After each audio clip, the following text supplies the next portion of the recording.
meet the real killer, right? Yeah.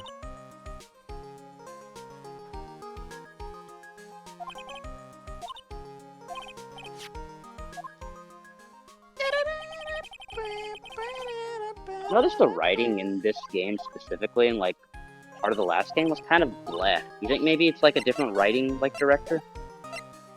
I thought so too, but no, it's the same guy. Maybe he just ran out of Oh, ideas. look, we don't talk about the hemorrhoid Harlem Shake. I think it's just a localization thing. I don't think it's a writing; it's a localization thing. A different localizer. Ah. That's definitely it. Localizers? That's fair. Because these games are 3 years apart. For them to have the same localizer for each game. But my email, pen pal, leaked Asian princess. Yeah, see, well... No, leaked Asian princess. That's... Are you elite? Let's ask about the pink badger. Yeah, it's the one about marriage.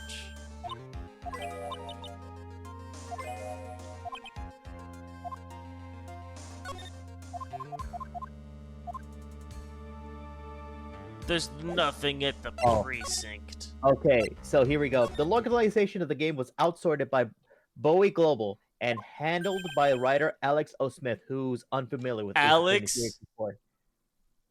Alexander O. Smith, who was unfamiliar with Ace Attorney series before working on it. Wait, so he didn't think to familiarize himself? He didn't even know about the game? No. Then how did he localize it? Like Objection!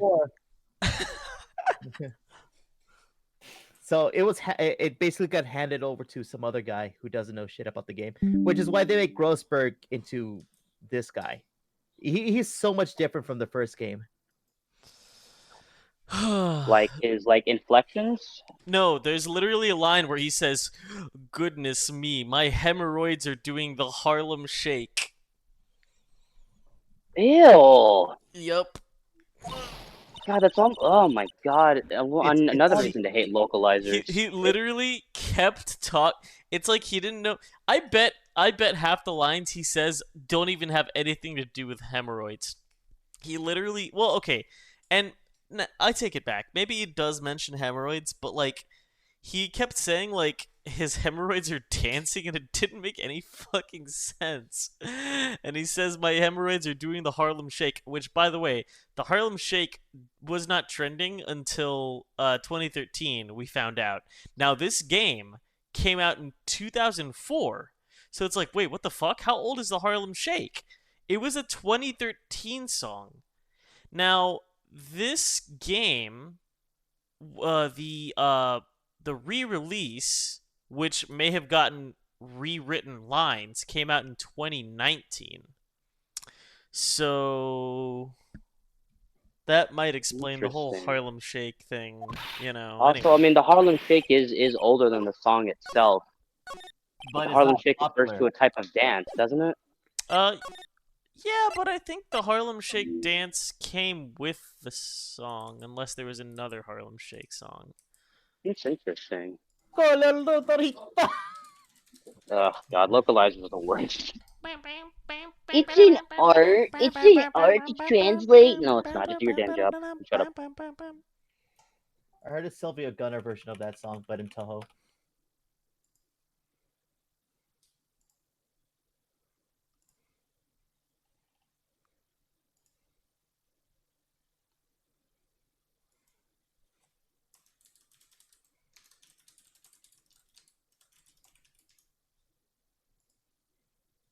Are you looking it up?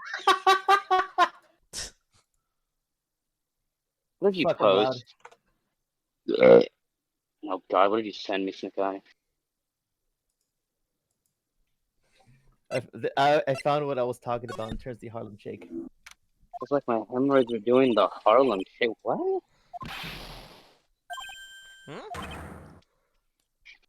That is awful.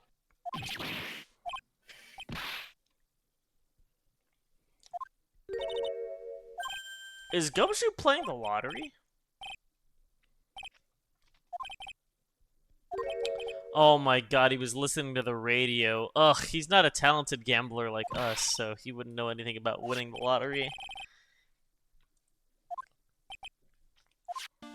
How can he afford that? He can't.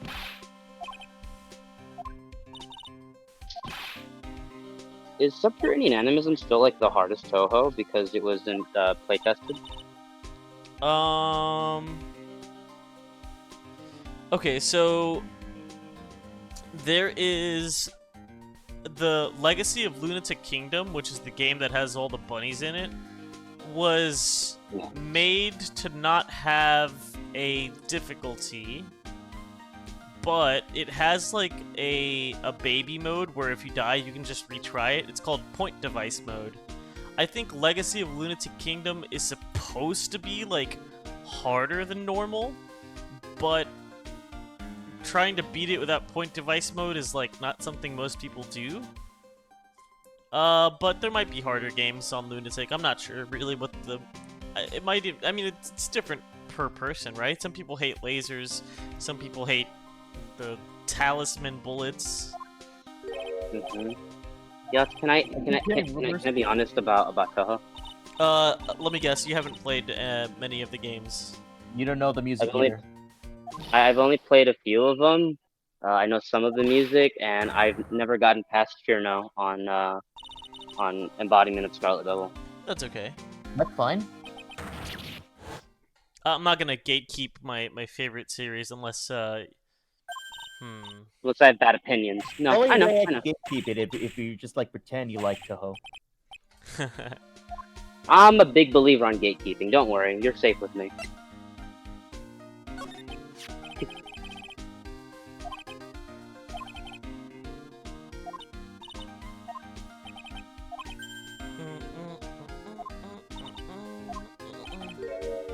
What the hell? If you want to get introduced to Toho in a nice gameplay standpoint, play Izakaya. It just tastes bad. Oh, no, he was saying that the twin tea set tasted peculiar, and they're like, wait, holy shit, does Gumshoe actually like it? And it's like, oh wait, no, it tasted bad. It's just kind of hard to admit when you paid $20 for it, you know? I know that feeling. Okay, I've been there. Okay.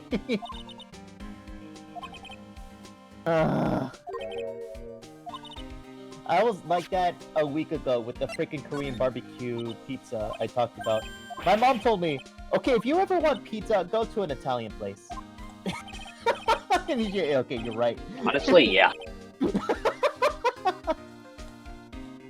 I had a friend that always got chicken wings and french fries from a Chinese place. And my other friend would get pissed off every time that he got french fries and wings from a Chinese place. He would always get very angry about it. Interesting. Fair, honestly. I mean, why go to a Korean place for fries and wings? That's kind of weird. That's what he would say. That's like going... And then I would say, like well, he going can to a order Mexican whatever he restaurant. wants. I mean, yeah, but like, doesn't mean you should. That's like ordering a burger from like a Mexican restaurant, expecting quality. It's food. Yeah, but if the Mexican restaurant makes a good burger, they make a good burger. Listen, you're just saying that because you're biased towards burgers. I'm pansexual. Bye. Bye. What do you buy? More like bye. Buy it, you. Fuck off. Oh, did you say bias? Yes. No, you heard me. It's so funny. You're so funny. You're so funny. Whatever. So funny. Yeah, I know. I'm pretty funny. You're funny looking. Ugh. Okay, bird brain. Go over here and be with your own kind. Do the pigeon song. Yeah, Damn. sing the pigeon song. Oh yeah. The pigeon song. Like the raid song. Please be kind to pigeons. I love that Vocaloid song. Do you like this one? The one that I posted after the Twitch clip? No, hold on. I haven't seen it. You didn't listen to it? It's Toho related. No, I'm working. Last remote? No, I haven't. Oh, Silva Gunner Nights. I already know that's gonna be a meme fest. Oh, you know it. I'll be back next month. She's cute. We naturalmente, I'll be waiting for you. If you haven't got it by then, I'm afraid it might get a little hot around here. Oh, baby. I like her. None. I will have everything ready, I promise. Your heart, I sweet. love fire, you know. I love the way it crackles. No, stop it, I beg you. Then don't let me down. I'll be watching you. Mais non, this is not necessary. You can trust me, mademoiselle. Talk to anyone, and I'll drive a knife right through your heart. Kind of like her less You're now. supposed to be the Yandere, Oh, no, the Yandere character. You do not have to worry, you know. You worry far too much. Maybe this will help you relax. It is la oil of sandalwood. I do love raw meat from time to time. No, it's sandalwood, you dumb bitch. It's not meat. She needs therapy, bro. Wait, raw meat? What the hell? I'll be taking my leave. Goodbye for now.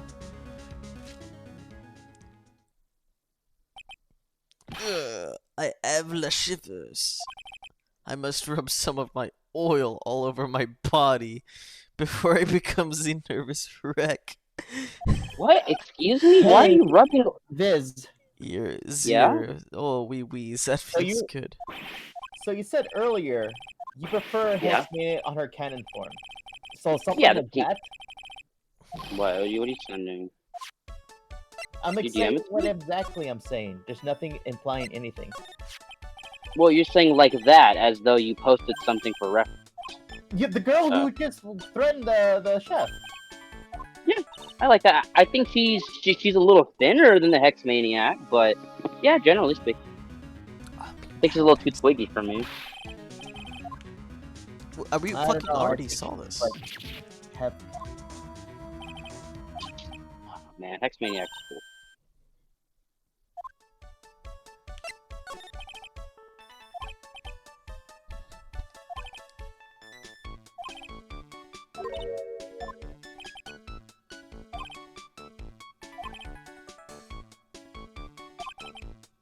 He might be right.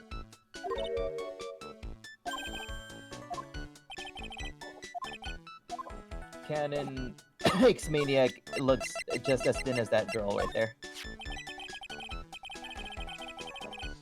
So long as that paper exists, I am but a delightful angel with broken wings. I guess I like what I like then, huh? Okay. Something I think is very based about Toho is how Zoom doesn't trust localization companies and only uses them if necessary. Like the Switch port Base. of 17.5, he prefers to let the fans make their own localization mods. Interesting. 7.5 was the water drop one, right? Oh, good lord, it's this character. Hello, Fuyumi Sion. From here, it looks like Fuyomi Clon, and if you add a W, you get Fuyumi Clown. Have you ever considered being a clown? I think Fuyumi is an excellent name for a clown. Oui, they keep harassing me month after month. In Is she the the end, landlord? I had to give in. I agreed to help them. Help them? With what? My being sûr. If I did not owe them la money, I would have refused. But my hands were tied. Please, what did you agree to help them with? None. I cannot say.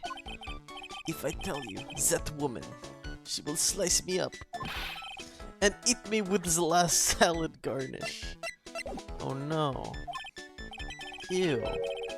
I hope he doesn't mean he'll literally be sliced up and served with garnish. I'm guessing that woman has something to do with your loan contract, am I right? Ah! Please, Mr. Armstrong, tell us about that woman.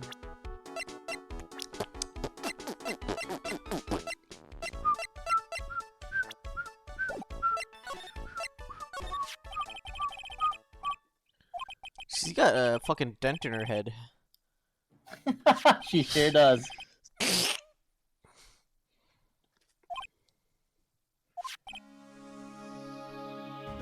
Wait, who's got a dent in their head? She's from the loan office. The girl who I said. Oh, looks like Yeah. Hex Maniac. Tender Lender, it is called.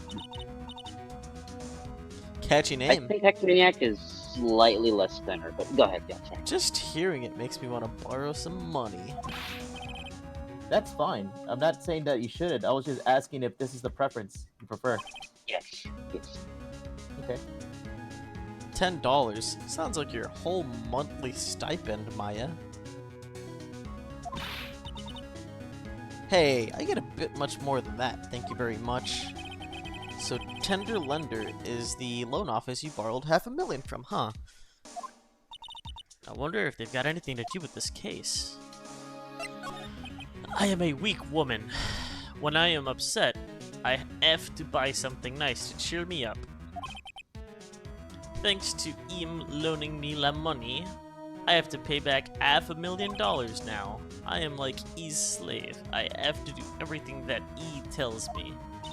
Wait, that's a woman? Who's this he? Yeah, I guess so.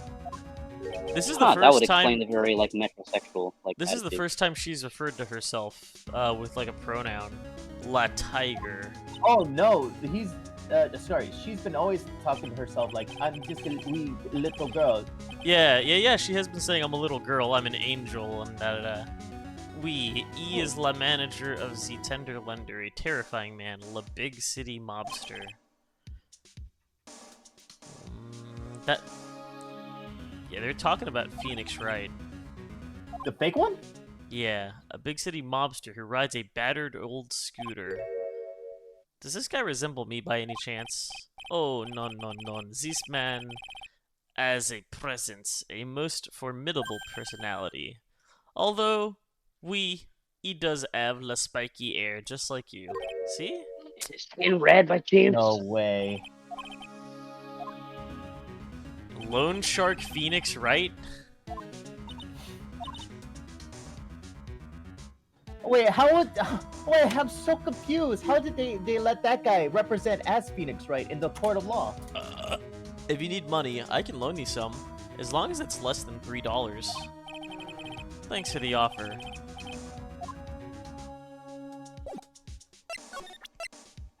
I love Maya so much. He's such an airhead.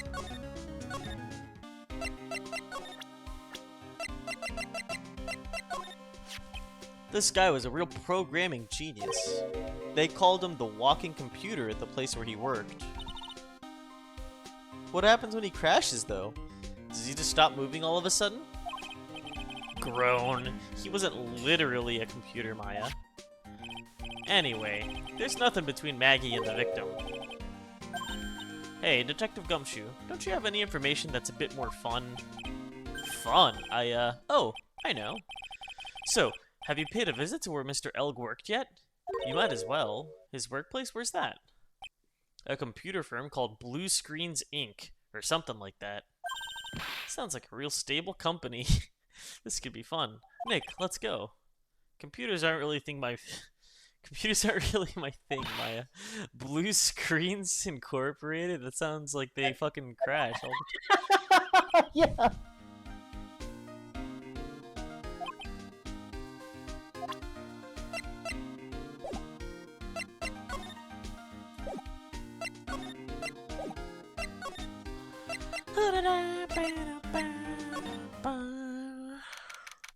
Oh my god, they're fucking hot. They're so hot. Look at them. Why does my Why back does my hurt? back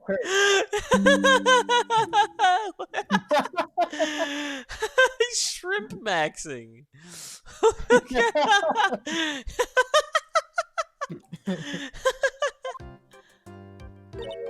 Wow, this place is so high tech.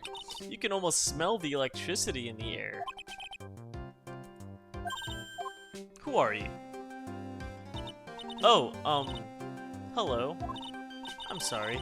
Access is restricted to authorized personnel only. This is a computer programming laboratory. There are far too many trade secrets that could be leaked. Yeah, okay, now. I was about to say, you're not now. Everything you see here is classified. No information can leave the building. Understood. Who is this woman? She's like a robot for some kind of whacked educational show. My name is Lisa Basil. Basil? Lisa Basil? Huh? I'm the company director. Director? She's human? She seems more like a ghost in a shell. And that thing over her eye, isn't that the same device as Glenn Eggles? Glenn Elgs? Most of my programmers here at Blue Screens Inc. are supplied with HMDs. Why was I trying to say weapons of mass destruction? You're thinking about now, Phil. Every time I say HMD, I think WMD for some reason. Oh, because WMD and HMD are literally one letter apart. WMD. Do you write programs too? No, I just enjoy wearing this. They are pretty cool. I wouldn't mind one. HMD, isn't that also a term used in VR? No. We analyze the data management systems required by certain branches of industry, and then deliver optimum operating systems and source-level components to them. Boring. Huh? You lost me on the corner of analyze and management. Ha! CDs, compact discs, digital optical storage media. Of course, CDs are used for software as well as music. Excuse I was right. me. It makes sense for... Sorry. What are you working on right now? I'm researching the impact of time slicing on logical access short global about influences response time and performance to the codependence of global variables memory overhead is vitally important to the success of the execution. Well, you get the idea. This is the sort of thing we're involved in. Did you good people follow all of that? Yeah. Your blank smile just said otherwise. I couldn't keep up with that. You know about what happened, right, Miss Basil? You mean about Glenn being poisoned? Yes, I know. It's terrible. Can you tell us anything that might be helpful? I don't think so. A police officer was here earlier, too. But I couldn't tell him anything either, because... the waitress who committed the crime has nothing to do with Blue Screens Inc. She shouldn't look so cheerful about it.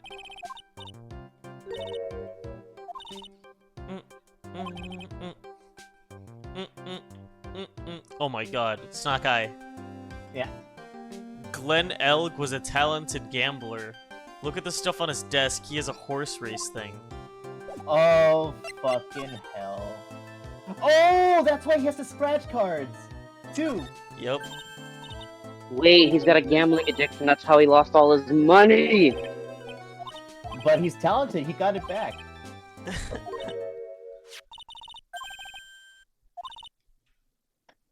By murder. December 3rd. That's the day Mr. Elg was murdered. That's today. It says meet with the tiger. That's the loan office guy.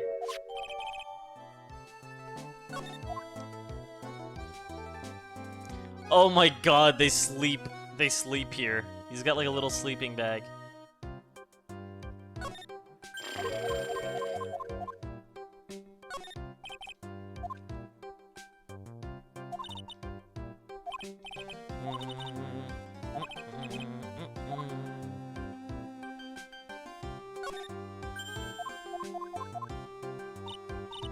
Please, don't argue about something that's so trivial. Otherwise, the computer will laugh at you.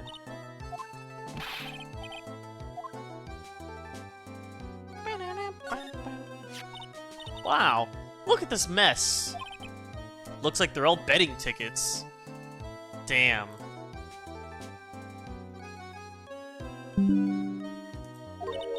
What kind of betting tickets? For betting on which horse will win a given race. They're horse racing tickets. Wow, his drawers are stuffed full of these. Looks like they're all losing tickets, though. How much are lottery tickets? Usually? They're like $5, right? Or more. Depends on what you're putting it on. It'd be $1, $2, $5. Usually, Snot Eye, the money you put in doesn't matter. It's how much you get based on the odds against you. So, what that means is, if I'm betting on a horse, and 99% of the money bet on the race is every other horse, then if my horse wins, I get like a 99 times the return. Right. So you can put whatever money amount you want. You can put like $5 on a horse, and if that horse has a 1 in a 1 million chance of winning, because everybody bet for every other horse, you can win $5 million off of just betting $5. Now, it's never that like crazy, right? But you know, usually people want to like bet a safe amount because they don't want to lose, so they'll bet on like the horse that's like expected to win, and then maybe they get like a 20% return, which isn't much, but that's like the safe bet. I see. But you never I know. always go for the 3-legged horse. A good horse could have a bad day, and then you're just like, oh fuck, I lost everything. And then you could, you know, bet on like the horse people think is gonna lose, the dark horse, and then it wins, and you're Damn. like, I'm rich. I mean, that's also. I mean, there's also like a lot of like controversy in like the horse racing scenes too. So that's also fun to get into. I took that screen cap while Maya was half blinking, and it looks very funny. Oh god, she looks so sick of your shit now. I like the horse that kicks you. Isn't that all horses? No, it's Gold Chip. Gold ship. Ah. Gold. What's her name? Gold Chip. She's Saturday. Oh god. He was a bit of a loser, would be the best way to describe it. That's what got him into trouble. What's the matter? He was the top programmer. Even I would say he's a genius. So he was no trouble at all. A model employee. Hey, wait a minute. Right now you said something about him being in trouble. Tell us about yourself. Would you mind taking a look at this? I'm sorry. That data is super admin restricted desktop access password protected.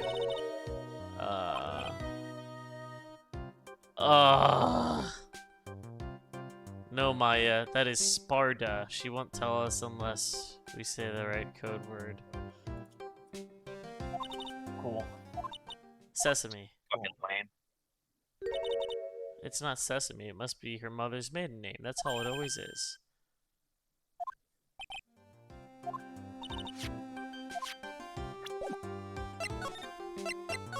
Glenn's troubles. About Mr. Elg. Was he in some kind of trouble? I'm sorry, why would you think that? I am an expert gambler. I thought you said something about it just now. Well, you know, you did win the lottery once, Doom. What was that, like a 2%? 1 or 2% chance? Or no, 0.5%. Was it 0.5? I think it was 0.5. If memory serves, and I have a pretty good memory, you know. Is that what bunnies are known for? Bunnies are known for a lot of stuff. 3 Cyclocks. You won't tell us about Glenn. Well, that's okay. We'll learn about Glenn from the tiger. Tiger. The tender lender. Win through compromise. He's got fucking cigarettes on the fucking floor. Looks like the tiger is in his lair. Welcome. Talk about a creepy voice. It makes your soul want to shrivel up and die. You're not the tiger. You're here to discuss a loan? No, not exactly. The manager is away at the moment. Wait quietly, please. Okay. I'm waiting.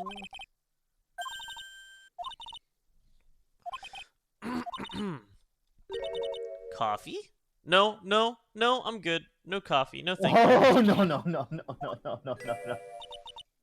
I'll leave it here for you to enjoy quietly. Yes, thank you. Do not touch the desk, please. take the coffee and Nick, analyze let's it. get out of here. Yeah, Now no. she wants to get out of here. Damn, cigarettes? You're not gonna finish those? Oh no, someone dropped the ashtray on the floor. That's gonna be a nightmare to clean up. Yeah, it's all over the rug and everything. I accidentally knocked over a big space heater once. Cleaning up was such a pain. It was one of those super antiques where you have to burn a ton of charcoal. Oh hey, there's a book of matches here too. Très bien.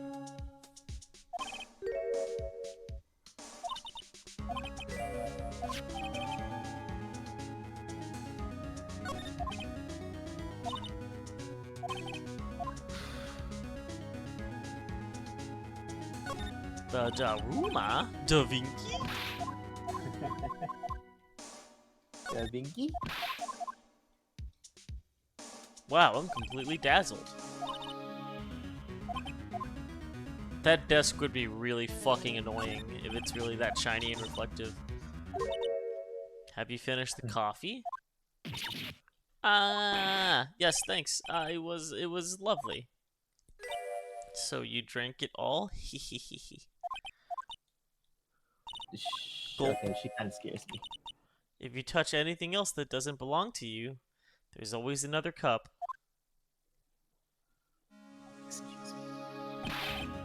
That coffee, it was laced with something. I'm almost sure of it. Nick, my stomach, it's killing me. Oh, wait, maybe it was just the burger I ate for breakfast. I sure hope so. I love her. It's not the Rocco soundtrack, is it? Claw of the Tiger? Yes. It's a demo CD. Hey, look! You know what it says there? It says something bomber. I don't know. Oh, you're right. I can barely see it, but I can see it. I have 2020. Mick Bomber. Bro, it's clearly more than just 2 letters, you fucking liar. Don't you fucking lie to me. I'll kill you. I'll kill you. I'll kill you. I'll kill you. I'll kill you. Oh man. In Minecraft. That's what the MC stands for.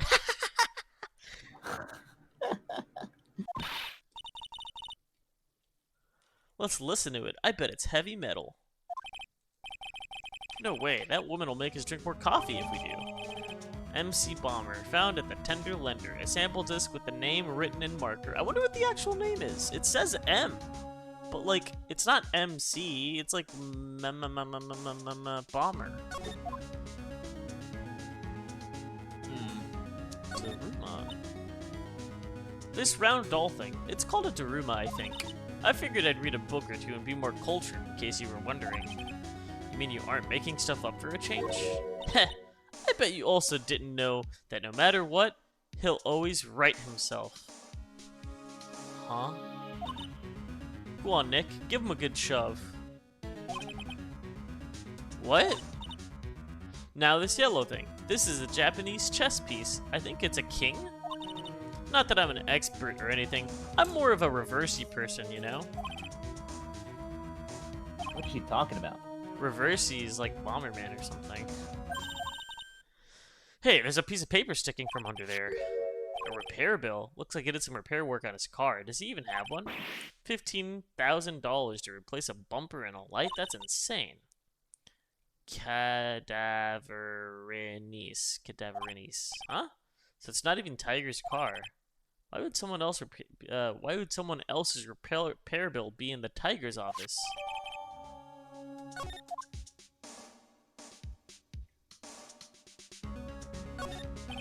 Win through compromise? I wonder what that's supposed to mean. That's Tender Lender's guiding principle. Oh? Compromise the customer to win. Oh, I see. How about you, Nick? Yeah, as long as we don't have to compromise my hair, I'd say we're okay. That's one slogan no business owner should ever have to explain to their customers. Hey, look at this Parisian-style coat. It's so chic. Wait a minute. Looks more Speaking like of coat, look at the dress, the outfit next to the coat. Yeah, it's it has Phoenix your Wright's. badge. Yeah, it's got the badge and everything. Looks more like a pimp coat to me. Guess I haven't got an eye for fashion. Hey, look at this. This suit is the same color as the one you wear, Nick. The same color? Ah! Keep your voice down. How do they not know that... I mean, My it's screaming. some cake? Ah! I'll just leave it here for you. Yeah, sure. Thanks. So nice. Wow, she gave her cake. Just wait here quietly. Otherwise... Sure. Did you hear that, Nick? Wait quietly, she said. Yeah, sure. I have my eye on you, only so I can take care of you. Understand?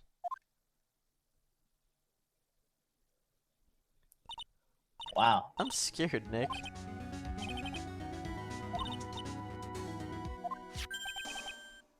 It's made of cardboard. Oh my. No. I'm not gonna question it anymore. I'm not gonna cardboard coat it. I'm so disappointed. No way, look at this thing, it's made of paper.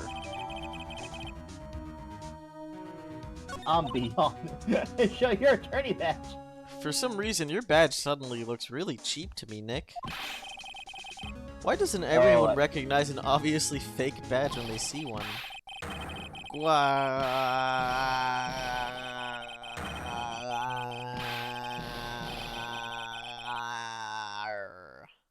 That's his roar. It's the tiger. Come out from under the desk, Maya. What are you two snooping around my office for? Wait, Phoenix, right? Two of them? Oh, it's the tiger. Oh. Nothing. We were just... Ah, my precious carpet. You's got ash on my rug. You gonna wish your ugly feet never came through my door. Why is Phoenix looking at the tiger's feet? Wait, that's the tiger. Ah, damn it. Why is the tiger looking... God, who's who? I can't tell who's who anymore.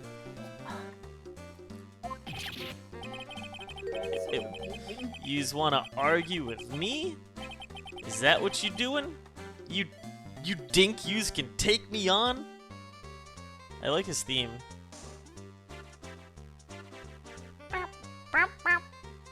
It needs dog barking. That's what this theme needs. I'm gonna flatten yous two into pancakes and turn yous into my new rugs. Ah! Oh. Don Tigre, you're back. Ack, that voice. It's like evil seeping into your head through your ears.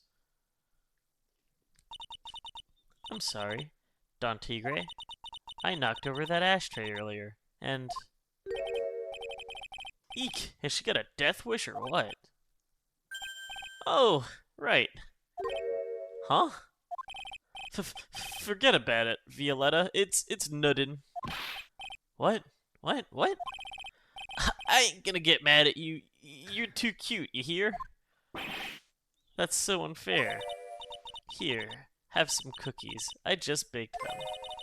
And you'll need some strong espresso while you're discussing your loan. She looks like coffee.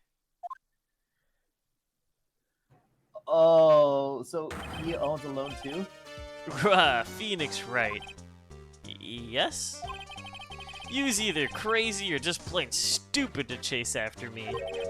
I worked so hard, but now you's gotta come and mess up my plan. So it was him. He's my phony. Heh, but I don't care. No one gets in my way. What? I mean, excuse me? You should've left a little girl at home, right? I have a few things I want... Grar. No questions. This is the last time we meet. Wait, please. That was pretty weak, Nick. You waited until he was out of earshot before you shouted after him. Like you're one to talk, I didn't hear you scream hold it either. The espresso. And cookies. This woman is definitely not good for my heart. Now, what was it the tiger called her? Violetta? So, I'm kind of curious about your company. With the warm and friendly atmosphere you'd expect from a family-sized business, a conscientious rate of interest, and an attractive repayment policy. We will tenderly lend you that extra little bit here at Tender Lender. Hey, Nick. Things sure are a bit tight for Wright & Co. at the moment, aren't they? I mean, there's that $500 you owe me from our card game for starters. Why don't you take out a loan? Would I like to take out a loan from a place like this? Not so much. Tender Lender is on your side. So, let's say I'm late with my repayment. What happens then? We'd give you more coffee. Strong coffee. Right. I think I'd rather skip town. Hey, just remember, I can make strong coffee too, Nick. Strong tea as well. So, do you know about the incident we're investigating? What incident? Well, a man was just poisoned in a restaurant near here. That incident. Let me see. I was here that day, with the manager. The manager being the tiger? Furio Tigre. Furio Tigre? So that's where the tiger comes from.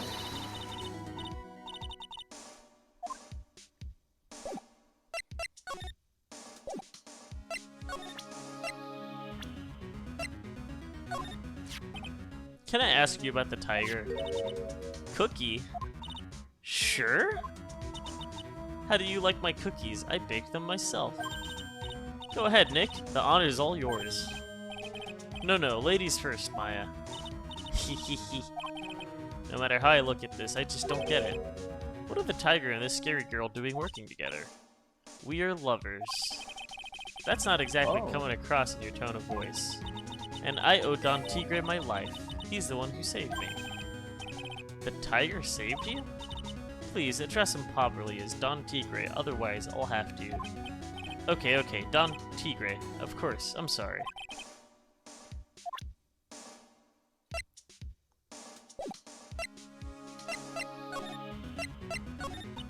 I'm very frail, you see.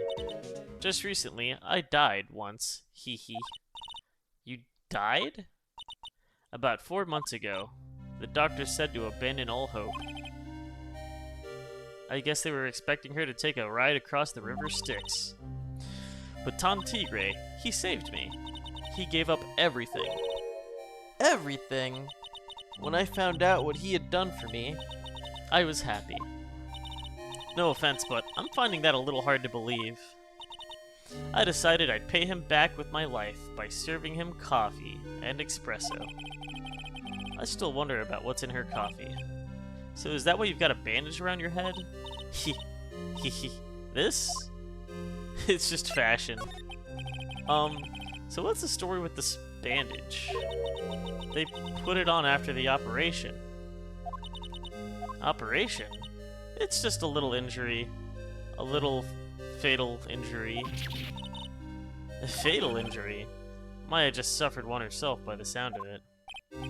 So that's the injury you were talking about when you said you had died once?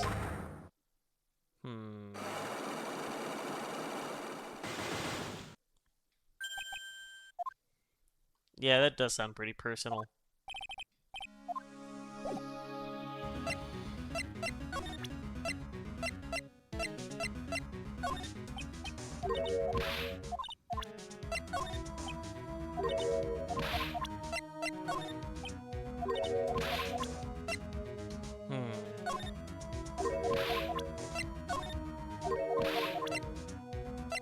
So what exactly she has to say about Tigre again? That they're lovers.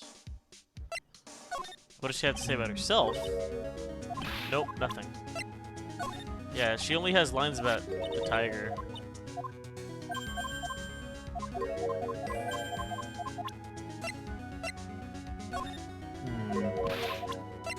Interesting. She doesn't even have anything to say about the chef! Well, we're completely boned here, so. There he is. Old Seedy's back feeding the pigeons again. There you go, Viz. Eat up. Get out of my park. You know, telling the pigeons to get out of your park while feeding them is not how you get rid of the pigeons.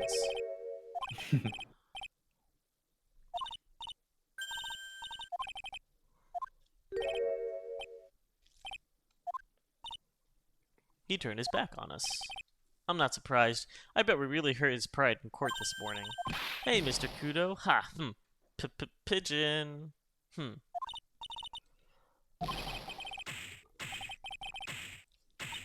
Out with the demons, in with the good fortune. I guess the birds are demons.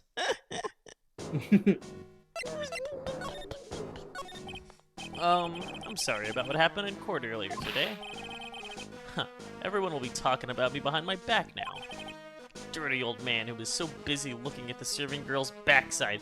Oh, he was looking at her ass? Based?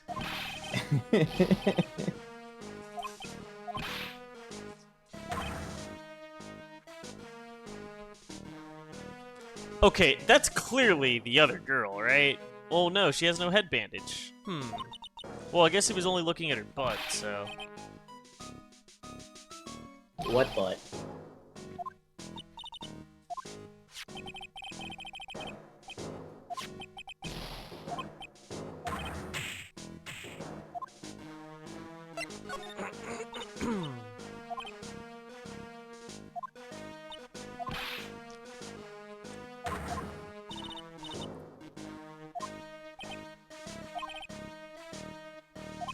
I wanted to stick my fingers in that judge's nose and scream right down his ear hole. Objection. Did you want to become a lawyer when you were young? I've got a tsunami of frustration inside and it's ready to burst out.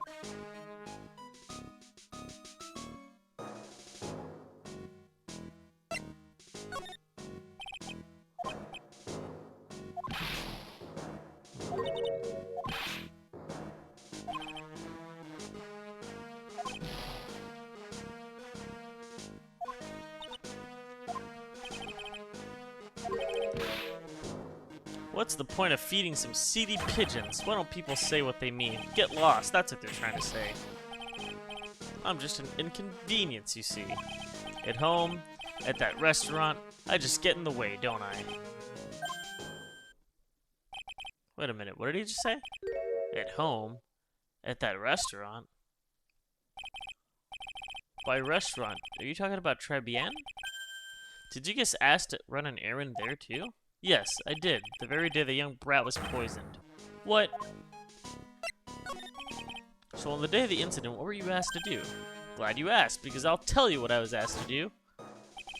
All of a sudden, that young lad slumped over the table. The serving girl collapsed. And I broke that vase. It all happened so fast, I was in a bit of a daze, you see. The owner shouted over to me. Excuse-moi, you call la police. Ah, call them yourself, I should have said back, but I didn't think of it at the time. So did you end up calling the police? Well, he's a boomer, so he doesn't know how to use those wireless phones, so he went to go use a payphone. Do I look like I'd had one of those newfangled thingamajigs? See, he doesn't have a cell phone. I went out looking for a payphone, of course. I couldn't find one right away, you know. Wandered around for 5 minutes or so.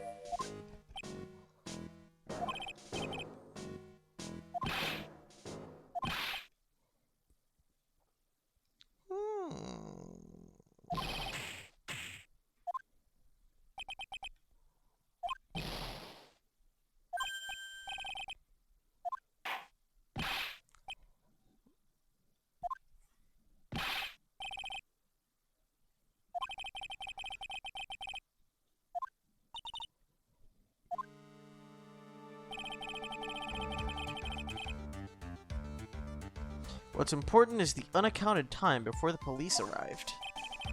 The victim was dead, and Maggie was unconscious. Which leaves that woman. I mean... Whoa, Phoenix, don't misgender her. Mr. Kudo might have been chased out of the place on purpose. He's an What do you mean? ex-convict. It's fine. Maybe a certain someone didn't want him in the restaurant. No, see, clearly, Armstrong uses, any pronouns. Mm-hmm.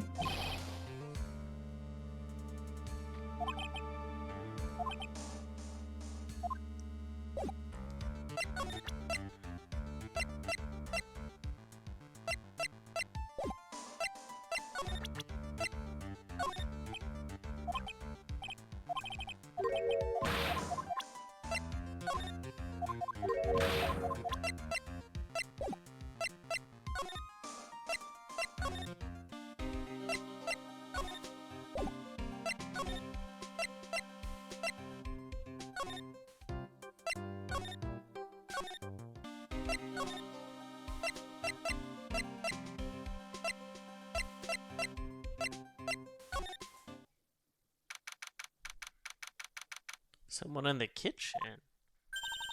Looks like Mr. Armstrong's out again, but the place is open for business. You can't have a restaurant without a chef. Hey, it's not my fault, Nick. Don't take it out on me. Only a couple of minutes after the incident happened. So it's Mr. Armstrong. Jean Armstrong. Mr. Kudo left the scene, leaving Mr. Armstrong here alone.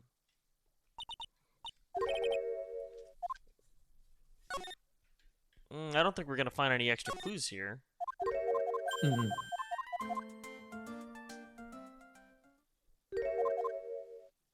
Yeah, that's just the poem.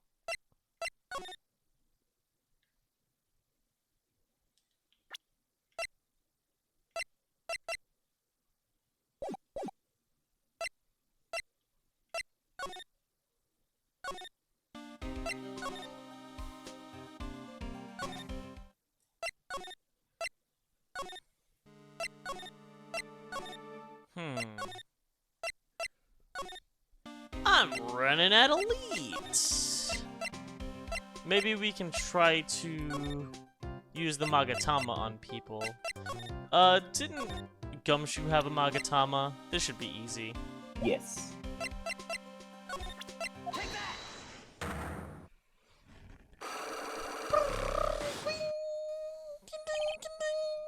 The radio. Alright, Detective Gumshoe, tell me the truth. What were you listening to?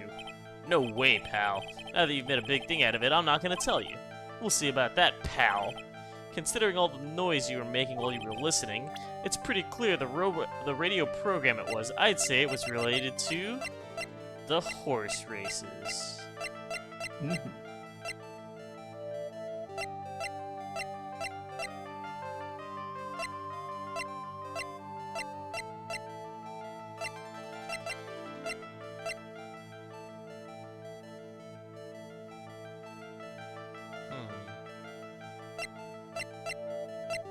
A lottery ticket, right?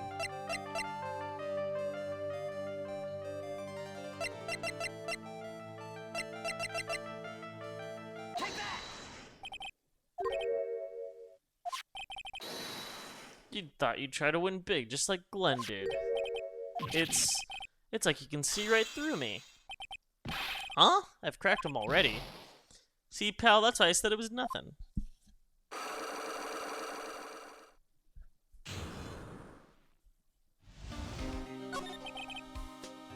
I'm usually pretty lucky, so I thought I'd give it a try. What's with everyone in the lottery? So, how did it go? I won 50 cents. It'd be better to win nothing at all than half a lousy. How much are you gonna win, Gumshoe? 500!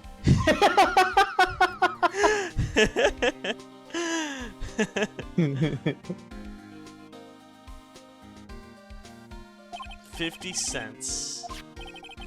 I bought the same kind of ticket as Mr. Elg, see? And they've got this special radio show where they announce the winning numbers. They even do the drawings live on air. It's intense, pal. I bet that's what Mr. Elg was listening to on the day he was killed. Yeah, what time is it now? It's just after 1:30. It's on! The show's on! Look, I got this flyer when I bought the ticket. Millionaire Radio.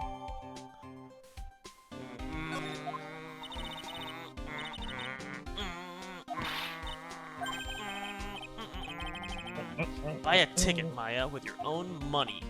Well, I'm gonna head back to the precinct now. We've got a big meeting starting in a bit.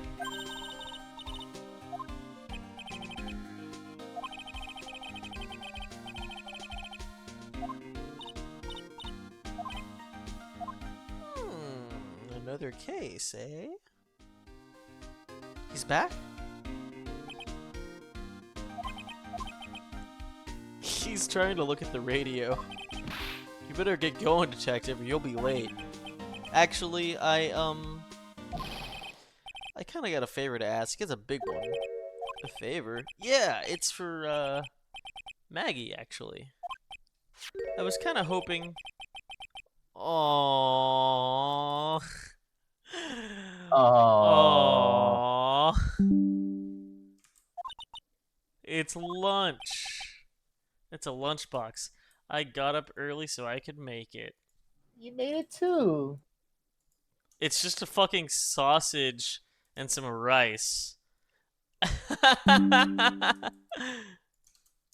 You know, he could have had it because all you eat is noodles. Yeah, That that's says a better lot. food than what he usually eats.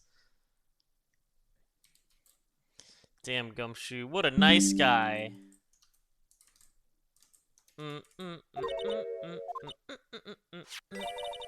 How many weenies are in here? There's not a person on Earth who could down this much meat. You think? I love weenies. I can't get enough of their tender juiciness. So will you give it to her? It took me ages to make. So please say you will, pal. There's like no fucking like... It's just sausages and rice. You think he made the sausages too? Nah. God, I hope he did. That'd be hilarious. Maybe I'll eat it myself if I get you want hungry. my wiener? Don't No! forget, okay? I'm counting on you to give that to Maggie.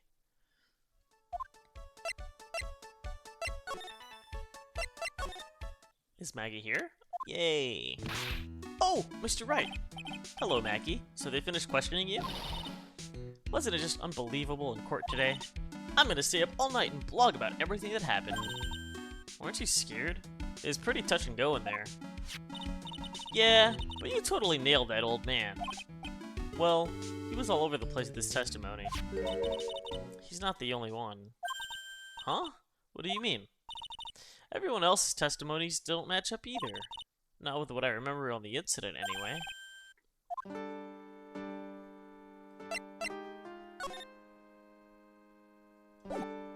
First things first, let's give her the lunchbox. Oh yeah, I've got something for you you're gonna love. Really? What is it? A lunchbox, just for you. Here. Wow, a lunchbox? Weenies, too. I can't believe it. Thank you, sir. Did you make this just for me, Mr. Wright?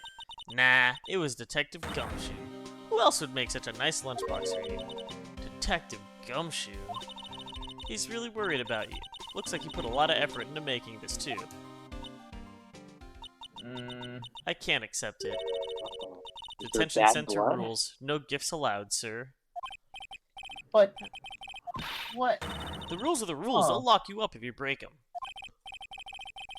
Who cares? We're an attorney. We'll just talk our way out. And anyway, I hate weenies. Didn't What? she just say she liked them? No. It's all yours, Maya. You can enjoy it with Mr. Wright. But she's right. It's better than letting it go to waste. But Yeah. I guess so. And hard feelings. Well, how was it? That hit the spot. I love weenies.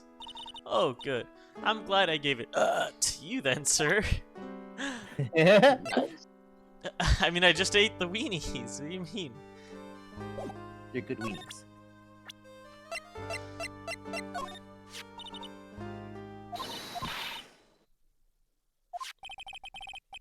There we go. Easy squats. My old boss. Also, I thought yeah, he'd at I least think I be have on a- my side. Huh? I think I have a theory.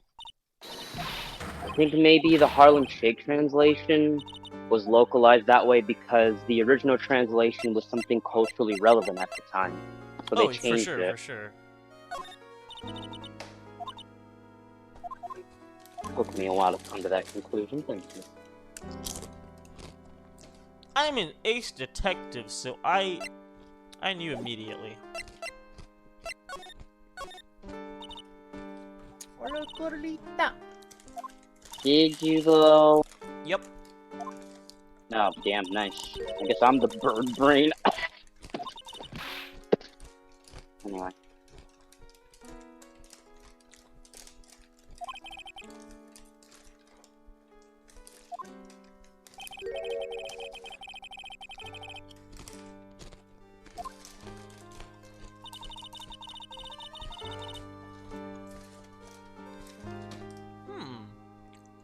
What do you think El Tigre's plan was?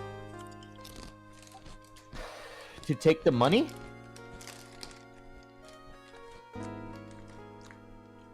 Ah, wait. I figured it out. What's up? Okay. So, they run a loan shark business, yeah? Mm-hmm. And if you don't pay your loans, they kill you. Okay. El Tigre saved Violetta's life before, so they would do anything to save her life. And they probably paid a lot of money for that procedure. So, it goes without saying that he would do anything to keep her from going to jail, too. So that's why he pretended to be a lawyer, to frame Maggie. He pretended to be a lawyer, and he did an awful job so that Maggie would go to jail, so that they could frame Maggie for the crime. And they're using the loans that the chef also owes them as, you know, insurance, I guess. You think the gambler guy would also have a loan since he loves gambling? Yeah, absolutely. He was just one of the people that didn't pay up. Why else does the chef keep meeting the girl? Yo, the lights are going out here. Sorry. But No, you're good. Armstrong is actually a dude, identifies as a dude, but is very effeminate and loves to. What was the word they used? Non-passing drag. Oh god, it's absolutely. I cannot see a fucking thing in here. Anyway, yeah. I guess maybe that was just a translation error. That's a dude. There's no titties! We have the CD right here. Take a look at it.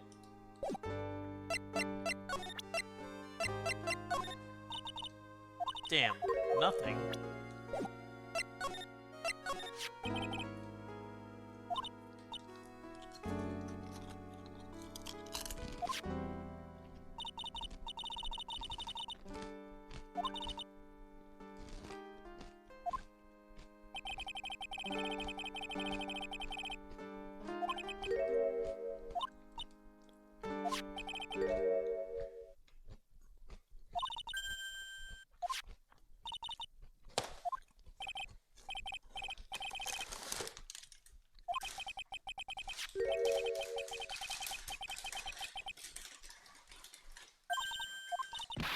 Mr. Armstrong was alone at the restaurant for a time.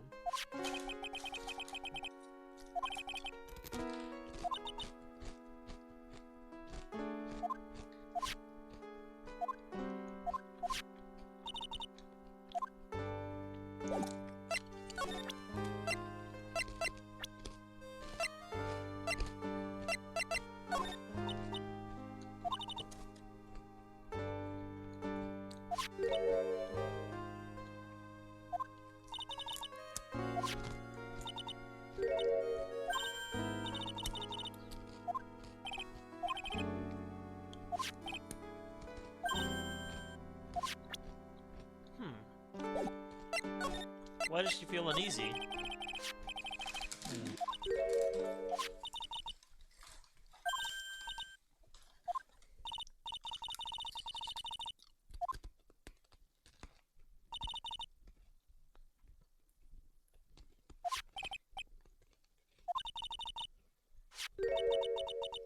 Huh?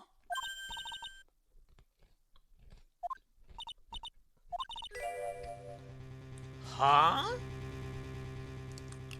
The other customer was a woman.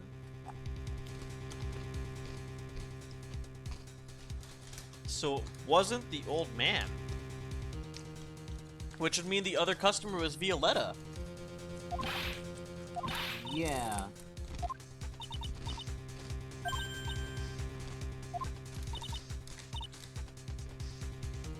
She was sort of creepy. She had a kind of cackling laugh.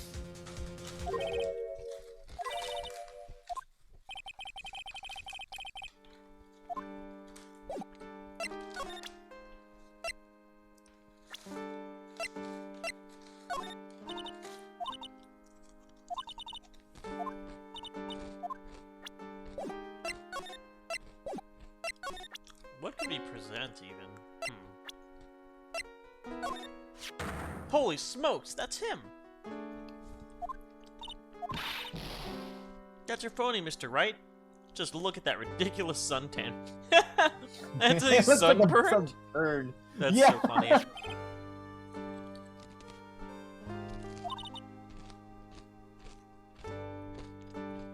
He told me he'd been on a business trip to Hawaii, and that's where he got the tan.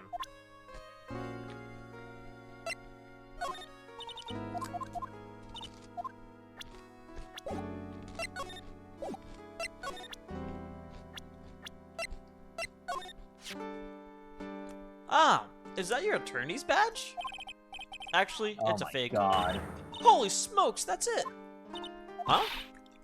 That's the badge your phony had, Mr. Wright. You got duped by this? But it's a completely different color. And what about the fact that it's made of paper? He said the badge got a tan as well, while he was on Hawaii on business.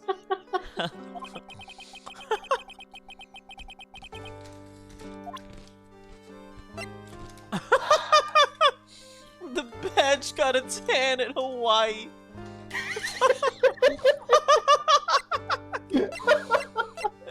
Phoenix, you're so red. I got a tan, but your badge, it got a tan too.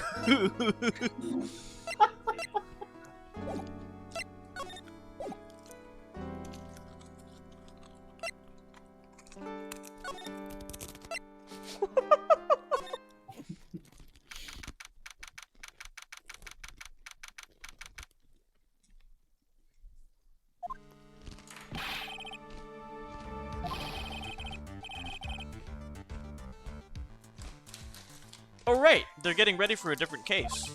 I wonder what it is.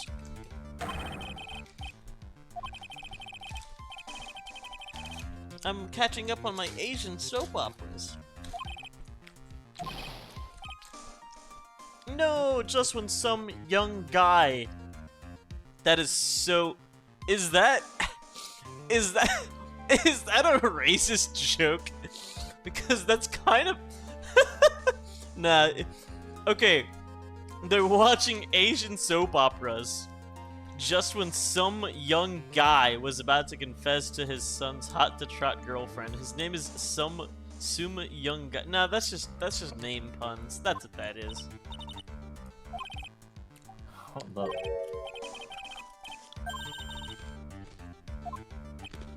Oh.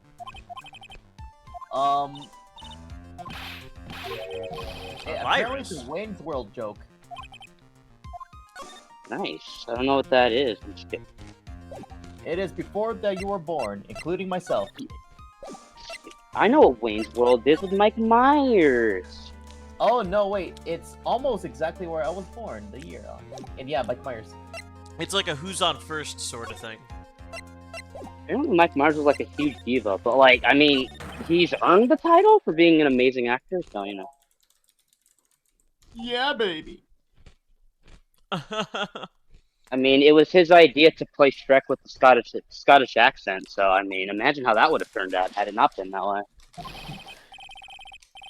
No matter how poor you get, never borrow money from a place like this, you hear? Okay. If you got money trouble, just go on a diet of instant noodles and hang in there.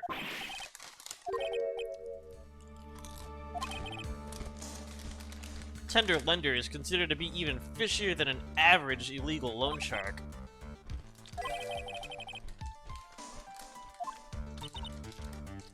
Interesting. They've been calling in all their debts recently.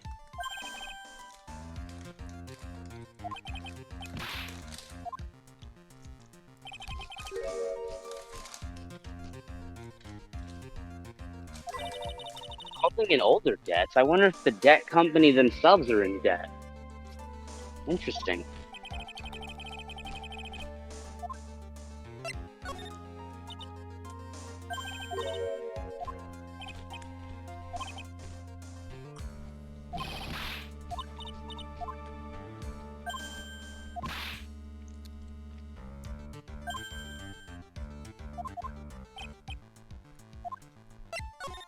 Computer virus.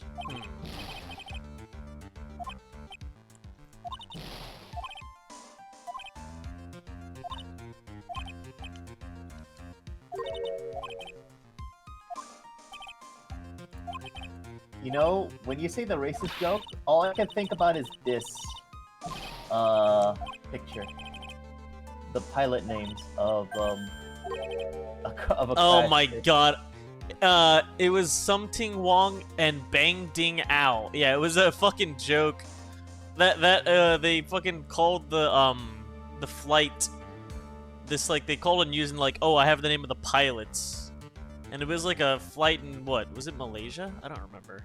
I have it right here. Alzianoyana. I can't pronounce shit. I can't read shit. Fucking hilarious, though. It was, Holy fuck. Bang out. I can't believe she read this. They're so dumb. They had to have known. I don't know. I mean, maybe in a rush to get the story out, they didn't care whether it was right or not. This isn't an album. It's a virus. MC Bomber shit. is the name of the virus. Wait a minute, what? That sounds about right. That sounds like how viruses are named. My dad's company got hit with the Ryuk virus. Ryuk is the name they from the demon in Death Note. Interesting. Yeah. That's kind of cringe, but I mean, hey, they made the virus. No, that's what they call the virus. It's actual. I know. What I'm saying is that's a lame name. Like, imagine you're a fucking weeb, and the only thing you can come up with is something from fucking Death Note. What's wrong with Death Note? Nothing. Death Note Okay. fell off. I never Yeah, watched true, it.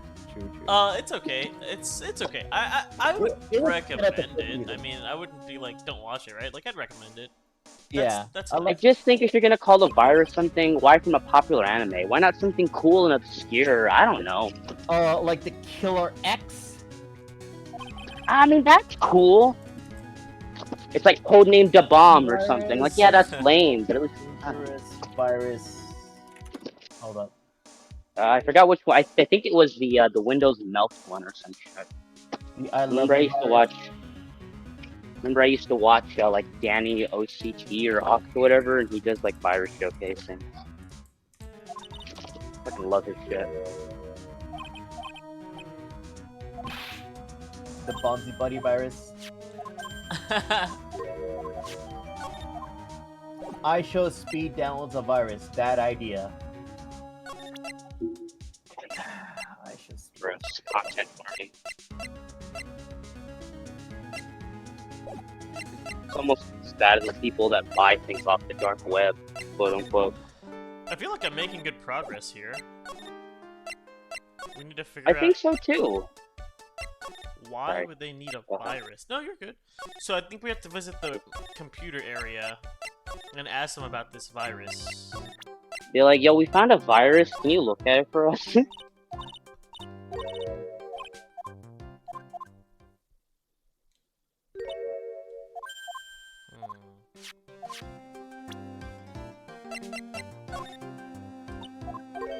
Darn.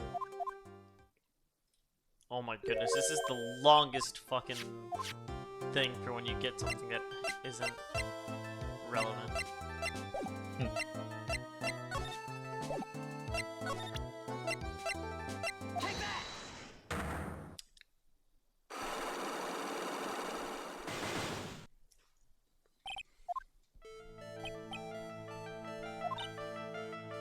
Fuck yeah, let's unlock the heart, baby. He's trying to get us to call customer service. Did Mr. Elg's trouble have something to do with this? Lottery tickets. I mean, there's 500 tickets. Maybe the calendar? Meet with the tiger. I think we have to present the calendar first. Nope. Ugh. Okay. So we'll send this one. The tickets. Huh. With that many tickets, you should only get $1 at the recycling center. Man, why couldn't it have been the other way around? I hate these types of things. It's like, can you prove that Glenn had any troubles? Well, I think going to the loan shark is more proof that he's in trouble than 500 losing tickets. You could lose 500 tickets and still be okay. It's only if you go to a loan shark that you're really in some hot water, but the game wanted us to present these things, maybe not out of order, but sequentially from left to right. This is out of order.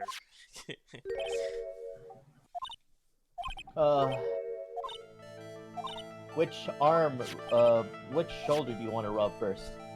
Yeah. That's what I'm saying. Mr. Elg's gambling wasn't restricted to horse races, was it? Lottery ticket. Oh, she's sweating. Computers don't sweat.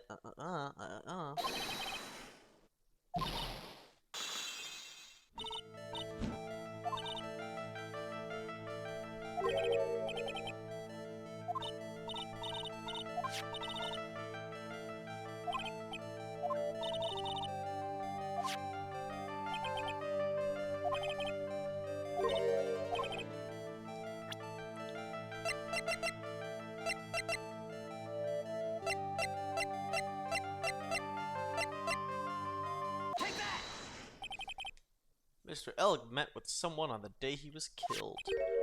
He even made a note on the calendar saying, "Meet with the tiger." What is the relevance of that? Are you trying to suggest Glenn was meeting him to discuss his debt? Yeah. But I have never heard of anything about this tiger before. Maybe he's not even human. Maybe he really is a tiger. In that case, I think it's time to introduce you to the tiger. Take that! No! I heard he won the lottery, so he should have been in the clear. Okay, so the guy got lucky and won the lottery, but what if he hadn't won? What was his plan then? Well, this isn't easy to say, but he said he would use his talents to repay the money. His talents? I suspect he was talking about programming. What computer program is worth $100,000? Oh my Perhaps god, he's good gotta create people ransomware. Should leave so I Basically. can get back to my work. The programming in question, was it this by any chance? MC Bomber. Pew, pew, pew, pew, pew, pew, pew. How did we find out that it was a virus, by the way? Because Gumshoe was talking about it. At the precinct, they're all Oh. talking about a virus, and they're like, hey, don't touch that computer. And so they're talking about a virus that's infecting different computers, and it's the MC bot. And so I was like, okay, so that CD, because that CD was at the crime scene, that CD was at the, and we thought it was like music. And there's another red herring because there's a radio at the loan shark office, but it's not even a disc for music at all. It's a virus, a computer disc Damn. virus. Scary. This is so 2004. People would use flash drives and not CDs. Ugh. One time, there was this program, this like little computer game that was just like for learning.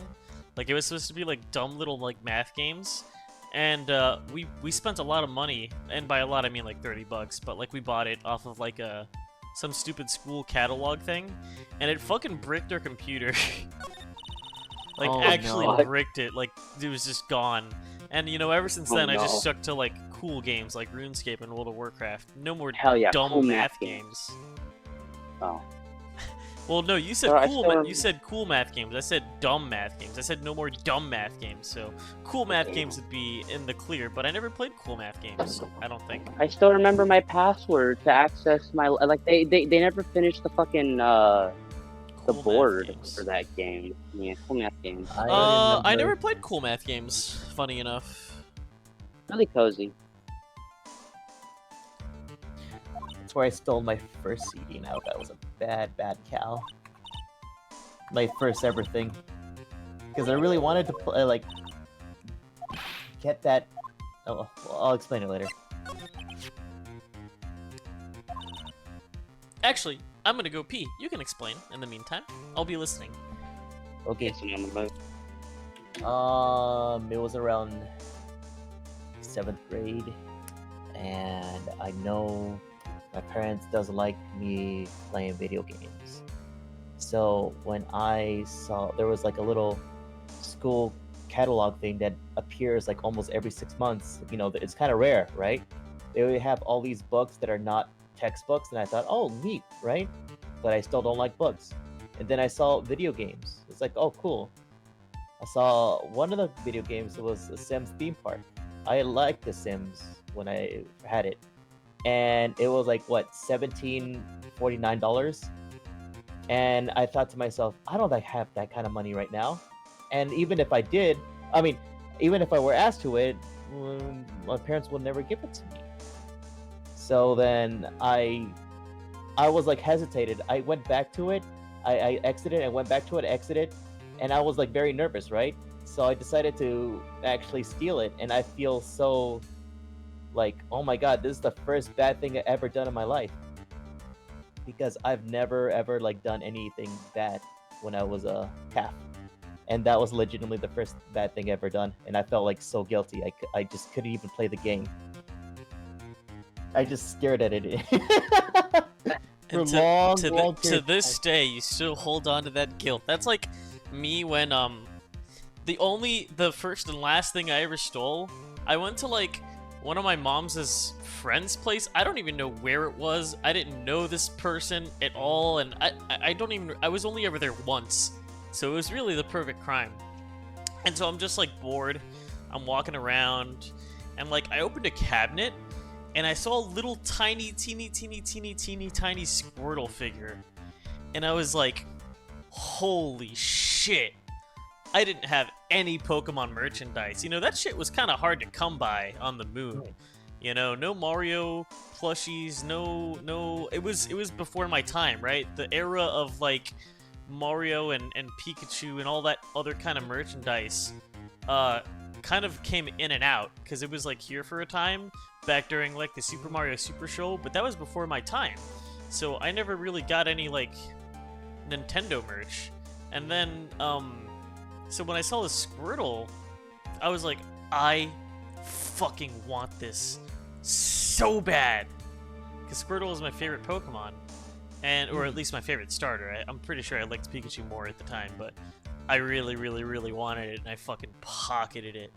And I don't even know where the fuck that Squirtle went, but I never forgot about it, and I felt really bad about it afterwards as well. And I fucking lost it, so what the hell? If anything, I did play the game after long periods of times. I never said it. But yeah. I gotta take the trash back in, by the way, so this time I actually will be right back. Okay.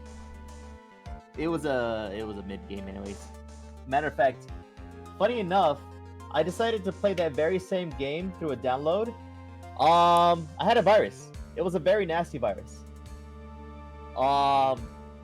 Luckily I did some troubleshooting and it was fixed again, but this was before my computer's first my computer's first breakdown.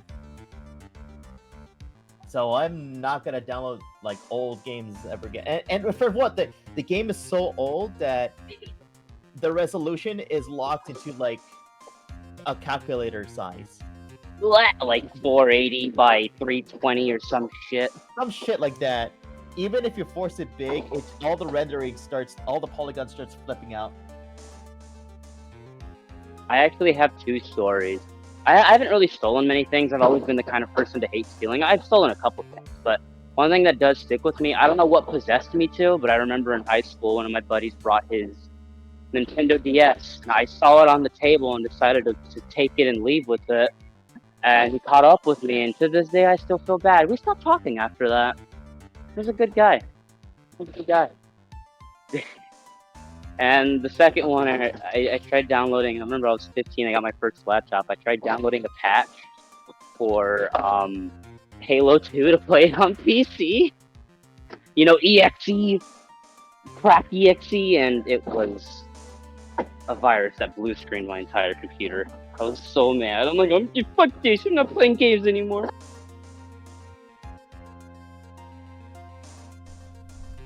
It's raining outside. My peach tree's gonna Is it? love that.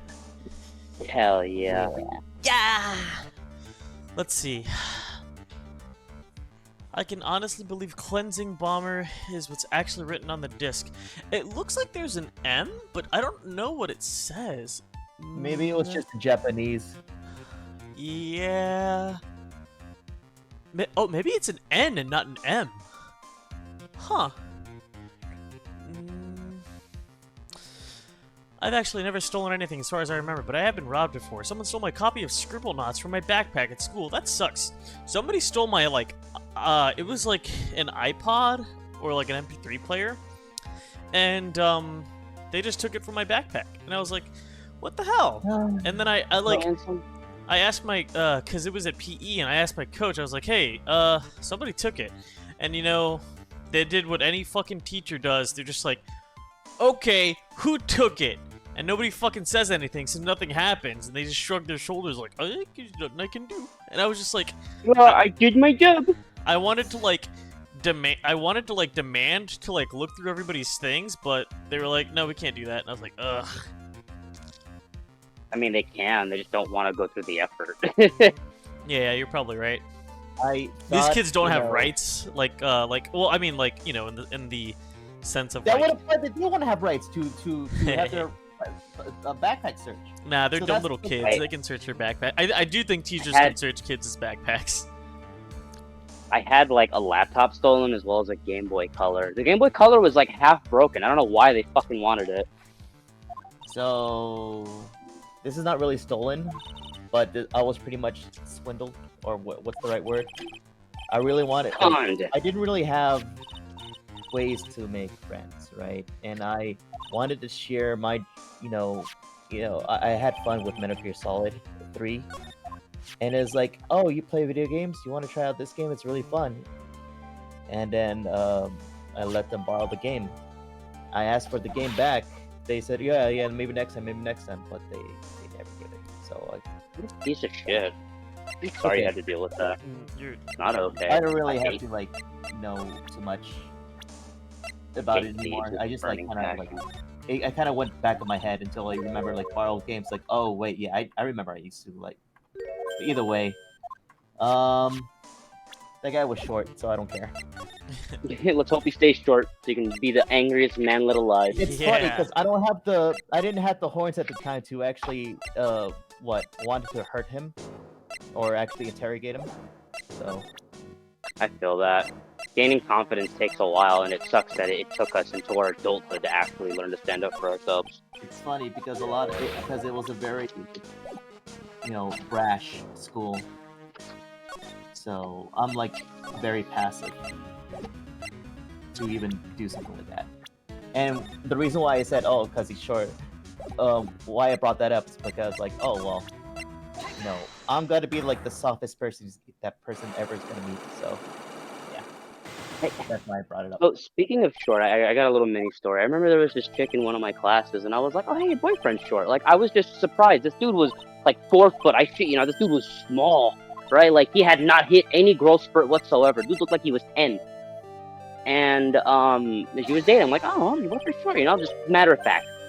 The next day, not even remembering what I said because it was so offhand, walking with my buddy, and this dude comes up to me screaming at me, like, you talking shit, blah, blah, blah. I'm just like, what? I don't even know you. Like, what the fuck's going on? I didn't snap till later that day, like, oh, you're the short dude. Let me just clarify. I actually like short people. I actually find them attractive. But the only reason why I said that about that guy is because he's not gonna like swindle or bully any other person, and I'm gonna be the only softest person. That's why I brought that up. So, No, yeah. it's okay. I know you don't like short people. You think they're inferior. I said It's understandable. Them, you stupid idiot. Well, I mean, you could still think they're inferior and be attracted to them. Huh? What? You've heard me. I'm just messing with you. Okay. Okay. Oh shit, there's 4 locks.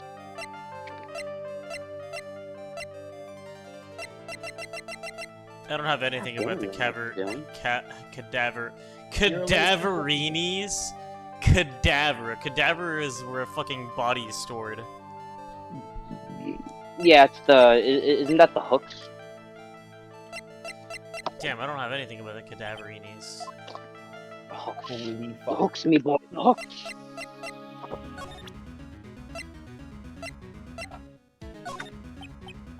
Oh, shit on a brick and flip my foot.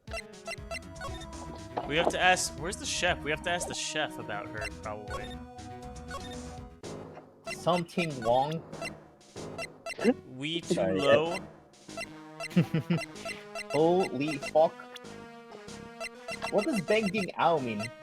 That's the fucking plane hitting the ground. Dang. Noises. Ow. Kind of God, a it's very fucking dark great. joke. I love it though.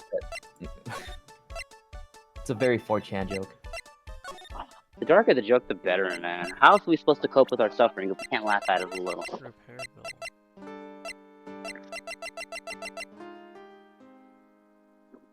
Take the world seriously, the world will take you serious back. Oh And that's my no god, fun. I'm so dumb. I did have everything.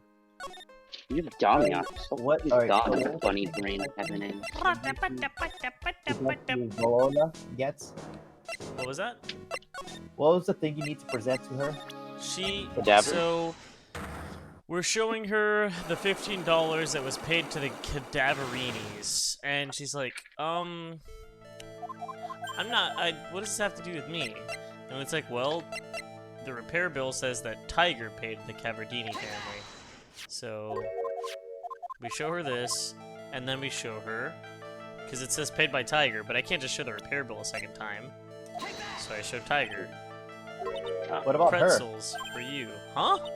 Don't worry about the little white specks on the surface. I just sprinkled a small quantity of... Nope. Damn it. What about her? Like, present her to herself.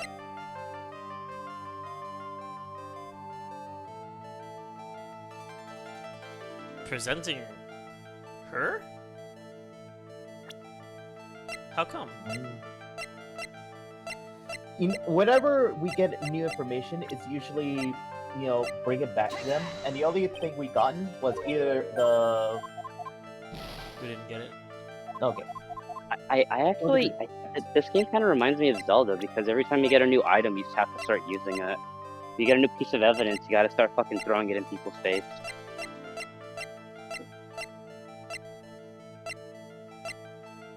The next Doom says to read the details on the repair bill. Okay, I don't think we got anything. We gotta keep looking around. There's gotta be something here. Something we missed, something we didn't check. No, you're good. Check your privilege. Let's see. It's not the punching bag. Maybe we need to find El Tiger again. Talking to her isn't gonna give us anything because we have everything here, which means the clues have to be elsewhere. So maybe it's... like if we examine this, we get nothing. So... Let's talk to the detective. Maybe he has something about, the information that we got. The new information. How have we not seen the chef in forever, though? I've been looking for this fucking chef. He just... Maybe he actually got whacked. Hey, yo.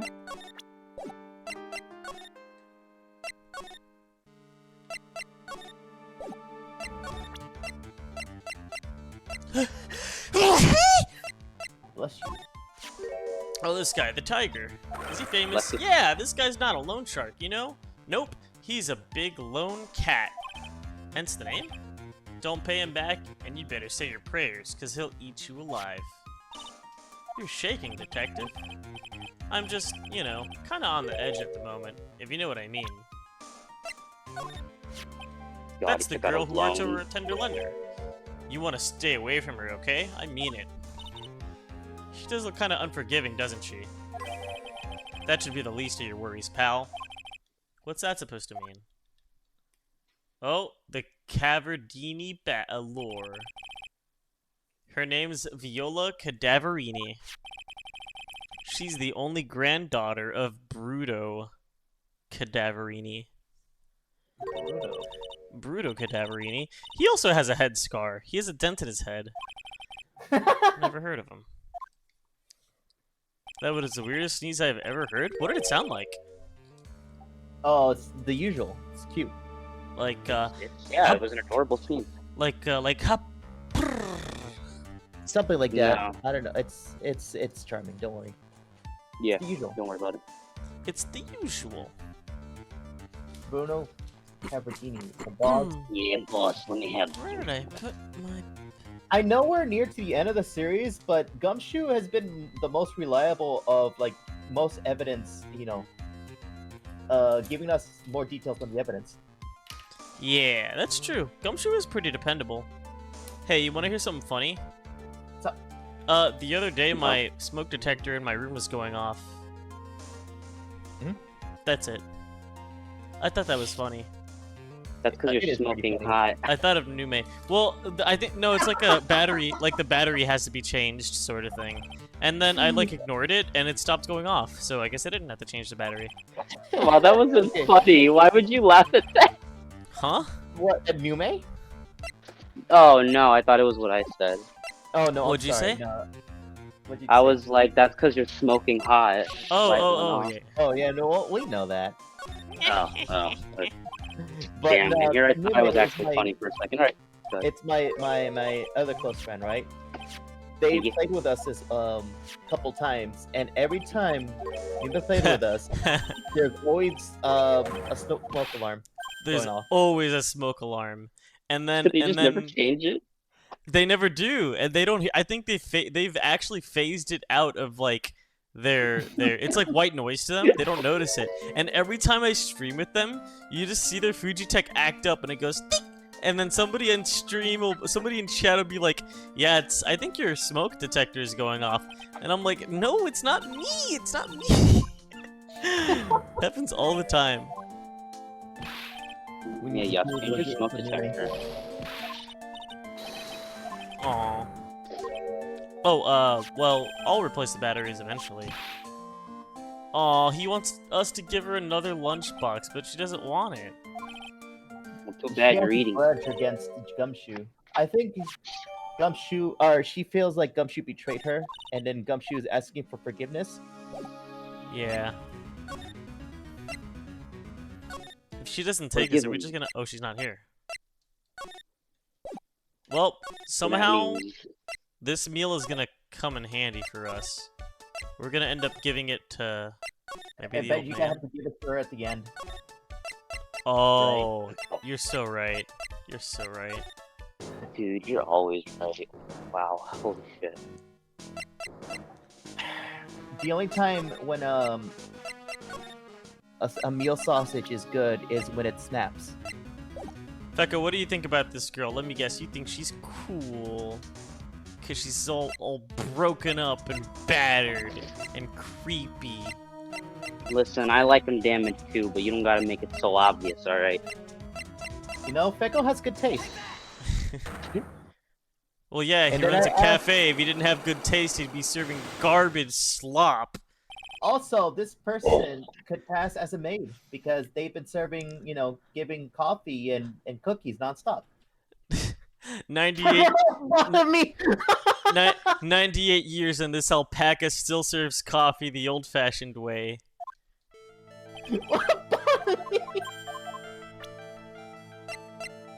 Hey, wasn't lobotomy like a cure for schizophrenia back in the day? It was, they would fucking lobotomize you if you just fucking, like, if you were someone's wife and you wouldn't shut up, they would fucking lobotomize you for no other reason than they were just fucking Kind of cruel. base? Kind of base? Not gonna lie?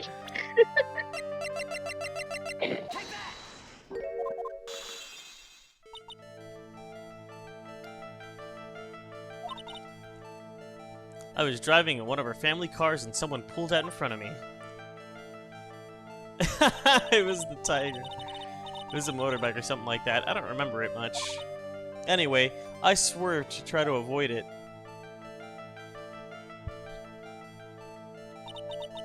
I took a blow to the head, a bad one. So, wait, she stopped the car because he almost crashed into El Tigre? Yep. What happened to the person on the bike? I'm guessing they didn't get away with injuring the Viola Cadaverini, right? I don't know what happened to them. They ran away, or so I heard. Ran away? If they stayed, I'd have he.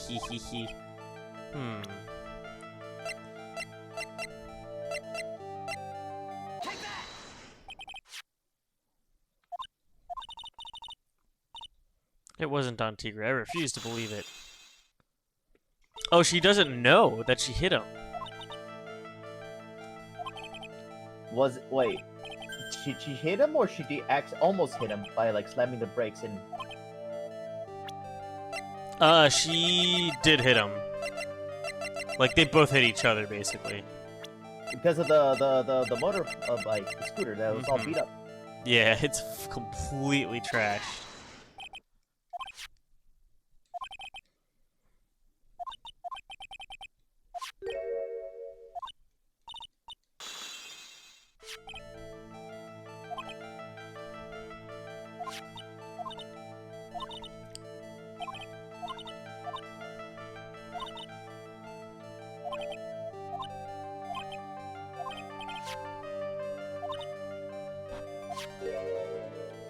He said he paid for the operation because he cared about me. He could be lying, and he just didn't want to die because of her family.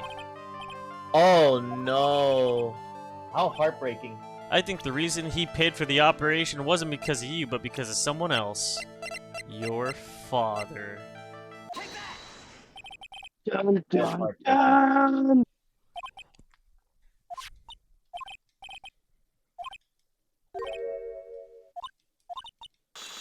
It was $1 million. That's how much he paid. Damn! Okay. El Tiger's in a really bad spot.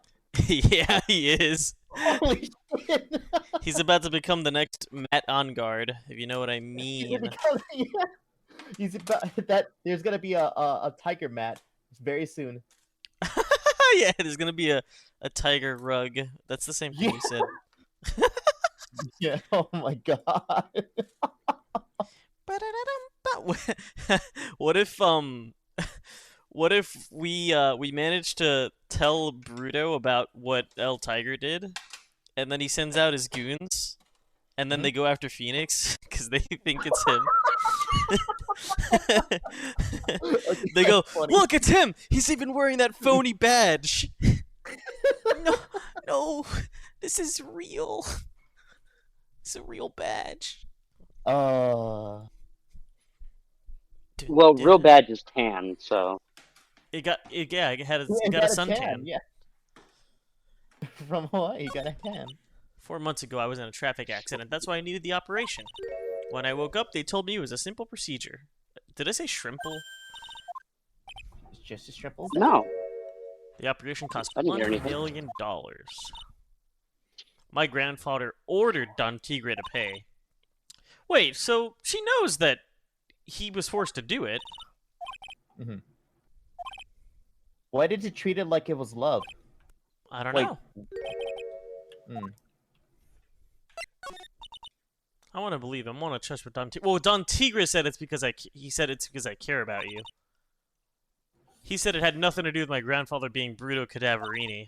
I wanted to believe he helped me because he cared about me, not about my grandfather. Oh, we made her cry. But I knew that wasn't really true. Wow, I'm so sorry. What he did to get the money was... it was evil. If she's... Get on the Okay, corner. wait. If she's been lying about, like, killing and liking fire and all that stuff just to, like, put on an act, then I actually like her a lot, but I don't think that's actually the case. I helped him. You helped him? In what way? Here, take these. Medical papers. I'm Bruto Cadaverini's granddaughter.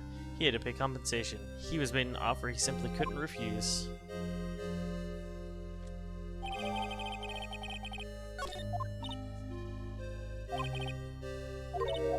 Jesus. Poisoning and betrayal. Only a coward would hurt people using either of these tactics. Oh, you know what? That's right. When we saw the cutscene at the very start, it was Phoenix, aka Tiger, who put the poison in the cup. Right. Oh God. So he did. So He was forced it was to help really him? he didn't care about her. It was just because he was scared. Yeah, he was scared of her father. Oh no. I Repair bill thrown in the trash. Why do we do these things? Well, she's gone. Dude, this is too much. This is... Oh, by the way, do you like her more? That fucking. Huh? No, I'm talking to Fecco. I forgot to mention I about Viola being like. I look at now that she has a dent in her head. I keep running into weird decks in the DC Cup. If the DC Cup has taught me anything, it's that there's probably an equal amount of people on Tearlament than Snake Eyes. It's so weird. That's why I'm glad I've been running my Vanquish Soul deck over my typical Snake Eyes deck.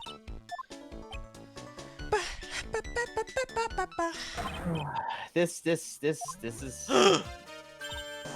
It's Oh, fuck. Phoenix. Who you calling Xeniope? Come out from under the table already, Maya. I got a Okay. question. Huh? Does Viola and Tiger run a business together? Yes. The loan And- shark business is his. Okay. But the mob boss is like her grandfather or whatever. Yeah, her So grandfather. Okay. Jeez. You just want to Alright, go play ahead. games with me? I don't recommend that. The medical papers now. Uh-oh. I think he wants Viola Cadaverini's papers back. Games like checkers? I like checkers. Yeah, he does kind of look like Phoenix, right? In a bit. Who does? El Tiger. Without the sunburn. Who are we talking? Wait, that's Phoenix. Where? Oh, him? Yeah, that's Phoenix. Where's El Tiger? I don't know. I haven't seen him. Okay. Me neither. I haven't seen him in a while. I think he was riding like a pink motorcycle or Right something. now presenting, whoever the papers. Yeah.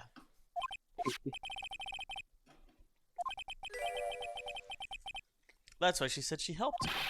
Forget about it. That girl's dumber than an eggplant. Shit. His true colors. Dude. What the fuck? You just Yeah, want to know what's eggplants are sad? dumb. I'll tell you what's sad, and it ain't only her face. She thinks she's got power because she's Bruto's little girl. Now that's sad. He's what?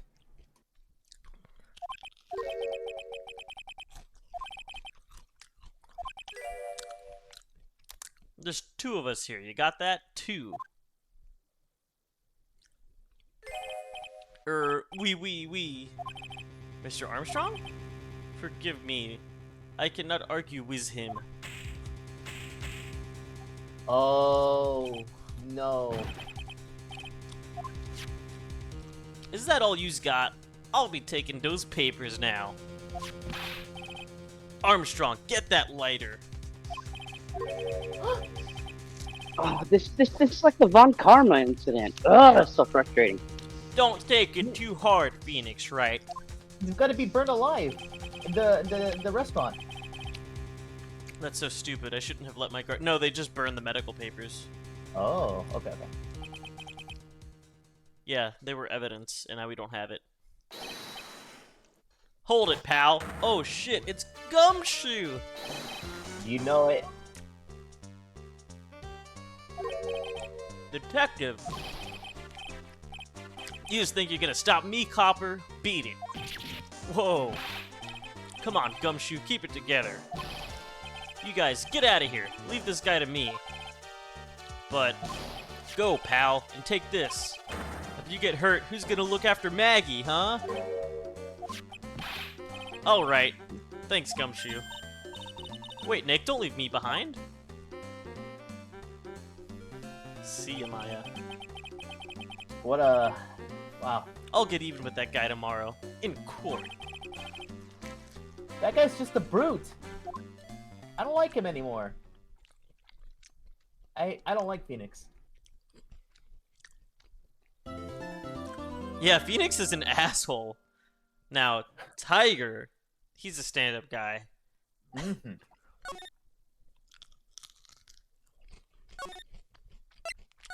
I can't believe Phoenix would just be using Viola like that.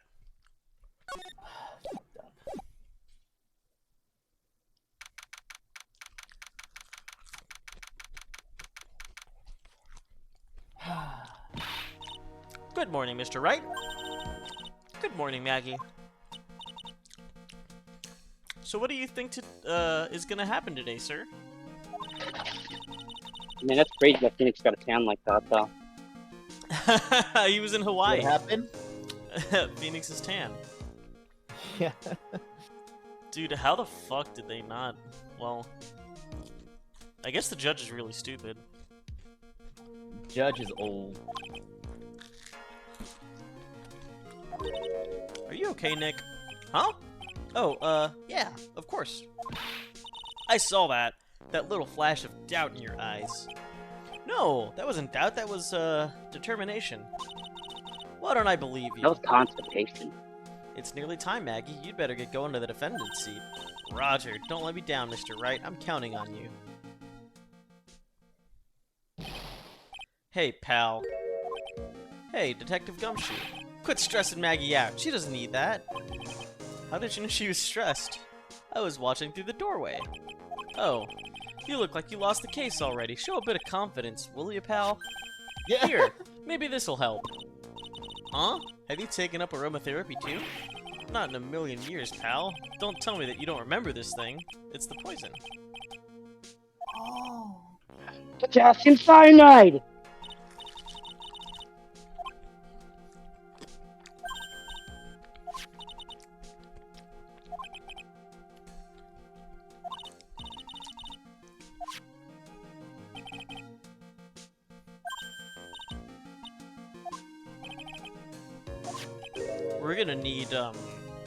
We're gonna need Viola herself to testify. Wait, it's medication?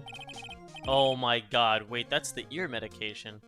They swapped the ear medication. For the cyanide. Yep. Wow. Yikes. So, it was burned from the inside of his ear canal.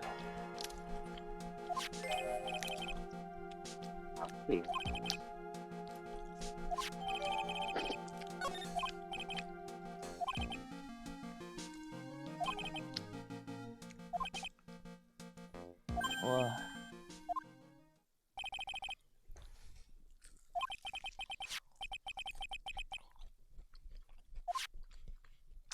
Honestly, Gumshoe is really fucking coming through this case. Like, holy fuck. He's definitely a fan favorite character. I think people like him more than even Edgeworth. There's a single person that doesn't like Gumshoe. Also, if you fancy it, the fucking Miles Edgeworth cases are pretty spectacular. Hmm. he's Court done is his now in best. session. He risked his job. He risked his life. He does everything for us. And he only gets paid like $1 an hour. Yeah. $1 an hour. Yeah. Yeah, because he kept fucking up case after case, so I guess this is his redemption arc now? I don't know. Oh, he was always just good. It's just Phoenix, you know, kind of does it better. Damn. Damn. Great. Damn.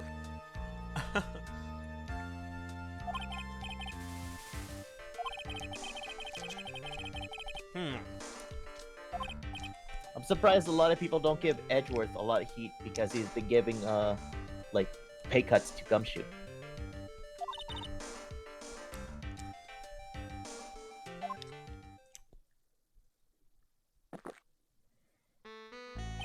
Ha! Allow me to enlighten you, Your Honor. The world, you see, keeps turning, and we must turn with it. You've lost me already, Mr. Godot. Don't let the mysteries of yesterday mystify you today. By the way, Biz, this is Gordon. This is how he talks. Only losers think like that. You've got to change with the times. That's one of my rules. Are you implying that you've resolved these contradictions? You know the answers to these riddles? The old guy wasn't just throwing seed in here. He was throwing us off the scent. And today I'll prove it. Very well. Let the first witness take the stand.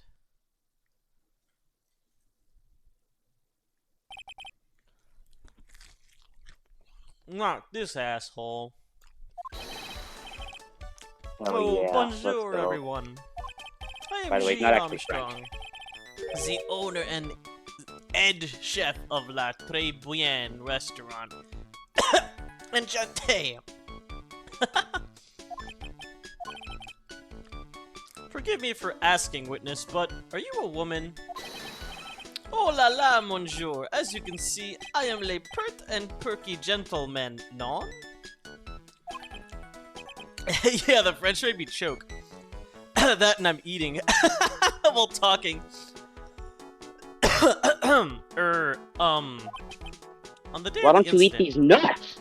you were in Trey Bien's kitchen. Is it? Huh? What did you just say to me? It is you, monsieur. Everything feels right. They're flirting with him. Ha! Wow, he's totally unfazed. Doesn't anything intimidate this guy? Very well. Your testimony, please, witness. Please tell the court what happened that day on Trespien. Oui, volunteers.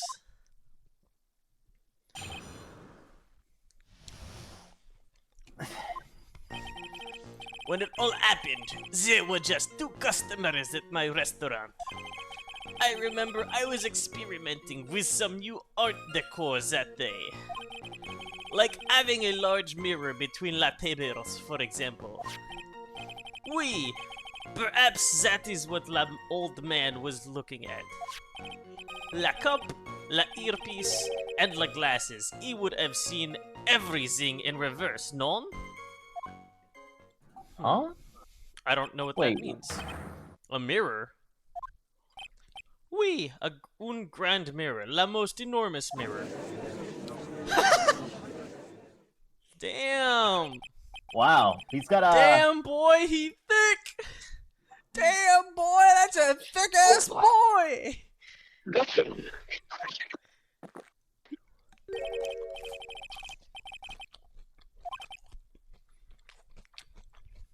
Hmm.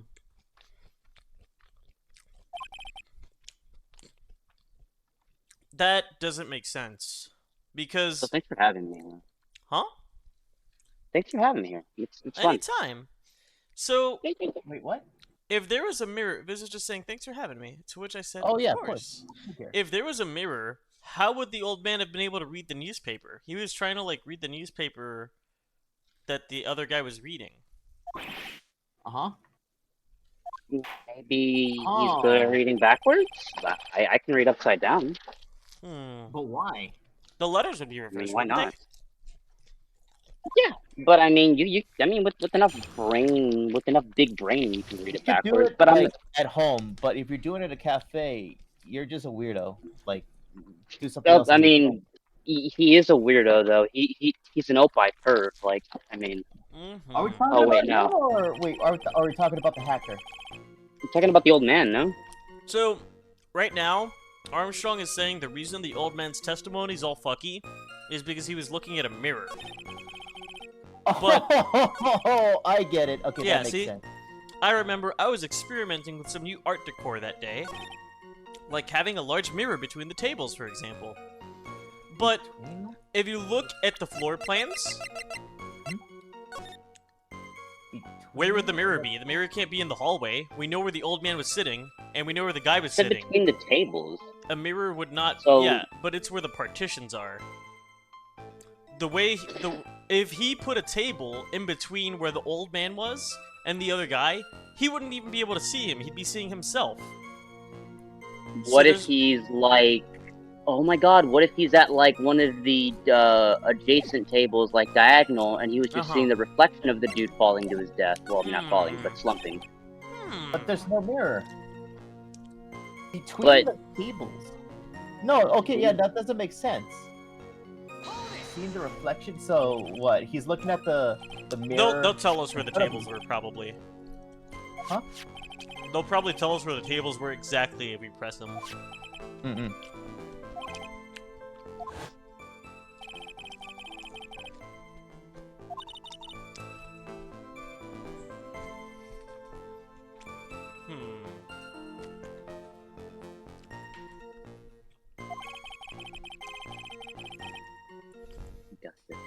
If I had if I had to approach this, I would just link Armstrong to Tiger by showing that he owes them $500,000. I mean, that would be the easiest way to say that, hey, you're lying, because you owe him money. You were experimenting with Art Deco? How come I never heard about that before? You're not familiar with the language of interior design, monsieur. Please stay on topic. Why didn't you tell the court about this before? But I just did, a few moments ago. Excuse me, Mr. Armstrong. This deco you're mentioned, are you referring to some sort of decoture? Huh? Art deco, like design, Your Honor.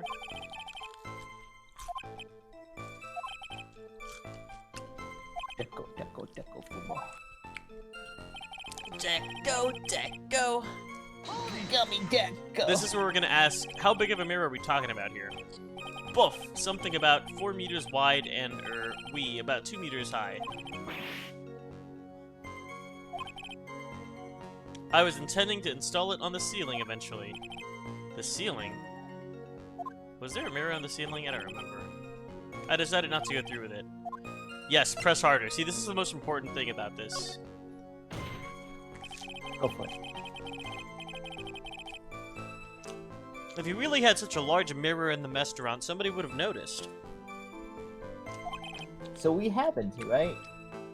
Correct. There's nothing about a mirror in Mr. Kudo or Maggie's Beard's testimonies. But... Objection! You didn't ask, Trite. You have only yourself to blame for such sloppy work. What? A mirror was delivered to Trey Bien the day before the incident. Really? As Mr. Armstrong testified, he was carrying out some design changes. And as it turned out, he didn't actually use the mirror in the end.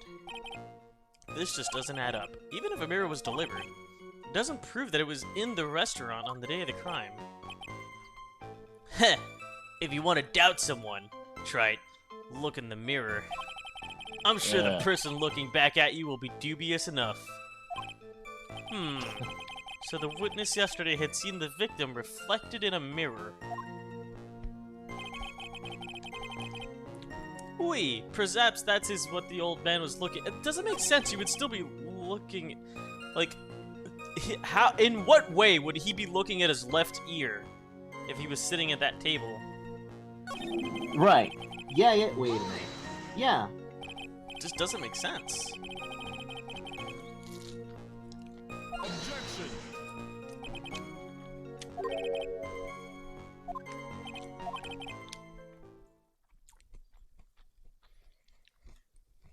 Whoa.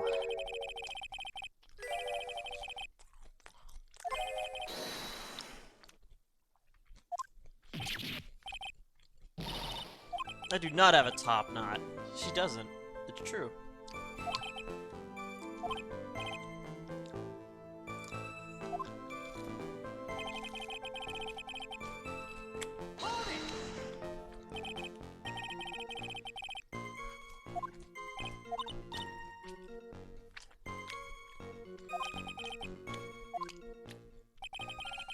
The boy was wearing the earpiece on the same side as the green lens of his specs. And if that's the case, then it doesn't matter what side. It was his left ear that was, fucked.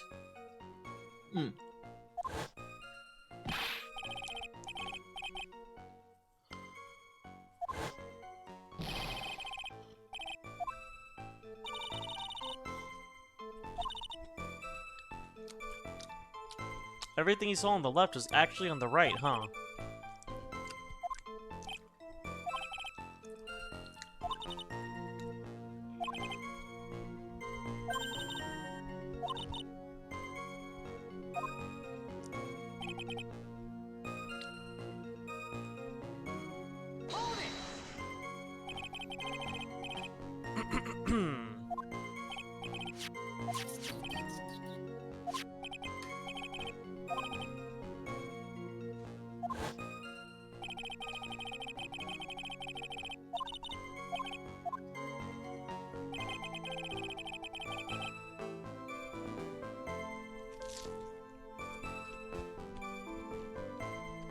Why does Godot look like he has laser vision? He probably does. Press a little bit more. Maybe it's a double press. Yeah, you're right.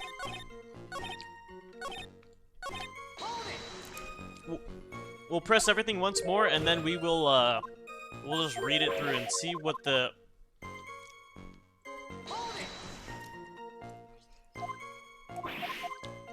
A really big mirror. How and where? I don't understand.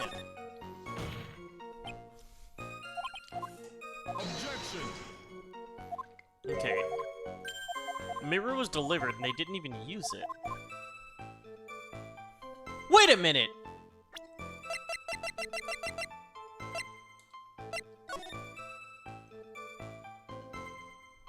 There's no mirror! Yeah, there's no mirror. If a mirror was really between the tables, you'd see it. Because it Oh, would wait be... a minute. What's that behind the guy? A painting? Could be a painting.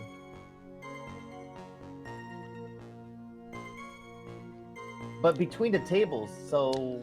If it's wait. between the... Okay, so, like, the only place there could be a mirror that would actually make this true is if it's between the tables where that partition currently is.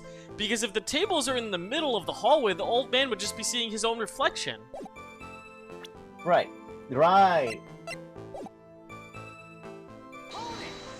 Can I look at the... Let's see. Objection!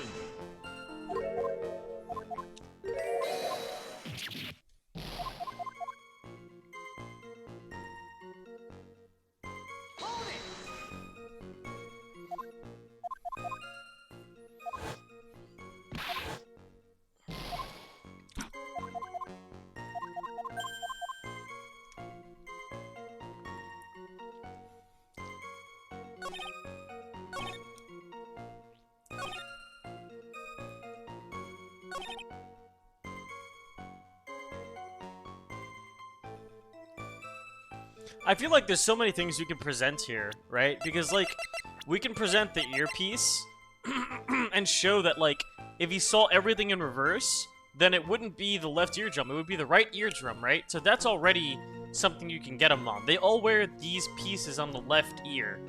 So, if he saw everything in reverse, and he said, oh yeah, I saw the left ear, it was his left ear for sure, then it would be his right ear, but that doesn't make sense because it's the left eardrum. So I think this might be the best, most solid case.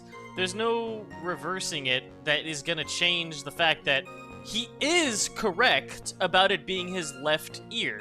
Because Right. it's his left ear that was ruptured, and he did say he wore a spectacle on his left side. The old man is correct about that. So I feel like Glenn Elg's eyepiece is, like, the best thing we can present here.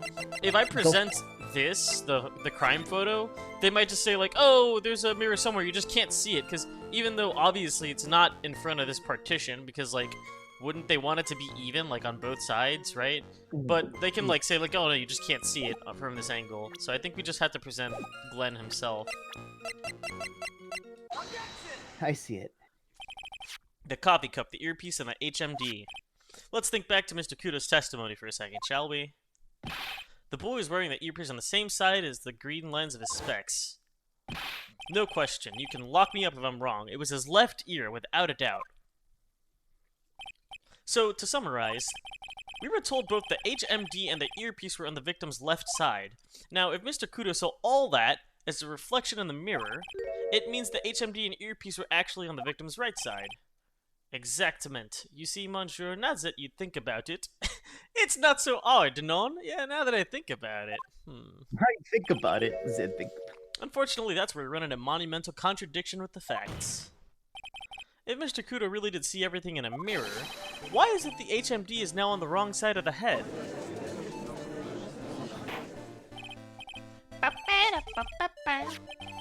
If the witness genuinely observed the victim reflected in a mirror, then we would expect the victim's eyepiece to have been over his right eye.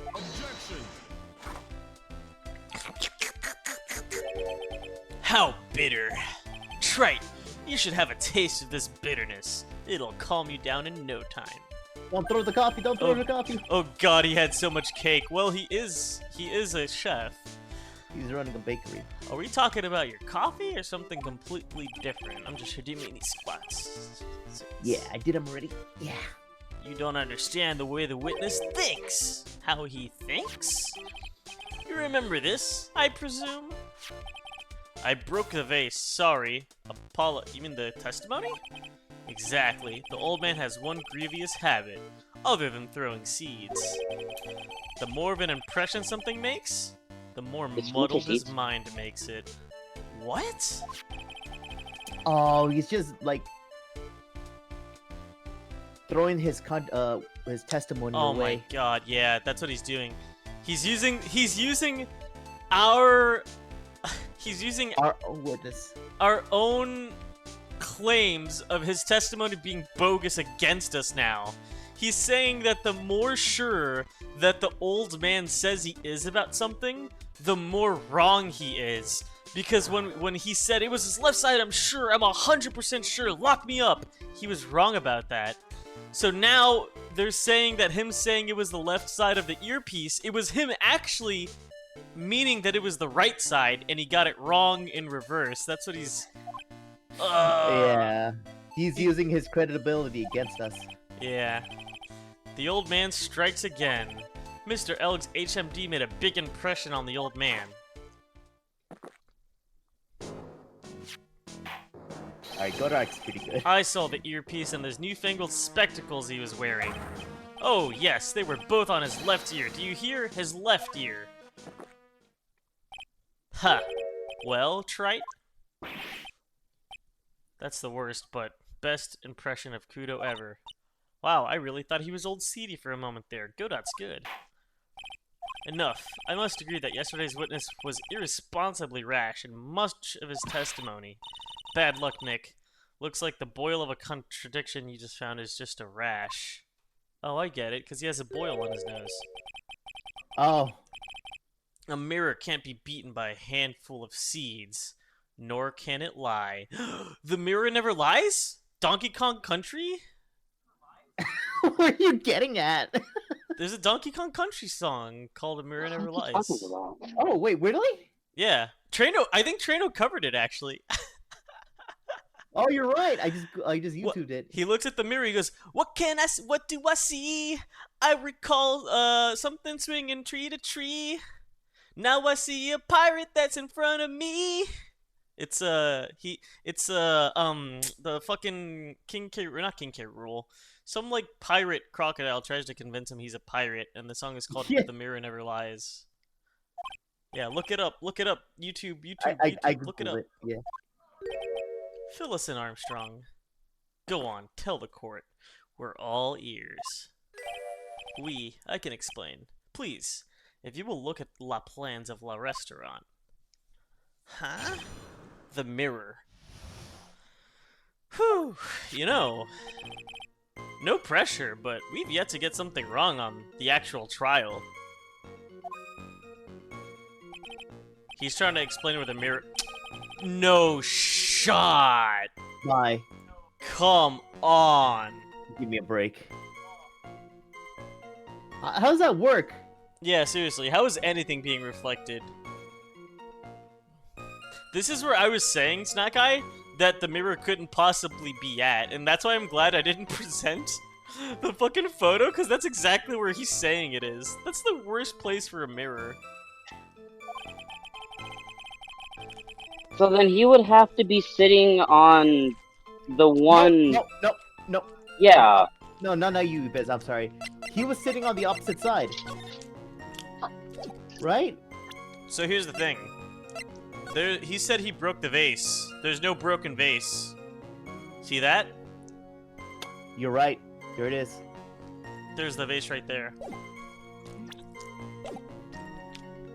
Well, no, he broke his vase when he stood up, right?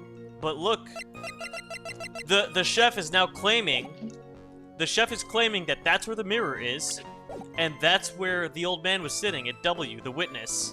But look at the table from the perspective of the chef. The vase is not broken.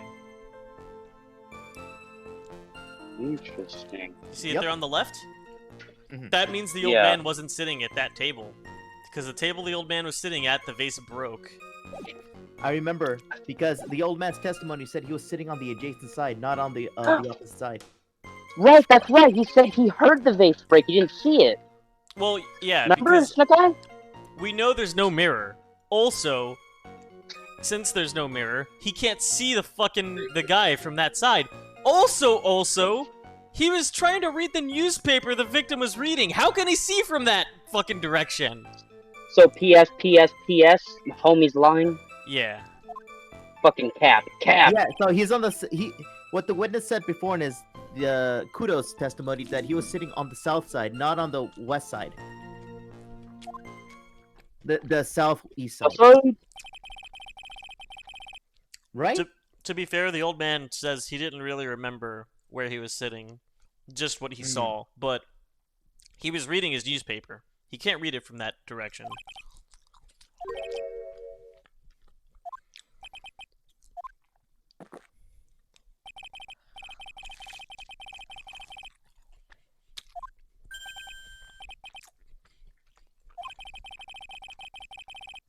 Godot's really trying to get her goose on this one. Is he the only prosecutor you met so far that's like super personal?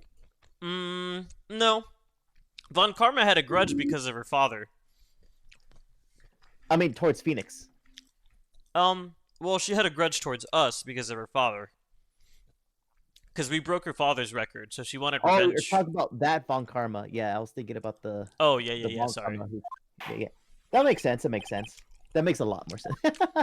But this guy has no history. He just hates Phoenix for no... Well, he just wants to make Phoenix lose. La mirror. It was in the middle of la restaurant, dividing the two halves.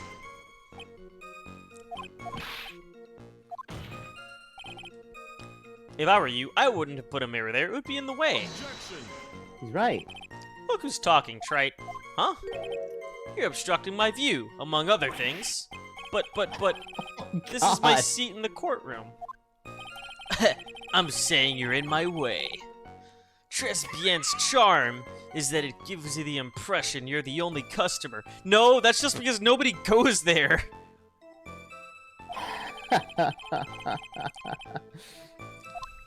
He's digging too deep to this.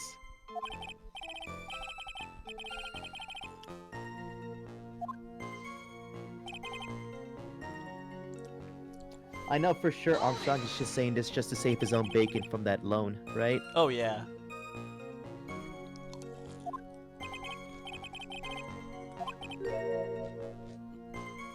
I always attract the younger boys. Maybe I should keep you in suspense a little longer. Mr. Armstrong, tell the court what you know at once. I attract the older ones too, you know. And some. Don't Shall I call me tease even you younger too? boys, my guy. Please. Damn it. No, he plays for all teams. He's going after the judge too.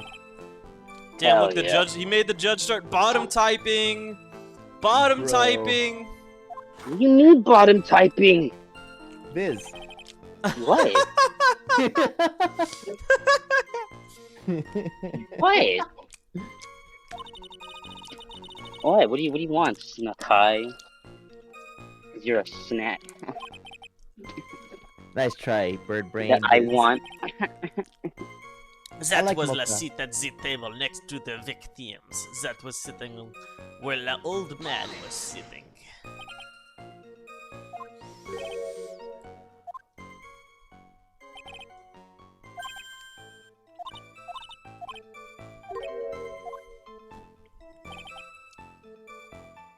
After the accident, I moved the mirror so it was not in the way. Did you move the mirror while Mr. Kudo was off calling the police? That's suspicious. Yup. I carried it out of the restaurant. Wow, somebody dies and the first thing you do is, let me move this mirror out of the way. You've moved a huge mirror like that all by yourself. What can I say? I know how to pick things up, handsome. Heh. God, it actually laughed at something.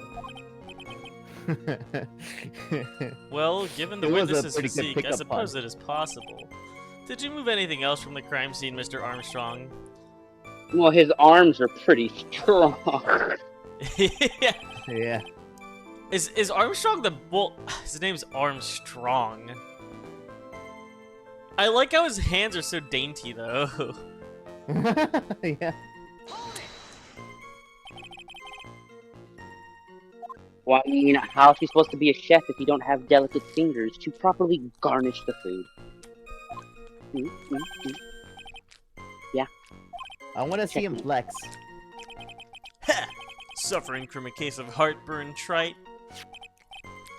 Oh, I have so sleeping for that. An oil with golden myrrh and a Frankenstein's. What the fuck? Add a few drops to your coffee and voila. Enjoy.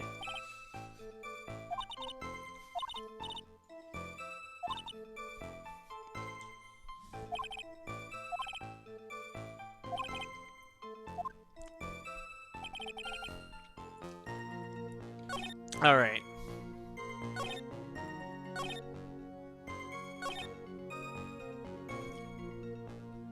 This is the one we can get him on. That's where the old man was sitting.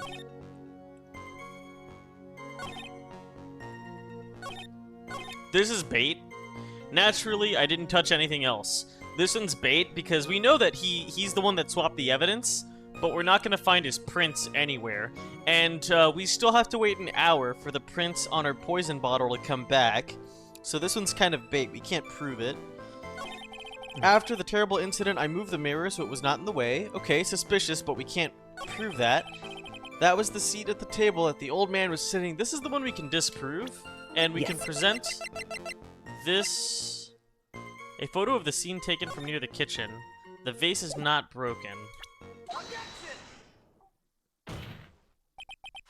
This piece of evidence contradicts the testimony we've heard, Your Honor. The crime photo? This photo shows something that theoretically should not exist. What on earth do you mean by that, Mr. Wright? Huh. Should not exist? Sounds like you're describing yourself, Trite.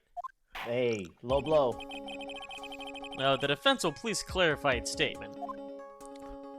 What? He's gonna make his point. What is the something that should not exist in this photo? Right here. I think it's pretty obvious what should not be in this picture. The vase? What possible connection does this have with the witness's testimony? Your Honor, I'm telling you that there should not have been no vase on this table. Because it very clearly contradicts with this piece of evidence. When the incident occurred, I broke the vase at my seat. I'm sorry. Yeah.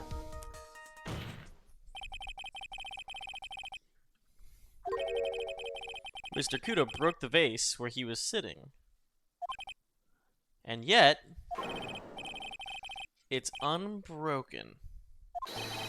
Mr. Kudo was not, in fact, sitting on the table next to the victim at all. Objection! Don't be an idiot, Trite. That's impossible. That seat's the only one Kudo could have seen the victim's reflection from. Damn, even he trusts his clients. I think he just wants anything to... There was no mirror at Tres Bien that day. Mon Dieu. Objection! Don't try to confuse the court, Trite. Obviously, the witness cleaned up the vase, while the police were taking their time getting to the crime scene. Nope. He says he only touched the mirror, and nothing else. Unfortunately, Mr. Godot, that doesn't quite work for me. Mr. Armstrong already testified to his contrary. In his own words, I did not touch anything else except the mirror. Urgh. He's overheating. Oh, he starts chugging coffee. Wait, is that his fuel? That is he a robot? Oh, what the fuck? Sniffle. I was right. There was no mirror in the restaurant that day. Why did the victim have an earpiece in an ear in which he couldn't hear?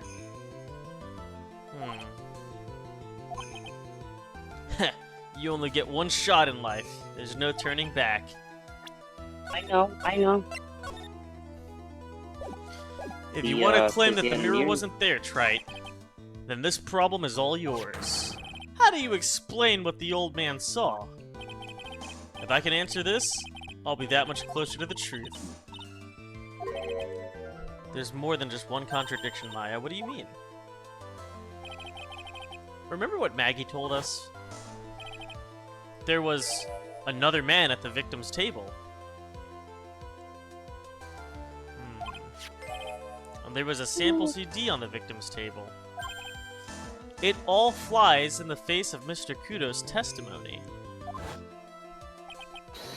And I think I know the reason why nothing in this case is adding up. Well, Mr. Wright, let's hear your answer. Whew! No, there wouldn't have been enough time to get a new vase. Man, this is gonna be tricky. The reason behind all the contradiction in Mr. Kudo's testimony is simple. Well, the ear doctor didn't make a mistake. The poison was swapped. The ear medicine was swapped with poison. Go ahead, sorry. Hey, Lou, thank you for the The raid. only reason. Oh, thank you for the raid. What if the reason is that what they believe they saw our victim, right, was actually the Viola, and they confused Viola for the victim? Huh? That's why because the old guy and the chef would have seen the second guy. Yet our client told us that the second guy was sitting with him with the CD. Come again? So everybody's testimonies are everywhere, right? The only person who said that there was a second person sitting next to the victim Was Maggie. was the client. Yes. Yeah. And Hey, yet Lou. the chef, thank you, Lou. The chef and Kudos never mentioned the second guy. Yeah, we also don't know, when did Maggie pass out? Do you? Oh I my mean, god! they could all be covering for El Tigre because they don't want to invoke his wrath. How do I say this? What if Maggie got taken out by Viola and Viola was taken disguised as her? That's why and then El Tigre left or El Tigre. Oh, wait. Say that again? What if Viola took out Maggie, disguised as her, and then Tigre left before? Yeah. Okay. Shit. I lost where I was trying to get at. But that's why nobody else talk about the second guy, because only Maggie saw the second guy. What? Oh, hold up. I'm trying to fathom everything. Okay, hold on. Mr. Kudo only saw one person, right? And the person they saw at the table took a sip and dies. Okay, well, hold on. Okay, so it's not the ear doctor, right? We can it's one of these three options. So it's 50-50. Kudo made a mistake, or the victim was a phony. If the contradictions are that Mr. Kudo made a mistake, I feel like that's not valid. I think just by process of elimination, I'm going to go with the victim was a phony, even though that's kind of weird. I can't really... but if we're saying the victim that Kudo saw was a phony, then what he would have had to have seen was, The second person. well, it would have had to have been Beard passing out, because she passed out and she doesn't remember. She says there was two people sitting at the table, right? Right. So if she passed out, that means somebody gave her some kind of, medication or some. She said she got dazed, but she probably was given Probably something that given a made her pass sedative. out. And so if that's the case, the coffee girl could have just taken her outfit. And if the old man was looking at her ass the whole time, then maybe he just didn't notice, you know. He would have. He mentioned a lot of details about the victim, I don't but think he it's never Kudo made a mentioned the mistake, scene. and I really doubt it's the ear doctor, because, like, we've never even brought that up. So I think it's just that the. I don't know, because like I think that's the biggest highlight is that you should have seen the second guy, right? Both Mhm. uh the old man must have all right. I Because the old man should have brought up the second guy. Oh, wait, And wait. Okay, it's easy. The victim was a phony, because look at his fucking name. His name is Glenn. It's backwards, just like how all the phonies in this case have had their names fucking backwards. He's calling the phony Phoenix, Phoenix backwards. I think Oh. that's the dead giveaway. Wait, so this was set up for what? Then who was actually killed? The Huh. incident Mr. Kudo witnessed and the incident the victim experienced were two completely different events. Okay, this is kind of weird. But, yeah, he did mention the hair ribbon, but she could have just borrowed Maya's uniform. Or not Maya's uniform, but Beard's Maid uniform. Yes, the victim that Mr. Kudo saw wasn't Glenn Elg at all. It was an imposter.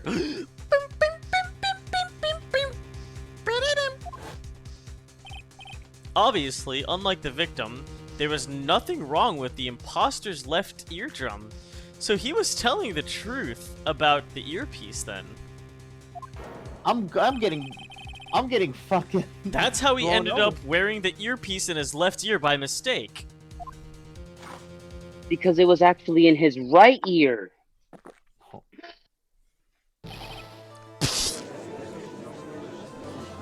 That explains a lot. Like, his ear would have been ruptured. Not only cannot hear anything, it will be painful. You put something on his ear, right? Hmm. On that Quiet, ruptured Gramps. Why don't you clear out of here, huh? Oh, What did you shit. say? That's right. Are you saying that what Mr. Kudo saw was a setup? Yes. Someone pretended to be Gren Elg and acted out the whole coffee poisoning. All for the express purpose of creating a witness out of the one Mr. Victor Kudo. Oh shit. So there Get was real no murder? trite. Why would anyone want to do that? Isn't it obvious? The thing Mr. Kudo was most insistent about in his testimony was the serving girl brought him a Javachino, but she put something in it. That's the serving girl, right there in the defendant's chair. I remember her well. It's hard to believe, but there was one and only one reason to show Mr. Kudo this fake poisoning. To show Maggie Beard in the act of poisoning the coffee. Are you insinuating that what the waitress in the old man's story was a fake as well? It's true that there were no other customers in the restaurant at the time, but it's also true that the chef was there. He would have noticed what was happening. That's right, well, witness? If your restaurant really was the scene of such theatrics, you would have known about it, correct? Ooh la la, this is most difficult for me. No, it's quite simple. All you have to do is testify. You are under oath after all. Was there in fact a phony at Tribulations that day? The defense demands that Mr. Armstrong tell the whole truth about what happened. What? The defense's request for additional testimony is accepted. You will accurately explain in detail the events in the restaurant that day.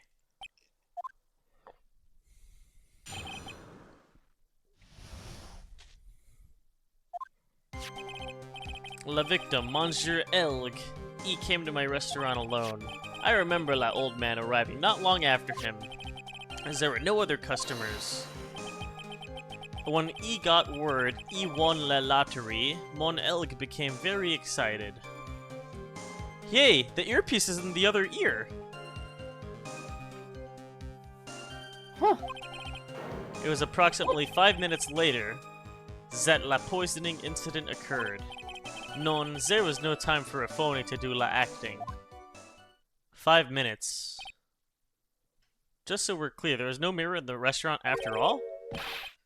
Je vous demande pardon. Forgive me, Your Honor. I lied because I wanted this mess to be cleared up quickly. Hey. What Can't you do just that. done is commit perjury, Mr. Armstrong. I will decide how to punish you later. Wee. For now, we will hear your cross-examination, Mr. Wright, if you please. Good job, This Yats. is why you can never trust the French. Honestly, the dead giveaway was that, like, the phony Phoenix was always named Phoenix backwards. And Maya even said, like, maybe there's a phony Maya, and then she said, like, her name backwards. And then when I looked at Glenn's name, his name backwards is also Glenn Elg. So I was like, okay, I think that's probably, out of those three, that's gotta be it.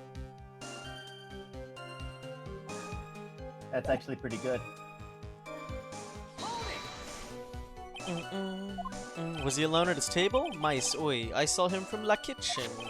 Wait, who's Phoenix backwards? El Tigre? No, it's Xeneoff. It's like Zinoff or something Cool. like that. It's Zinoff. basically just write his name out backwards. That's what Maya kept calling Tigre before we knew his actual name. Ha! Unfortunately for you, Trite, yesterday's witness also testified that the victim was alone. You know, seeing you squirm like that reminds me. Wait a minute, we have the calendar that literally says meet with the tiger. Glenn's calendar. And so now we just need to make sure that we can prove Tiger was there somehow. The matches? Let's press on everything first. Yeah. Seeing you squirm like that reminds me of a certain coffee's bittersweet bite. What kind of coffee has he been drinking? It's not coffee, it's love. It's love that's bittersweet. Hearing Maya say that makes her seem wise all of a sudden.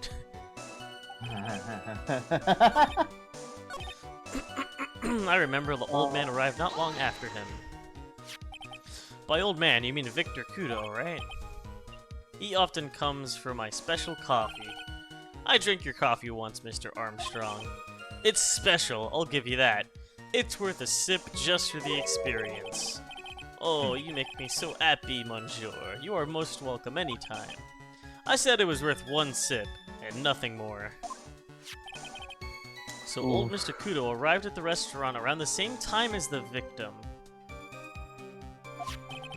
Maybe I should ask about his arrival in more detail. You're saying that not much time elapsed between when the victim and Mr. Kudo arrived. Oui, that is correct. But that still leaves the possibility that something happened in that gap of time between the victim arriving. How much time would you say elapsed? Let me see. Approximately 2 minutes. 2 minutes, that's all? It seems unlikely anything untoward. What? Untoward could have happened. I didn't know that was a word. Untoward? Untoward. What the fuck? Unexpected and inappropriate. Wait a minute, this word is so easy to spell. How have I never seen this word before? It's pronounced entoward? Entoward. What the fuck? Unexpected and inappropriate or inconvenient. How?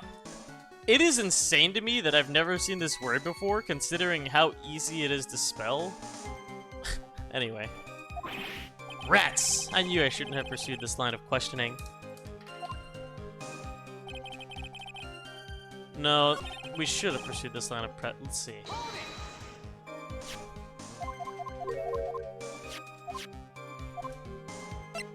What time was it? Out of curiosity, what time was it when Mr. Kudo arrived? Oh, I cannot remember. A witness told us the crime was reported at 2:25. Ah, but remember, the lottery announces winners at 1:30. That was an hour before.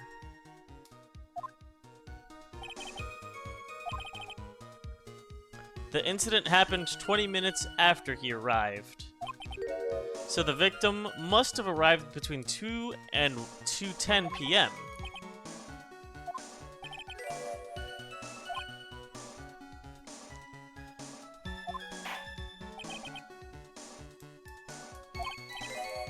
The time of day will be added. Merci bien! That's French, isn't it? I'm glad at least one person is in a good mood.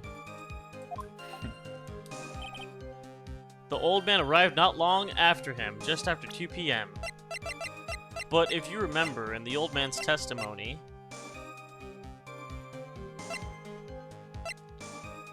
he died instantly, and he announced that he had won the lottery. And if he really won the ticket, he would have won at 1:30.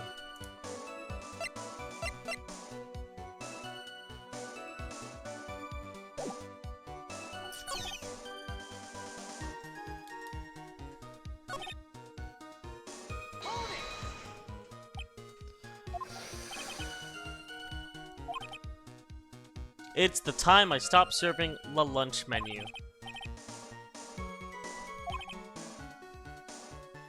I've been known to wind up a case early just to make it on time.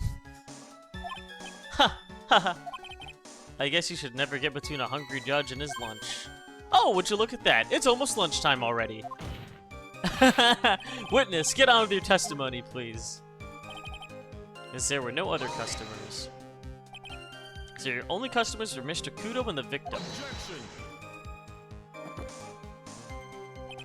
How many times do you need to ask the same thing, Trite? You'd never catch me drinking the same blend twice. Huh? Huh? You're trying to establish the presence of a phony victim in the restaurant. But you're wasting your time. You can't grind birdseed to make coffee, if you catch my drift. But there's a hole in his testimony somewhere, I'm sure of it. When E got word he won la lottery, Mon Elg became very excited. See, this is where we get him. The lottery was at 1:30. Did you see him? None, I was in the kitchen, but I heard him. Yes, I remember him shouting, "Yes! $500,000! Presumably the defendant heard that too then, correct? Maggie? She looked like a poor little frightened dove. What about Mr. Kudo? That old man choked on some bird seeds that got stuck in his throat. It seems now we have another incident on our hands. How many blends has this man drunk in his life then? Well, we know that at least every single case he drinks no more than 17 cups of coffee. And he... Actually, I can tell you for a fact he has had the same blend more than once. Because he makes his own blends, and Godot blend number 107 is one that he's been working on, and he says blend 102, Godot blend 102 is his favorite. That's his favorite, which means he's had it more than once. It was approximately 5 minutes later that the poisoning incident occurred.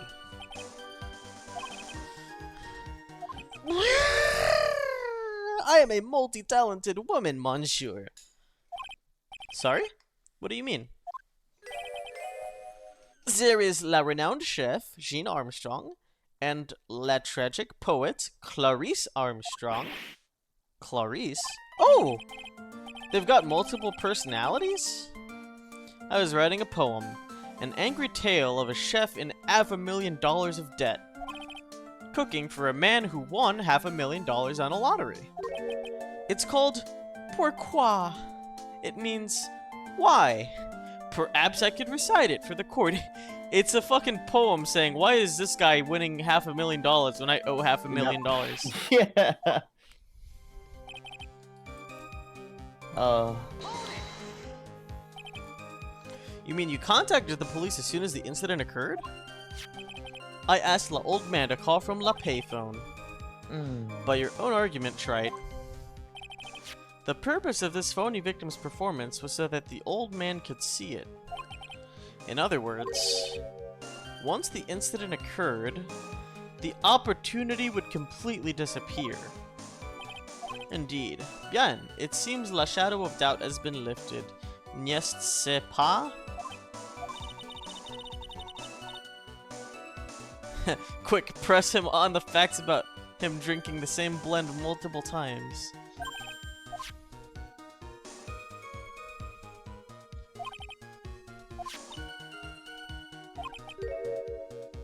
She fell unconscious when the incident occurred. But see, the old man never saw her fucked up robes. yes, that's true.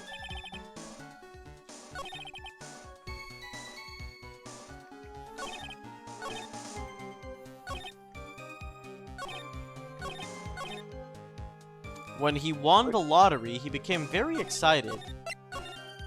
I feel like I could press him on this, but 5 minutes later, the poisoning incident occurred. Because if we just show the lottery ticket, we can see that it couldn't have been 2 p.m. What about the flyer? Yeah, that's what we'd be showing. The flyer here. Oh, This okay, says I thought you meant- 1:30. Right.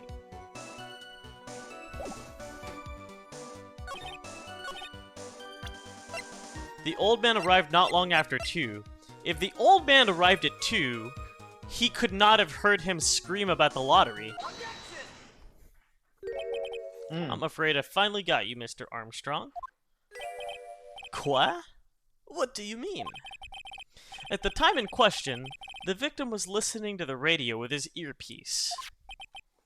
The show he was listening to was Millionaire Radio. Each week, they announced the winning numbers of the $500,000 lottery ticket. That must be la show Mon Elg was listening to. I can't see any problem with this testimony, Mr. Wright. I wonder. You said the victim arrived at your restaurant after 2 p.m., correct? Oui, I am sure of it. I remember it perfectly now. I know it was that time because I had just finished serving la lunch menu. Get to the point, Trite, if you have one. Yeah, have you seen his hair? That show is broadcast live at 1:30 p.m., and it claims to be the most thrilling 10 minutes of your life. It's on the air at 1:30. Now, supposedly, the victim made some noise when it was announced that he won.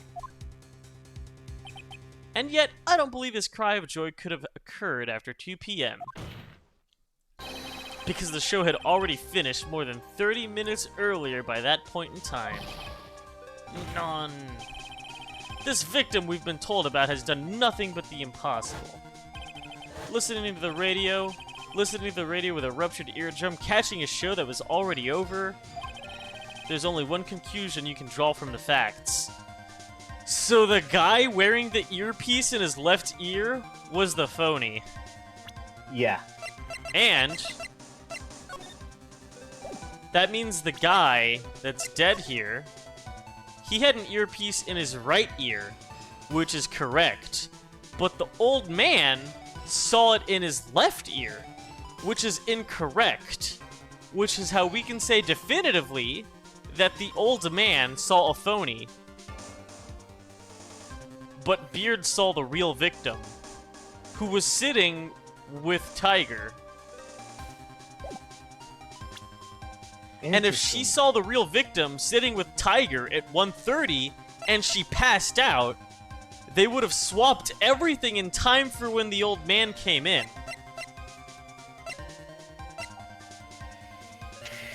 This is convoluted.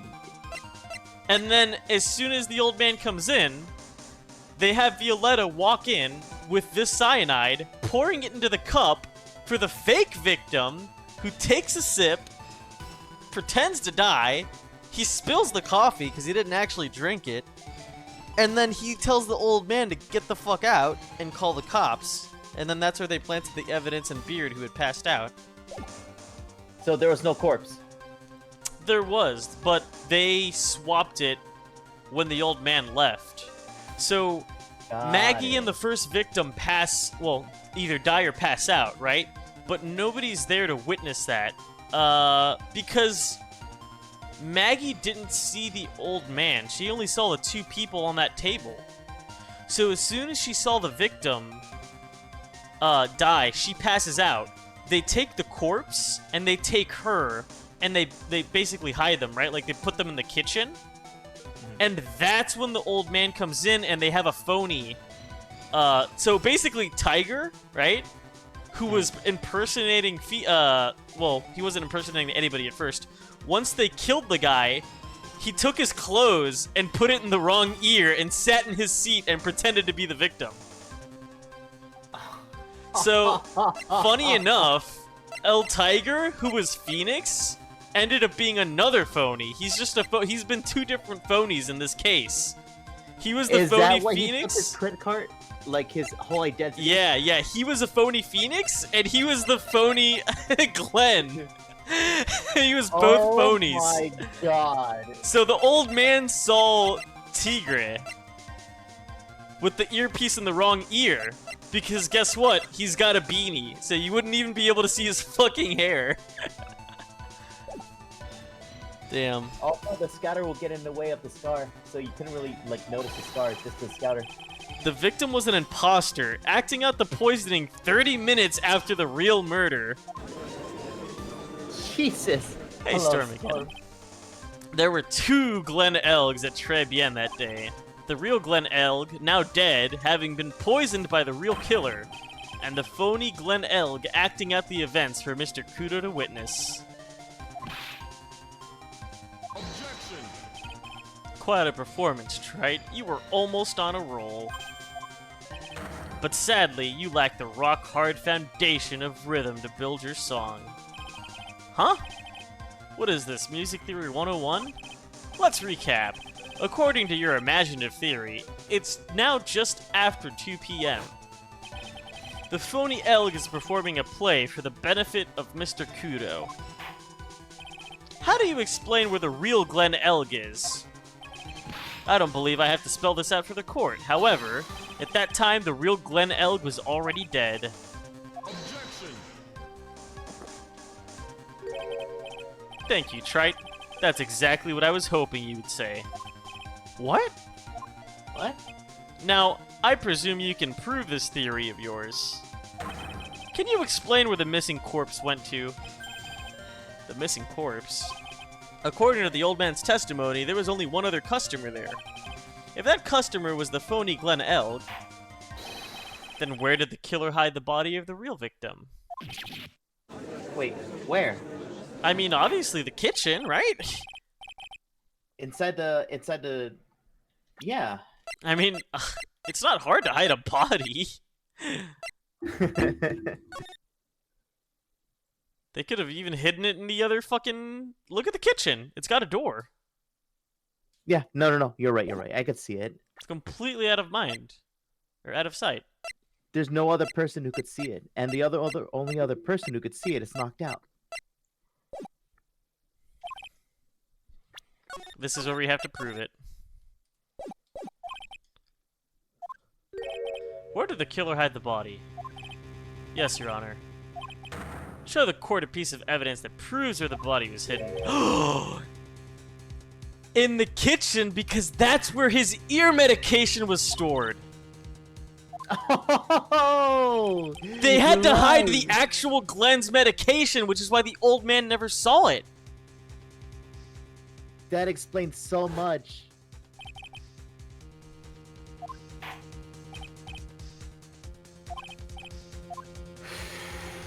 Where was the body of the real Mr. Elg concealed?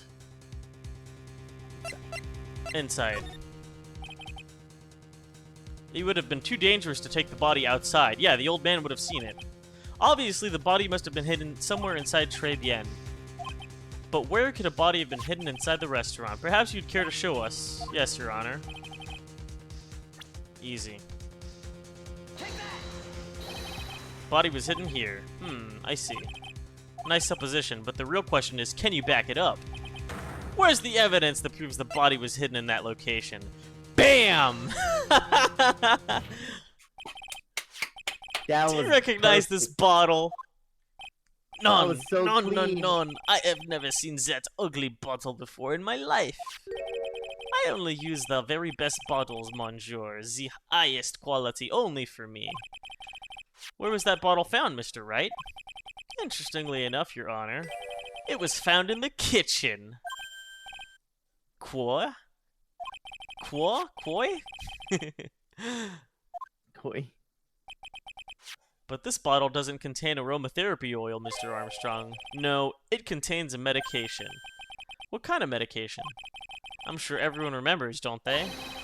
That Mr. Elg visited an otolaryngological clinic and was given medication that day. Otolaryngal. Otolaryngological. Otolaryngological. You can't be serious. The defense had the contents of the bottle analyzed, and I have the lab results here. The contents of the bottle matched the prescription that was given out to Mr. Elg. Glenn Elg's murder hid the body in the restaurant kitchen, at which time this bottle fell out of the victim's pocket. Oval Joe Lingological. What? Oval Joe Lingological. When the incident occurred, didn't you say you were in the kitchen? Mon Dieu. Yes, you know what I'm about to say. It was you who hid the victim's body. You did a fine job pretending to defend my client Maggie Beard, however. You were setting her up to take the fall behind the poor girl's back. Non. Apple Scar? Order. This is an extraordinary development. Witness, did you murder Glenn Elg? Never! I could not do such an horrible thing. No! Godot, are you okay? Oh my god. That coffee's gonna soothe them, watch. Cue the music. The bitterness. Every time I get lied to, I always down a mug of coffee. That's one of my rules. Do you have the slightest idea how many cups you've had by now? Then I like to do the same to the person who lied to me. I like to take them down with my empty cup. Listen up, chef. How about a brand new flavor in your ear, my H-deficient friend? The fuck does the H stand for? H deficient. Je vos demande pardon. Please, you must hear me out. Oh, because he never says the H's. Oh, man, I just got that. That's pretty good. It is a trap. Listen to me, por favor. Hey, that's not French. Is he a phony too? He's a phony. Yo hablo español, Mr. Armstrong, and por favor, Spanish. He is a phony. I love this case. I love this case. I'm only gonna ask you once. Did you do it? None. Absolutely none. That flower's gonna go bald. Let's hear it. You've got one shot. Right, Gramps? Witness, the court will permit you the chance to make one final statement. If you lie under oath again, Mr. Godot's coffee mug awaits you. As does my gavel. Oui, it is clear. What do they always say in the movies? I got a bad feeling about this. Very well. Begin your final testimony, Mr. Armstrong. You got this, right? You got this, Yatsmugi? Whew.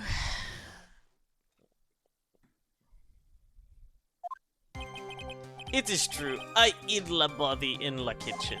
A man forced me to do it. I had no choice. I had to go along with him because there was no reason I could not refuse.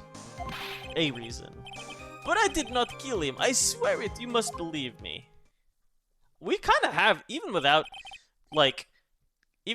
cross-examining the girl or Tiger, this is kind of a shut case. You were forced? By who? I cannot say. Or I will be erased. Oh, Let's try a damn. different question then. When Mr. Elk died, was he really the only person at his table? There was...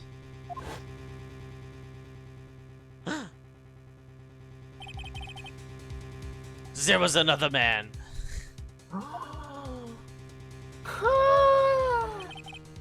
I knew it. When even the judge calls you, I know you done goofed. Yeah, he speaks Spanish. We learned something about Judge lore?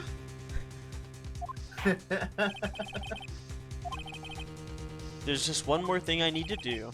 I gotta break this guy and get him to tell us the name of the real killer. Whew, what a trip. It is true. Oh yeah, okay. Let's see. Did you carry the body yourself? I carried him. And I carried Maggie too. I fucking knew it! Armstrong carried them both. When she saw the victim collapse, she fainted. I could not leave her there. Why did you hide the bodies? A man forced me to do it. I had no choice. I had to go along with him because there was a reason why I could not. A man forced me to do it. I had no choice. What man? Who was he? None. None. I cannot say. I fear for my life. He's really scared. You'll just have to put words in his mouth, Nick. The judge is technically the most powerful character in Ace Attorney canon. What about the assassin? The assassin is pretty strong. Even the judge is scared of the assassin. Was like the killer? Yeah, the killer. Shelly the killer. The most powerful character is the Thinker? That's true. The killer has like one confirmed kill, but the Thinker has at least 2.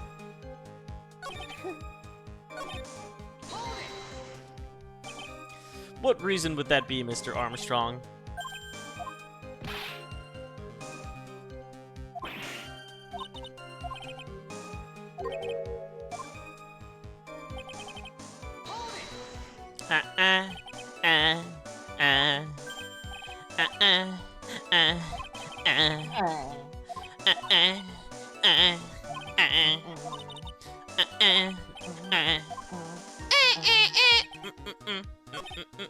A man forced me to do it. I had to go along with him. There was a reason why I could not refuse. A man forced me.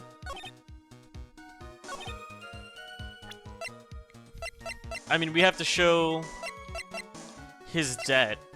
There is a reason why I couldn't refuse. Does it show who he owes the debt to? Yep, tender lender. I mean, that just straight up, that links him so hard. Because I was thinking, like, you can probably show the profile. I hit the body. A man forced me. He says a man forced me. Wait a minute. Huh? What if it's gonna do the bullshit backwards? You know? Like we don't know like who's this leading to? Who's the man? You know? Mhm. So we gotta. It's like an order thing. So I'm giving you like, if you get this wrong, but it's actually in reverse order, then Yeah. I'm gonna go correct. I'm gonna go with this one. Isn't really like a man forced me to do it. I mean that narrows it down a lot, but I think that this one is better because it says there was a reason I couldn't refuse. So we just have to give, hey, here's the reason you couldn't refuse, right? So, but before you answer, your both of your answer is either the profile or the contract, right? And then Wait, either way, wait, one wait. second. Okay.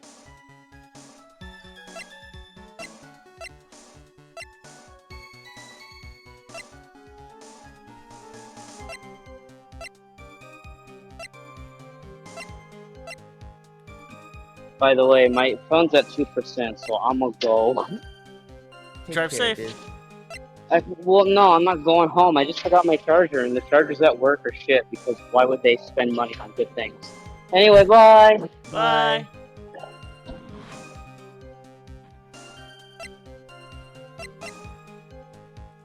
Bum, bum, bum, bum. You have $500,000 debt, don't you? $500,000. Is this true, Mr. Armstrong? Oui. Je suis désolé. I was weak and I borrowed the money. The Thinker is even in concealed confinement? Wait, seriously? Did they seriously jail the Thinker? I don't remember that. That's why you couldn't refuse anything asked of you by this man. Okay, okay, so then we just show the... Tiger. What if it's Bruto? Just kidding.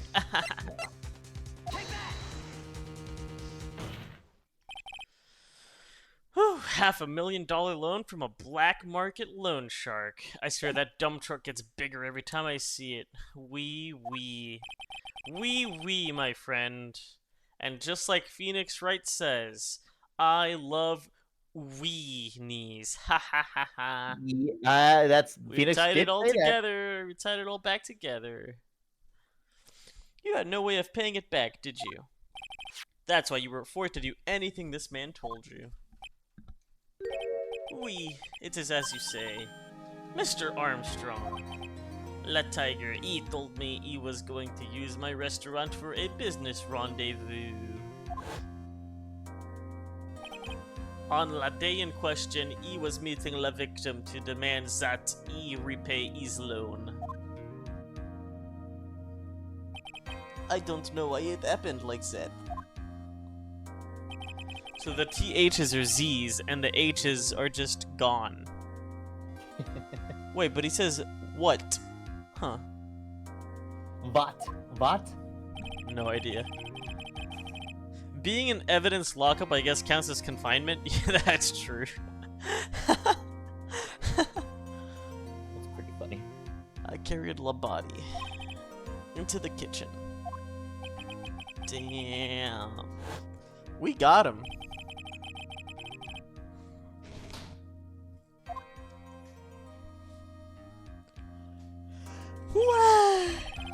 I do have one further question for you, Mr. Armstrong. The poison and lottery ticket found in the dependent's apron pocket. Was that your doing as well? No, I knew nothing about that. Making it look like Maggie had done it. I was not. Ah, so I guess El Tiger did all that. You will summon this Furio Tiger as a witness. I doubt that can be arranged today, so we will adjourn for now. What? Hey, wait a minute. I got a question. Huh? Do you think El Tiger was also trying to frame the girl? 30 minutes. That's all the time I have to play with you, Chris. What? The trial will go on. I'll see to it myself. I need half an hour to get that guy on the stand. Not a minute more. What the fuck? How the... Don't sit back and relax yet, trite. This trial could still go either way. Very well. Your request is granted, Mr. Godot. Got it? Oh my fucking god, it's got it. Like, I've got it. I'm gonna walk away. Got it.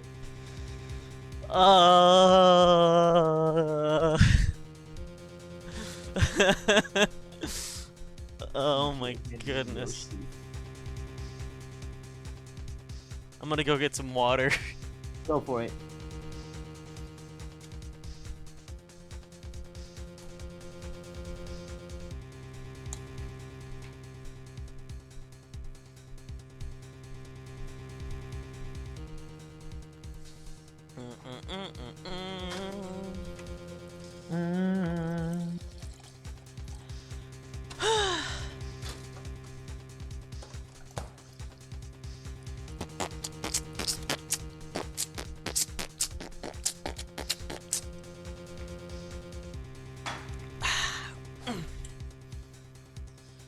Alrighty.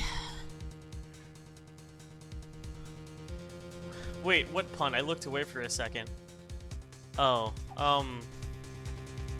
I pronounced the other prosecutor's name. I've been calling him like Godot, but it's like you can pronounce it God and then OT. Got it. Got it. Like I've got it. Yeah, so it's easy to like miss that pun if you mispronounce it. So it's not really hard to understand why we didn't get it. It can also be pronounced Godo, like the play character. I actually don't know who Godo is. It took you that long to figure out this pun? Yeah.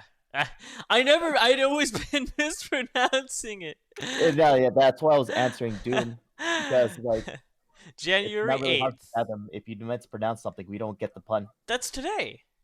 It's today. January 8th.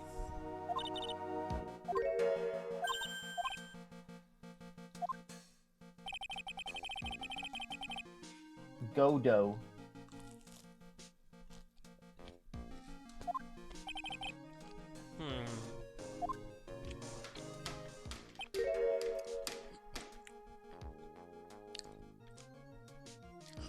Waiting for Godot. It's a Samuel Beckett play. Huh. The more you know.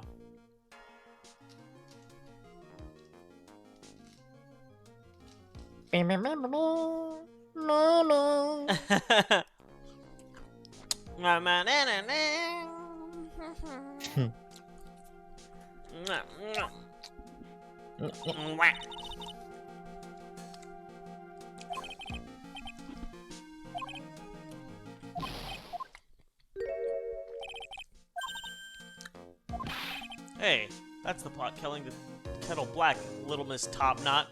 She does not have a top knot.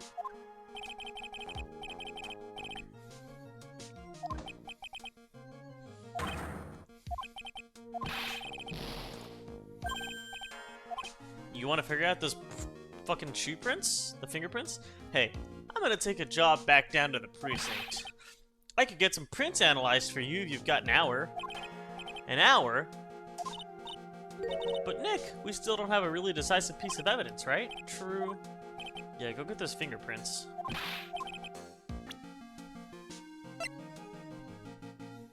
So is Detective Gumshoe working for us now? Like no longer Francesca or Edward? Well, here's the thing, right? When he got fired from the precinct, he said, hey, I'll come work for you. But then Edgeworth rehired him. But now Edgeworth is on vacation, so he still works for the precinct. But in this case, he wants to help Maggie, so he's helping us. Got it. Which is why he's running our errands. The matches, I don't think... I mean, small bottle, the victim's ear medicine, covered in unidentified fingerprints.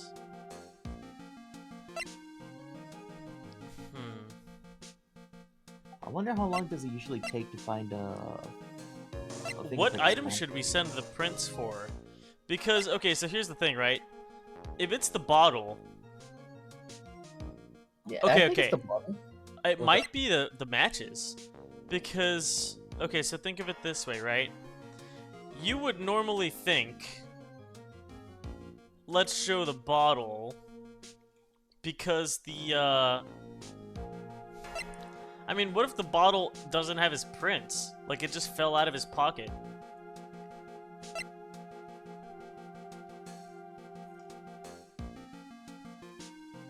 It mentions fingerprints? Yeah, I guess this doesn't say it has any fingerprints. We have to think about the description too. Yeah, If it yeah. fell, someone needs to pick it up. Yeah, I suppose that's true. Fine. I think both would have been cool.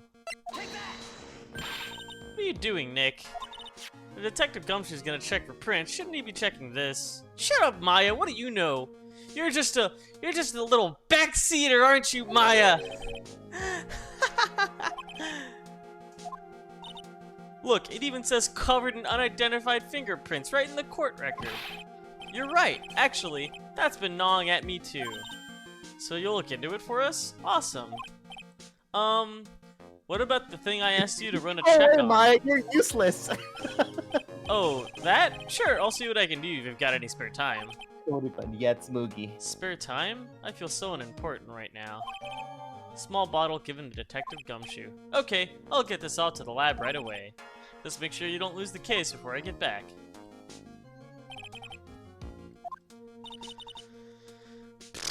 It's time to separate the phonies from the real guys.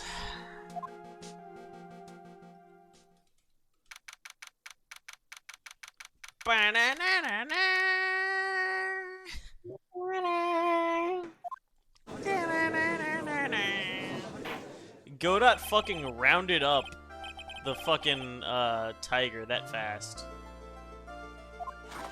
And you know, this court made me suspicious of Godot. Got it. Was like another Phoenix, right? I even Like tamed another him phony? for you. It was a 3-cup job. No problem. Tamed him? The guy's name may be Furio Tigre, but come on. He's pretty lively. Be careful, he still bites. Very well. Please show Mr. Tiger to the stand.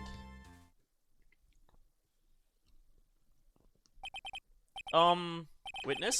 Please state your name and Bite.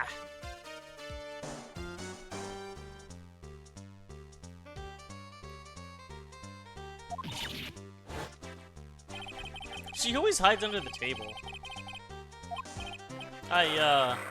What you say to me? Nothing. I didn't say nothing. Honest.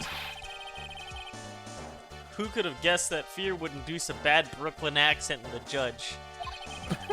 I got business to take care of, you hear me? So who the hell called me into this hole? Was it you, Spiky? No, of course not. It was, the judge. He's fucking gone. He's fucking gone. Your Honor? Oh dear, I, seem to have dropped my pen. Where on earth is it? Don't mind me. Just carry on with the proceedings as normal. That's it. We're doomed. Maybe you used it near me. I said, who the hell was it that called me in here? There's no need to shout. We can all hear you. What'd you say? There's no point in struggling. You're caught in a snare. The relentless snare of the law. And I'm the one who hauls you in. Grr. Damn. Too cool. Don't let him get the better of you, Nick. Let's start with the basics. He's still hiding. You know about the incident in question, correct? Incident? I don't know nothing about no stinking incident, mask boy. You mean you didn't attend the previous trial of Maggie Beard? Maggie who? I've got more important things to do than watch courtroom dramas. Of course, well, perhaps you could give us your testimony then? Please tell us about what you did on the day of the murder. Phoenix Wright. You was the one who set this up, didn't you? You was gonna regret the day you ruffled the tiger's fur. You hear what I'm saying? Gulp. Maybe I should have brought a Phoenix. Bruh. Phoenix! Get a grip, Nick.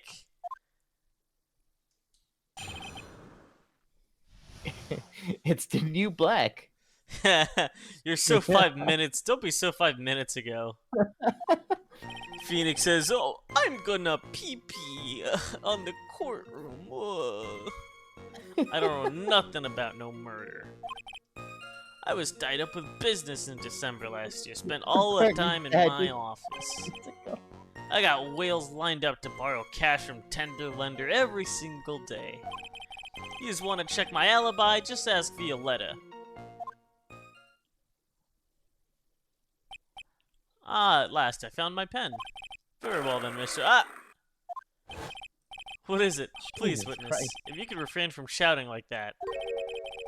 I know the kind of games that guy in blue plays. That lowlife ain't no lawyer. He just punches away at stupid details till he wins. Lowlife? Me? Listen up, smarty. Every time you ask me something that doesn't relate to this case, I'm gonna bill you $50,000. And you's gonna borrow the cash from me. Damn. That's one loan contract I refuse to sign. And don't think it ain't gonna hurt when you tangle with the tiger.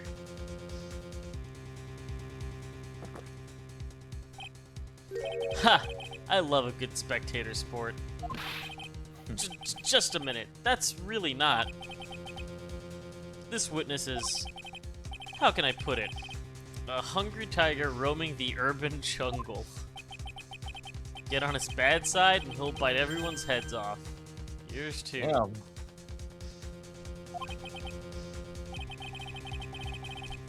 Don't judge him. Whoever finds that deserves to be beaten by thugs. Hello, Professor Cypress. You should Yous see better this be clip. listening. I'm gonna at you. I said I got big business to take care of. Big business. If I don't split now, I ain't gonna catch my bus. The court will impose a penalty for any irrelevant pressing of witness testimony. What the fuck?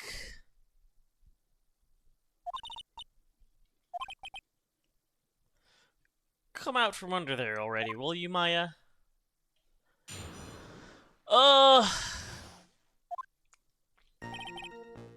don't know nothing about no murder. Hey, who said anything about a murder? I was tied up with business in December last year, spent all the time in the office. I got whales lined up to borrow cash every single day. You just want to check my alibi? Just ask Violetta. He looks nervous in this one. See? He looks hungry in this one. Mm. But he looks a little nervous in this one. Is that a hint?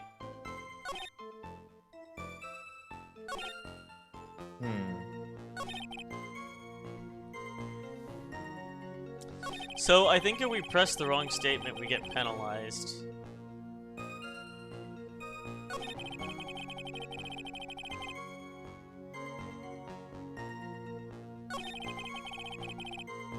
I want to press him on Violetta. Wait.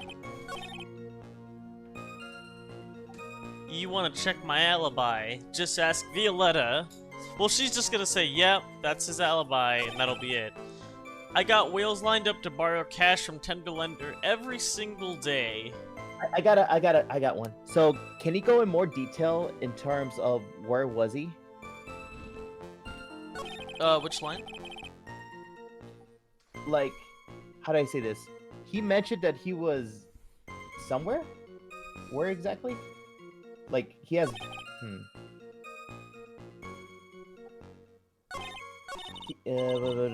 Keep going. Just think, all you have to do is press it on something irrelevant, and bam, $50,000. Get real, Maya. How about you pay back the money, then? Your allowance should cover it.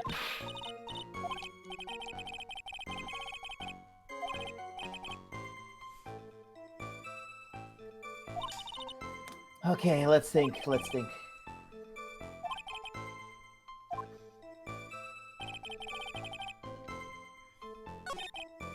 Nothing about a murder, that's fine. Well, okay, so he says he was tied up in his business, spent all my time in my office. All my time. But we know for a fact he went to the cafe because of... Well, not just because of the case, which we have the paper badge and the suit, right? So it's gotta be the second line. The second or third line. Because this one says I got whales lined up every single day, but he had enough time to go to the Très Bien. So if we press him, we get penalized? I mean, maybe we can just show the calendar. We could Meet give it a with shot. the tiger. Are you sure about that? We're talking about 1 month ago. You see these teeth? That's how sharp my secretary is. Sharp? Is he talking about Viola? She writes everything in my scheduler. December. Mainly in the office. That's what it says. That's where I was. That seems like a rather, sketchy schedule. There he goes again. But no, I think the calendar's correct. What's important is what he was doing on the day of the murder, so now what? What do yous want? If you wouldn't mind going into a bit more detail. Oh, fuck. This is a dead-end trite, and you know it. Remember the rules. No, it's essential that we establish the witness's alibi accurately. I agree. The victim was killed on December 3rd. Where were you in the office that day too? Maybe yous ain't listening. Of course I was. I never set foot outside. I had meetings all day with a bunch of cats wanting to do business with me. I ain't never seen that young kid before. I do believe the witness's statement was important. Maybe that's why they hid the sports article. They just put it behind the thing. Mr. Godot. And maybe they were negotiating prices, and that's why like the 100,000 was crossed out. I don't know.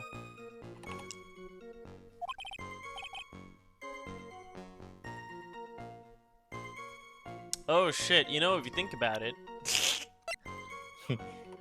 if MC Bomber was worth 500,000, right? Uh-huh.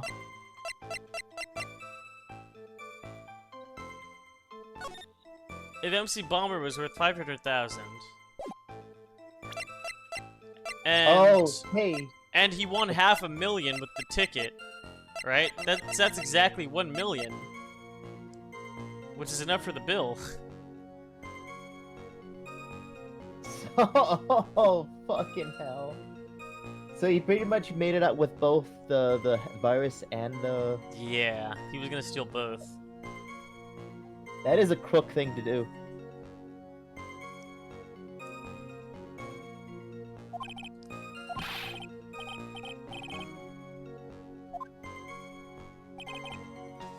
The day you's talking about, I was in the office too. I never saw that kid before. I don't know nothing about no murder. I got whales lined up to borrow cash. Let's see the new line. The new line is, the day you were talking about, I was in the office. I never saw that kid before.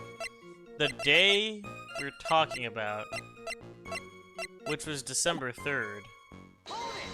With the tiger. You didn't know Mr. Glenn Elg, really? I don't mess with guppies when there are bigger fish to fry. What do you say, boss? Who, me? How's about I hit you with a fat $200,000? Well, I was thinking about purchasing a nice car from Europe. He's seriously considering this? Wow, the Tiger's a really good salesman, huh? Yeah, and if I want to sell him this case, I need to copy him. How about you hit him with a fat piece of evidence, boss? I wish it was that easy. Huh. Pressing that gave us nothing, but it didn't penalize us. Maybe that was the correct line. I take it you get a lot of customers at your black market loan office? It's tough for the little guys these days. Small businesses are feeling the pinch. Bosses of companies like that want to get in good with me. I'm their best friend. I see. That's very admirable of you, witness. Yeah, well, Tender Lender's motto is win through compromise, you know? Win through compromise? What's that supposed to mean? Compromise the customer to win. That's what it means. You just got it? Compromise the customer? Doesn't that mean... if you're compromising what? Their life?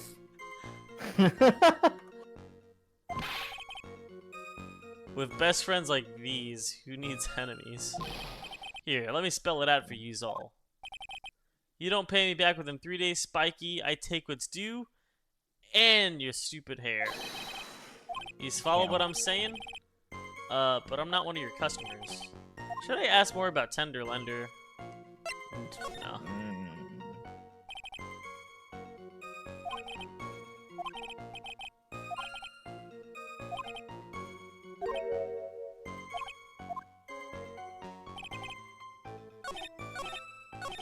Is he supposed to have orange skin? Because he's a tiger. But it's just a bad sunburn? Yeah. You don't want to cross them or you's gonna end up whining with the fishies. Once the Godfather finds out you've been dragging Violetta through the mud, he'll do you in. Sorry, I couldn't quite put it all together towards the end there. He said it just like Viola, didn't he? I get the feeling this not be the right time to probe him about her. Okay. If you say so, Phoenix.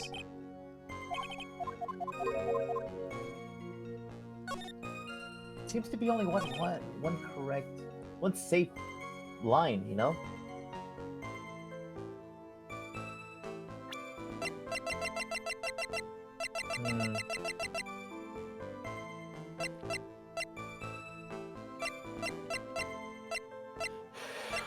What do you think?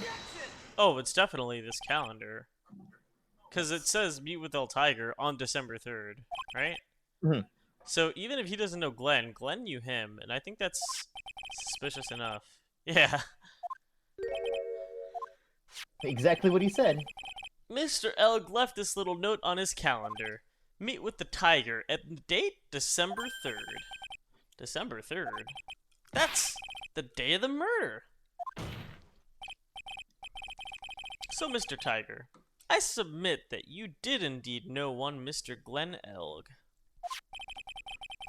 Because on the very day of the incident, you met with him.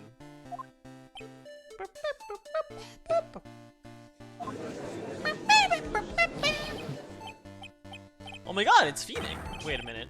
No. Not bad! You's actually not bad. Sorry? I was just messing with yous to see how good you were. Huh? Did you hear that, Nick? He said you're not bad. That's one compliment I can do without. The tiger has no dumpy, that's true. Witness, please remember that you're under oath. Lies will not be tolerated. You's calling me a liar? Is that what you's doing? Ruh-oh. So you're saying that your claim to have never seen the kid before is the truth? Ah, he's never seen him before. I said I'm dead serious. You's better believe that's the truth. Huh. Then I'd say that gives me time to enjoy another cup of pure black magic. That is, while you testify for the court again, Mr. Tiger. Oh, yes, would you mind indulging the court, witness? He never actually met the victim? That's gotta be a lie right there. Well, no, he said he never met the victim before. Maybe he borrowed money from Violetta as like a secretary or something?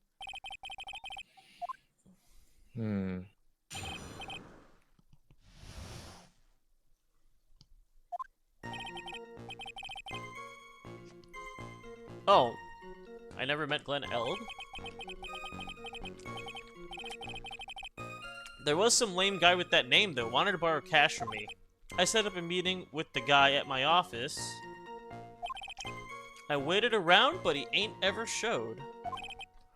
I ain't never even been to that Tres Bien joint. Okay, well that's where we just show the matches. I think technically the matches should not be enough, because it's like, no, he just got the matches because it's an advertisement. He never actually went to Tres Bien. And that would be like a red herring, right? But I feel like the game is just gonna like give it to you, because that's the only thing. Like, I've never been to Trebien matches. Found at the Tender Lender. Like, there's nothing else here. Actually, he had the MC Bomber case. Right. This ties him to Glenn. That's his program.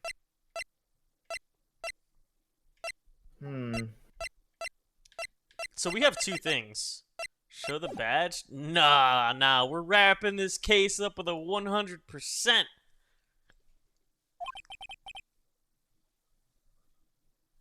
According to the wiki, everyone's name at Blue Screen Corp is a palindrome. What? Even her? Oh my god, you're right. Lisa Basil. What the fuck? Is it not obvious? I didn't know! I only thought Glenn had that name. Lisa Basil. I actually didn't know that.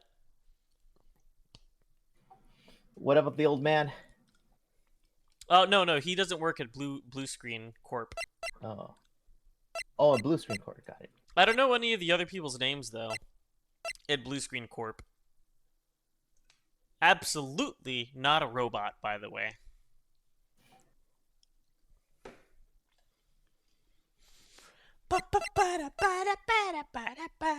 Okay. I heard it's pretty hard to keep appointments when you're dead. Thank you for the follow, Javert Belt. Didn't I tell you I got a deal going down today? I ain't gonna make my bus now. I'm gonna have to take the express train. That bill's going straight to you, right? What? Right, Gerd. To be fair, Lisa Basil is a fairly normal name. Yeah, I was like racking my brain. I was like, Lisa Basil. What is that supposed to mean? I thought it was like maybe like a cooking ingredient or something. I didn't realize it was a. I mean, Glenn Elg is very easily just Glenn or Glenn Elg backwards or whatever. I ain't no liar. I never met Glenn Elg. There's some lame guy with that name, though. Wanted to borrow cash from me. I set up a meeting with the guy at my office, Tender Lender. I waited around for him, but he ain't ever showed. I ain't ever been to that Tresbian joint use here.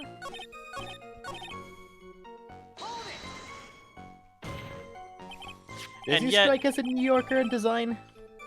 Not at all. He's clearly supposed to be like a Yakuza loan shark, but like, because it's localized, they try to make it sound like Britain. Like he's a gangster? Yeah. I mean, like, if you think about it, there's a lot of characters, like the old man Kudos or whatever. He's supposed to be like some type of Japanese craftsman, but like, he talks about working at a burger place. I feel like a lot of things that were localized, there were probably some jokes or like, you know, things that were supposed to make sense that they had to like try to reword to make it fit for Western audiences. That kind of stuff can be pretty interesting. Adam Matta. Adam Matta? Okay, wait. That name is awesome. Because Adam sounds like, you know, ATOM Adam. Like sciencey Adam. And then Matta sounds like matter. How all matter is made up of atoms. Adam Matta. Adam Matta. And Adam Matta. It's the same thing backwards. It don't matter. That's Adam a Matta. really cool name. It should have been Adam Matta that died and not Glenn Elg. Glenn Elg is a fucking boring name. It don't matter. Get that horse calendar out of my face. I'm the tiger, not the lame horsey porcupine. Tigers like me eat horses for breakfast.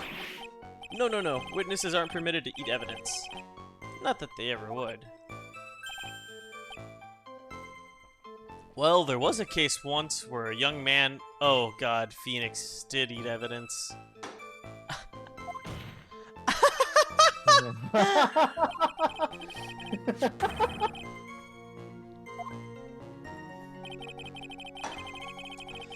We didn't get penalized for that.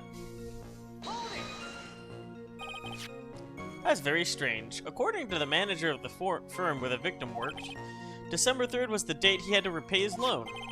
He wasn't due to discuss borrowing money, but repaying what he owed. I actually forgot about that. Oh yeah, maybe you's right. Whatever it is, it was going down at the beginning of December. Hey, what the fuck? We just caught him in a lie. Wait, say that again? So, this isn't even me. I'm giving this one to Phoenix. I'm not taking credit for this one. But Phoenix remembers when he was talking to Lisa Basel that she said that Glenn was going to visit him to repay his debt, not to borrow on the 3rd. He said he never met Glenn, but if that's true, why would he owe him money? If he's repaying a debt, that means he had to have met him at some point. He said somebody came to borrow money and he never met him before, but that's not true. You did meet Mr. Elg then. Hey, right. These might want to cool your jets a sec. Can we not press him there?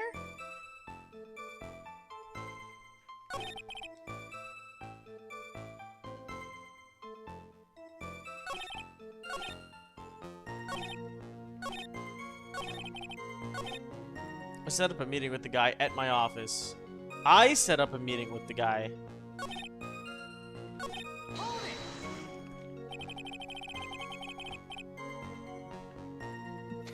It don't matter. It's biz. It don't matter. I charge my phone.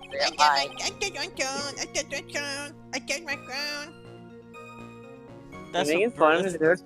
that's how a bird would say it. That's how a bird would say it. You're a Bird brain You're a biz. Bird brain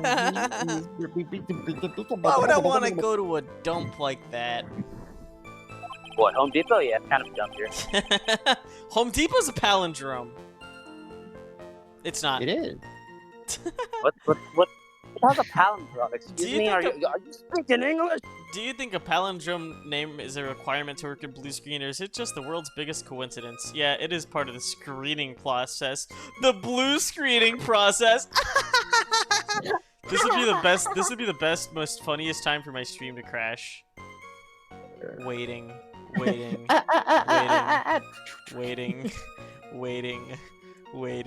Damn! Oh well, the moment has passed. Oh shit, he's on the stand now. Let's fucking go.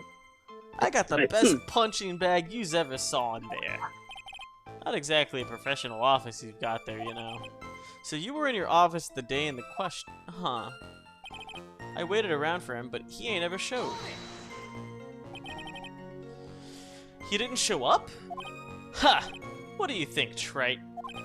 Let's see, how does a dead man get from a French restaurant to a loan shark's office?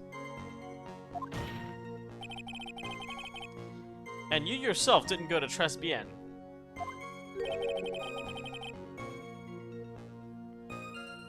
What are you trying to pin on me here? Nice. Why don't you come down to my office? We can chat about this thing on my my way, yeah? I got the best punching bag he's ever saw. Did I not just press that? Oh no, he just repeated himself. Listen up, I ain't got nothing more to say except this. I ain't never been to that Tribulations joint use here. I mean, we can just present the matches here. Never? Not even once? Not even once. I didn't put no poison in no kid's coffee, capiche? Damn, dude, what the fuck? He's singing like a canary! That's a bird, Viz. That's a bird joke just for you. Get it? You know that, speaking of, they didn't actually let the canaries die. Once they heard the canary, like, stop singing or feel sick or whatever, they would, like, evacuate immediately, and there was even a guy who invented a fucking, like,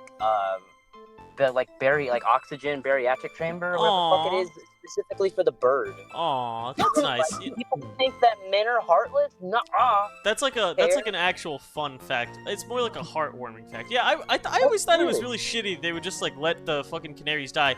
But if you think about it, it makes more sense to keep them alive. I mean, they're useful, right? You kind of need them. Yeah, and they would even give them names and feed them and take care of them and everything. Like that, they were part of the crew, just like everyone else. You know who else worked at a coal mine? Zoolander. Not me. True. Who's Zoolander? You don't know Zoolander, the man behind Blue Steel? Ben Stiller, right? Please tell me I got it right. I think so. I think so. Wasn't it Ben Stiller? Stunt guy? Yeah, it was right. he can't act comedy movies. Damn, looks I like you're. always think- What happened? But he's still right. Don't discredit that just because he's What in do you like mean? just because he's in like a million movies. No, no, I'm giving you credit. I'm giving you credit. You got it right. It's Ben Stiller. It is Ben Stiller. Okay, I always confuse him and Steve Carell.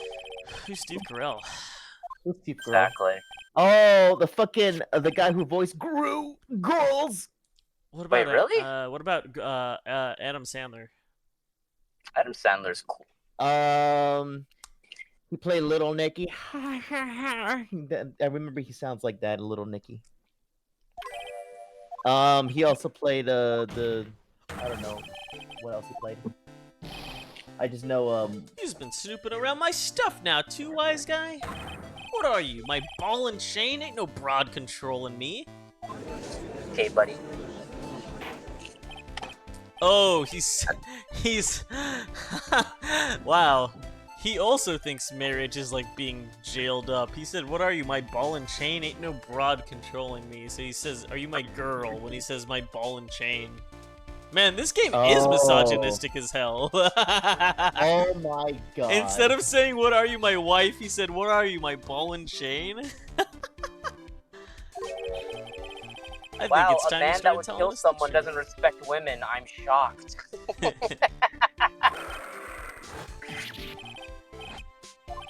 I ain't no pussy cat. What?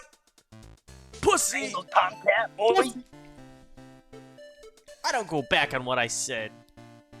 I thought he Ellie, said, "What you are you, dope. my balls? What are you, my balls? What are you? Ellie, What you- are you, my testicles?" LED billboards He- were a fucking he- mistake. They're so fucking bright. He fucking throws his suit off and reveals his shriveled up, dangly orange nutsack. Sunburned. Damn. Actually, no, his nutsack wouldn't be sunburned. It would just... It would just shrivel He'd just have tan lines. This guy would definitely wear a banana hammock. Listen good, alright? Why are you making me imagine this? I might have been there, but I still never met that kid. Alright, Gumshoe, bring the fingerprints. Come on. Well, well. Looks like an order just came in for another testimony. Oh, wait. Yeah, he just said he went to Tribulations. What the fuck? Why would he even say that? Oh, well, he is stupid. Huh. I guess the reason they put Got It as the prosecutor is because these are some of the fucking dumbest witnesses we've ever had. You know what I mean? In terms of what? Well, like, in other cases, we had witnesses that were, like, somewhat good at being deceptive and, like, hiding stuff. Mhm. And so, like, I'm gonna say, I actually think that Francesca was one of the weaker prosecutors, because she kind of took a back seat to a lot of what happened in the cases, whereas, like, Edgeworth was, like, a little more controlling Oh. about the pace Are of the case, but Mhm. Goddard is completely different. He actually, like, will interject in key points that make you have to, like, come up with something different. He's kind of carrying the witnesses. Yeah, because this guy's fucking stupid. Like, I feel like the witnesses for this case and the things that they've said were not really that difficult to crack at all. And maybe that's just because I'm, like, 3 games in at this point, too. You also But- have to understand that this was probably done like in the moment. Like this wasn't something that was, I guess, planned. Huh? I don't know. I was supposed was to meet it? with a kid at the restaurant that afternoon.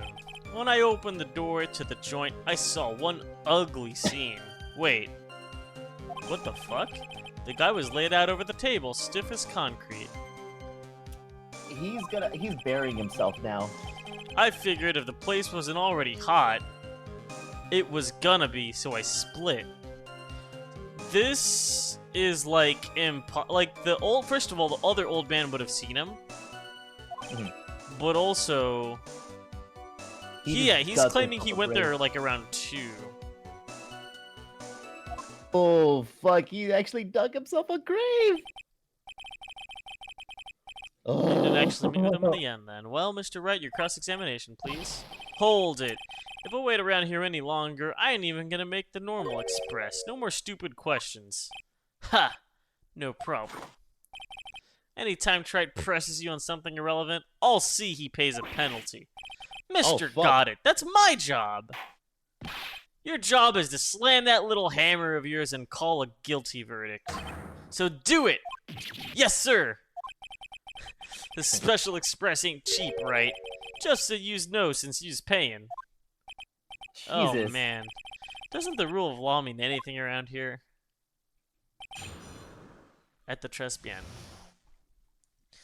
Okay, so, no irrelevant presses. I don't think it's actually going to penalize us, because it doesn't usually unless we try to press, like a second press somewhere where we don't need to. I was supposed to meet with a kid at the restaurant that afternoon. That is correct. When I opened the door to the joint, I saw one ugly scene. That would be a lie, because he's the one that caused the ugly scene. So when he opened the door, things would have been fine, but I don't know how we can prove that. The guy was laid out over the table, stiff as concrete. What was that, Sakai? What about... So, hold up. He would have, okay. Think about this. He would have bumped into the old man, too. Where's the only exit to that place? Right, it's at the front door. Yeah. So, like... Well, the thing is, right, he's trying to claim that he came in after the guy, according to him, right, and according to everybody, according to the baddies, we'll say, Maggie poisoned and killed him. Old man walks out the door to call the cops. He walks in and sees the scene. Sees the guy dead. Hears the cops and says, I'm fucking outta here. So he's saying he was here around 2:20.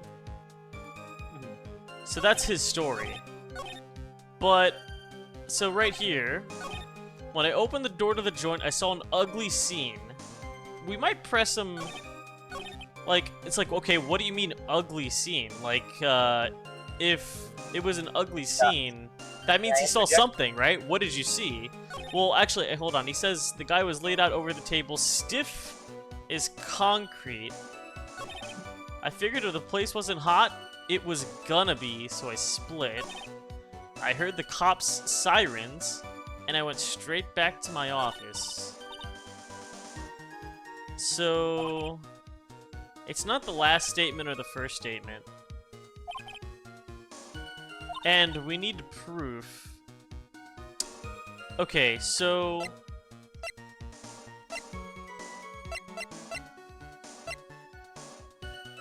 I think I have it. When we saw... Okay, wait.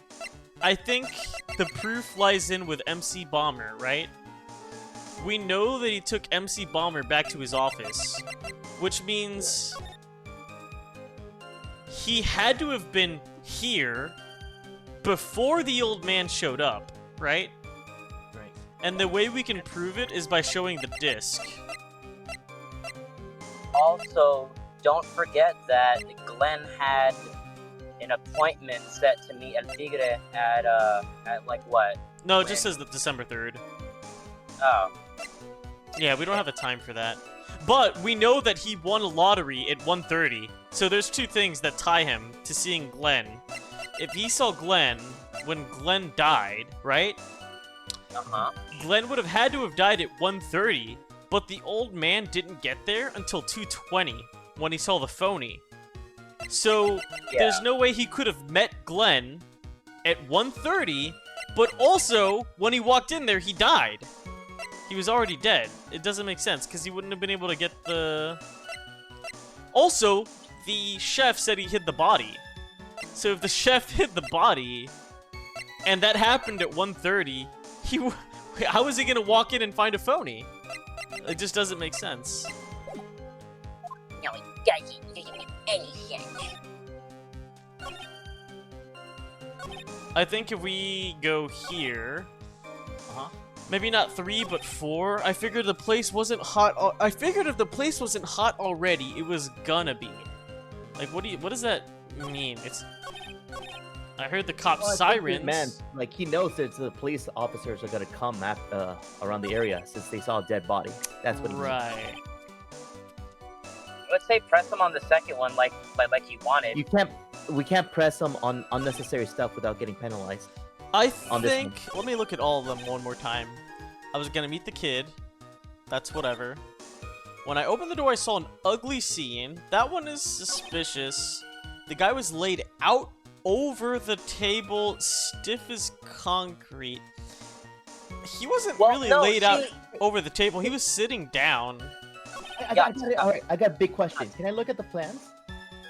That's you know what's important though is for someone to be stiff as a board, you would have two things. One, examine the body, and rigor mortis doesn't set in until hours after the body. Yeah, that's true. Dead. If he was stiff, then also he's not really laid out over the table. I don't know.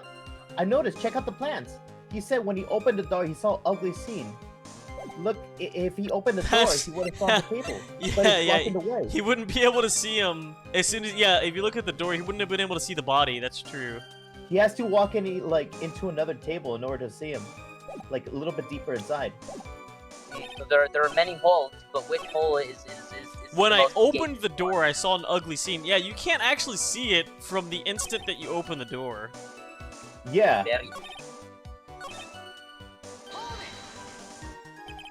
You mean you saw Glenn Elg's dead body? I guess I did, but I only saw him from behind. That kind of checks out. No it doesn't. Because there's a partition behind him. Saw from behind, but He would have seen him from the side, like the old man. Oh, right.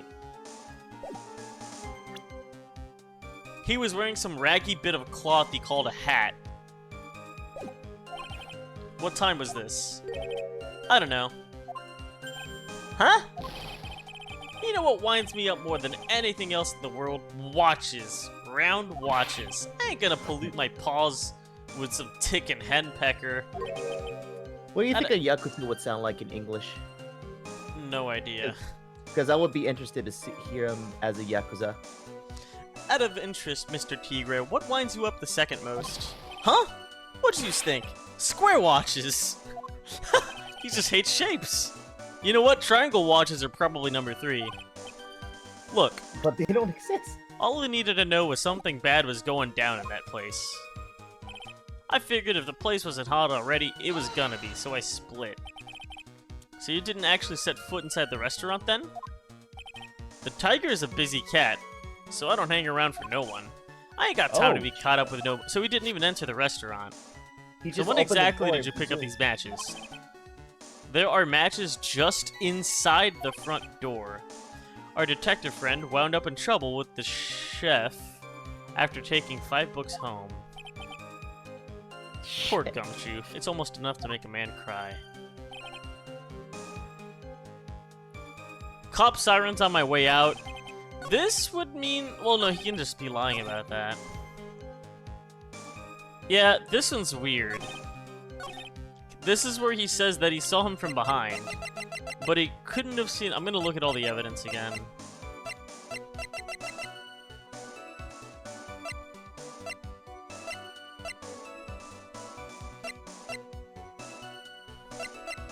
What you think, Biz? What do I think?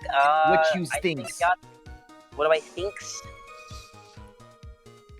I think that Yats is on the right plan. If he never stepped foot inside, then if this was an earlier case, I would have presented MC Bomber right here and been like, you took this, and Glenn had it. You said you didn't touch him. How do you have this? But I'm gonna go with the Yats is growing up. the floor plans. Or plant thing around. You're something of a loan collecting pro, aren't you, Mr. Tiger? Oh. I'm something of a lie detecting pro. And no one escapes the Phoenix's clutches. I'm sort of a gambling pro. Damn, you know, Phoenix Phoenix tattoos are a Yakuza thing, aren't they? Phoenix tattoos? is kind of a Yakuza himself. Kind of a badass. Or what Mm. What is this, tried? A new line of irrelevant questioning? Oh, I better not get penalized for that. These are the floor plans of the crime scene. You say you were standing at the entrance, Mr. Tiger. Look, yeah, he wouldn't have been able to see it. From there, your field of vision would have covered an area something like this. Indeed, the witness would have had a clear view of the victim's seat. What? Are you a moron?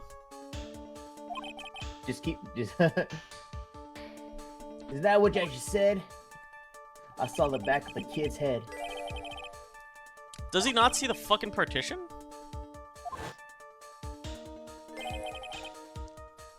See? He even called it a partition. I even know the definition of that. I only know that because Final Fantasy Housing used a lot of partitions. Mm-hmm. Yeah, a partition is the type of divider usually used in booths. Cool. Mm-hmm.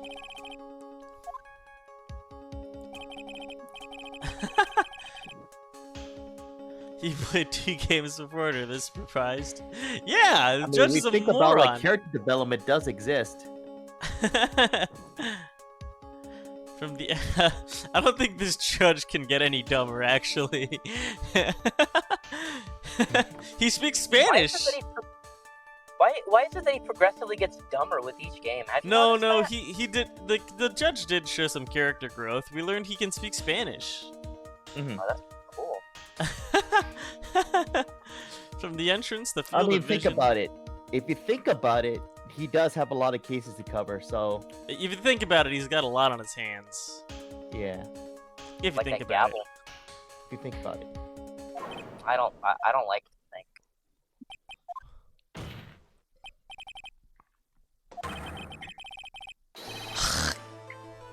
Objection. it. Wrong. Have you forgotten the old man's testimony? What? The victim was alone at his table. That's the phony. Got it? Aren't you following? The victim was witnessed by Mr. Kudo was not Glenn Elg, but a fake. In order to have Mr. Kudo falsely testify, the real killer posed as the victim he had just killed. Yo, I figured this out like last fucking trial. You're cooking. That will do. This trial has gone on long enough without the obvious question being answered. Okay, what, a motive? Yup, this is where we show the hospital bill.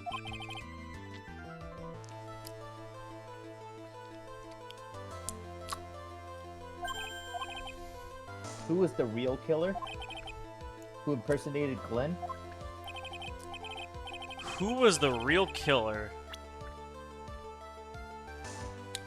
Okay, Always so Maya.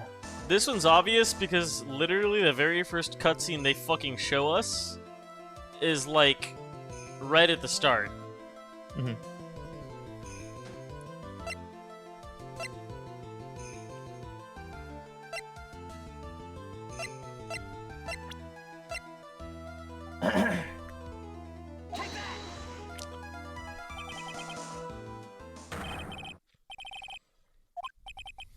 Oh, he's sweating.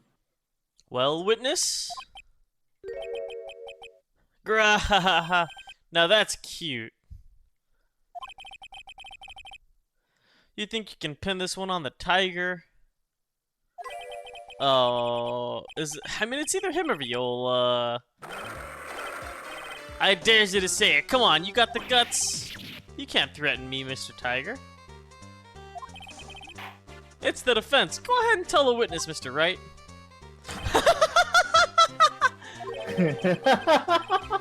Sounds to be like it must be you, old man. You've got guts, I'll give you that. Mr. Wright, do not leave me to handle this alone. Perhaps I can end this embarrassment. Mr. Got It. Let's just go back over Mr. Kuda's testimony one more time. The old man didn't just see the victim. Oh, no, no, no. The serving girl brought him a Java chip. I thought we threw away his testimony. You can't just bring that back.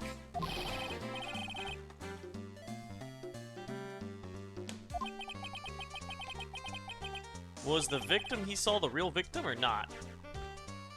That doesn't matter. The fact remains he saw the accused put poison into the coffee.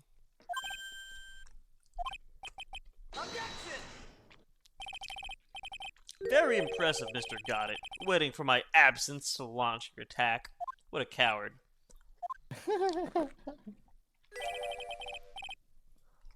Found your pen at last, right? It was in my pocket.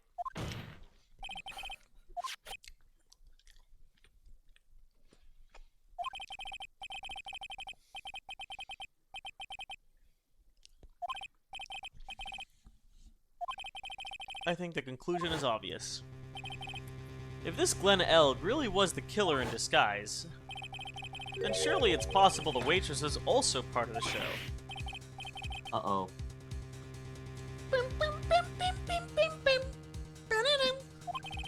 Boom, boom.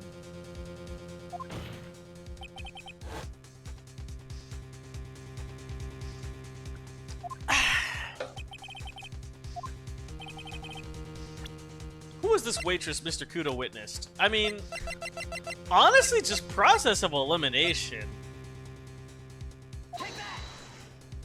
Yeah. Do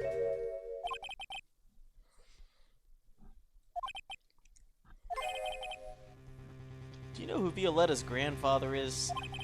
You'd better be going home in an armored truck tonight if you know what I mean. Holy shit. Stop shaking, Nick. Where was I? Yes, the defendant, Miss Beard, stated the following. Well, when I took the coffee over to the victim's table, it's true there was another customer in the restaurant. She was sort of creepy. She had kind of a cackling laugh. Man, I forgot about this. There are just too many contradictions in this case. The second man at the victim's table, who nobody but Miss Beard seems to have seen. The earpiece worn by the victim in his left ear when that eardrum was ruptured. The radio show he was supposedly listening to half an hour after it was over. There's only one logical explanation that clears up all of these contradictions. The whole incident took place twice, once for real and once for show. And Mr. Furio Tiger, the only person who could have committed the crime, is you. Ooh. Witness?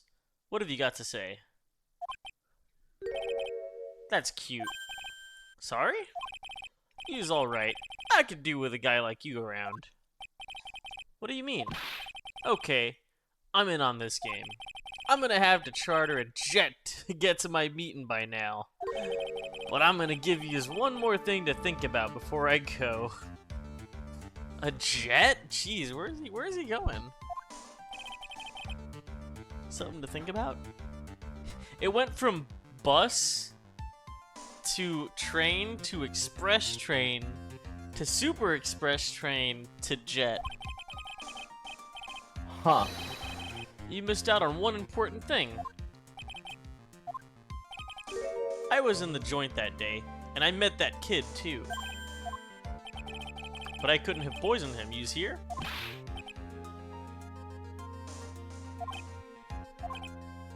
What a troublemaker. Looks like we're gonna need another one for the road. Which Godot blend is this? One more steaming cup of hot testimony. Holy! Huh? Another testimony? What is it? Dude, Judge, this guy's a liar. Come on. How many times do you let somebody? Well, we can just show the newspaper clipping right here.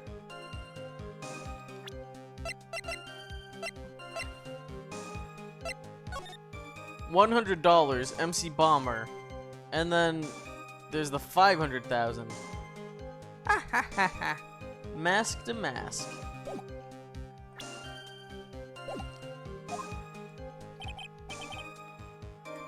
That day, we was due to have a little chat. That kid had hit his paycheck date, see?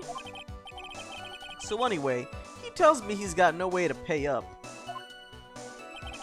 I'm about to flatten the guy when he starts screaming. Yes, I won! $500,000! He got lucky, you know? Real lucky. If that waitress hadn't done what she'd done, everything would have been over. Huh? Is he saying if she didn't kill him, he was gonna kill him? Like, what? Now, I see that the principal amount you loaned to Mr. L was $50,000. Yeah, well, he's got to take the VIG into account. Interest builds up fast, you know? That's faster than fast. $100,000 is twice his principal. And the repayment deadline was December 3rd. Yeah, he was one lucky kid. He got that $500,000 just in time. So I have no reason to kill the kid. Ah, but $500,000 doesn't add up to what he owes. And if I ain't got no motive, you ain't got no case. His motive? He buried himself. Yeah, that one's easy. I mean, his motive is just the $1 million bill that Berto forced him to pay. This has been a very easy case. Yeah, it was pretty straightforward.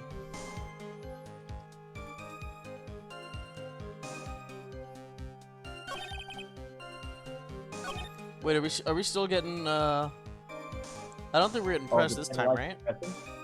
I think we can press. We can press anything, I think. Yeah. You got like just the Did he have any way of paying the loan back? The fool was a gambler, not a talented gambler. He said he couldn't give up till he landed a big win. I agreed to help him. Help him? You? I kept hitting him with ideas with ways he could get a big win. But the guy kept losing. So you were helping him for his sake or yours? Win through compromise. You help me, I help you. What's the difference, huh?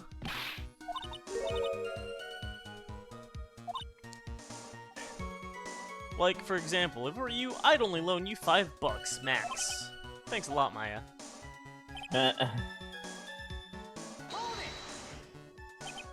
How much were you expecting him to pay you back on that day? What do you think? The whole package, $100,000, including interest. Once a client misses a repayment, you call the whole loan in. You want to make it in my world? That's all you's got to know. How many times had Mr. Elg been late with his repayments? Once. How much was he supposed to pay back every month? $50. What? He was only supposed to pay back $50 a month? That's nothing. $50 a month? He'd never pay that huge loan off. Anyway, he tells me he's got no way to pay up. How much did he have left on his debt? You wanted round figures, about $100,000. That's the whole amount. We're talking about a guy who had 58 cents in his wallet. What? He's telling me he wasn't even gonna pay for that coffee? Oh, he certainly seems to have been a brave man, this Mr. L. That guy was smooth, I tell you. He's real smooth. You'll have your money in less than 5 minutes. That's what he says to me. The guy then calls me the Tender Tiger. He was skating on thin ice with me. The Tender Tiger. The guy won the lottery. Was his last big chance at a win. You can confirm this is the ticket in question? That's it. The Millionaire Radio starts at 1:30. Oh, he fucked himself. That fixes the time you two met with some accuracy. Thank you for the hydrate.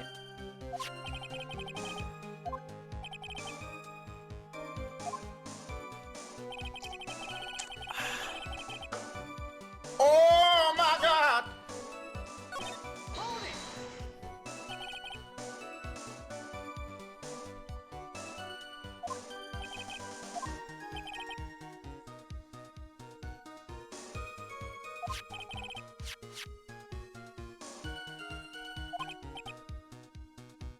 He was honestly betting the old man being an old man, not really understanding the details. Yeah, the old man actually remembered things pretty accurately.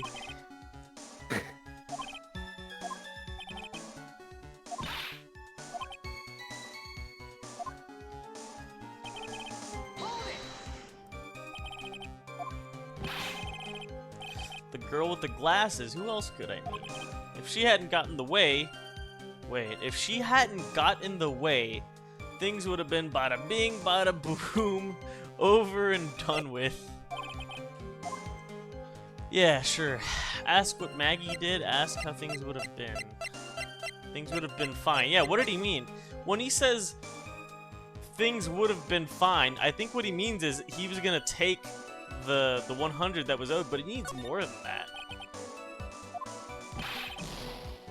Use all there or what? I'm talking about the cash. I was gonna get my 100,000 bucks back. That's all. I'm a businessman.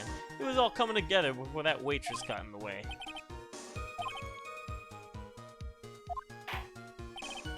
Witness, you will amend your testimony to reflect what you just said. Huh? I was after the 100,000. I had no other reason to kill this guy. Yeah? So what? Then why didn't you take the lottery ticket when you left?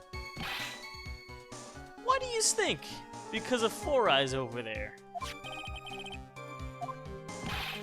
How about you go ask Four Eyes about the $500,000 ticket? Oh, so he left. She wanted it so bad, she poisoned Elg's coffee. Oh. A likely theory. Your word hasn't held water lately, Mr. Tiger. Let's not forget this witness was actually at the scene, Trite. The law don't exactly agree with some of the deals I sent down. I couldn't be there when the cops showed up, so I split. I see. Your Honor. The witness's last few statements are worth a good 2 cups of coffee. I'll say. Would you... Wait, what? Are you happy with the testimony, or would you like an amendment? No, I'm fine with the testimony.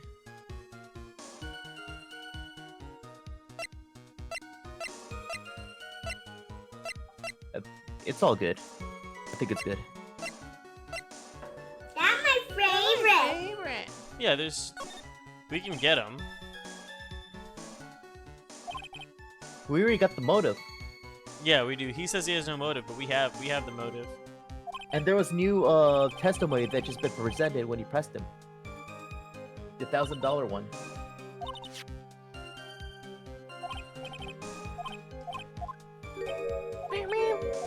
It's the very last statement.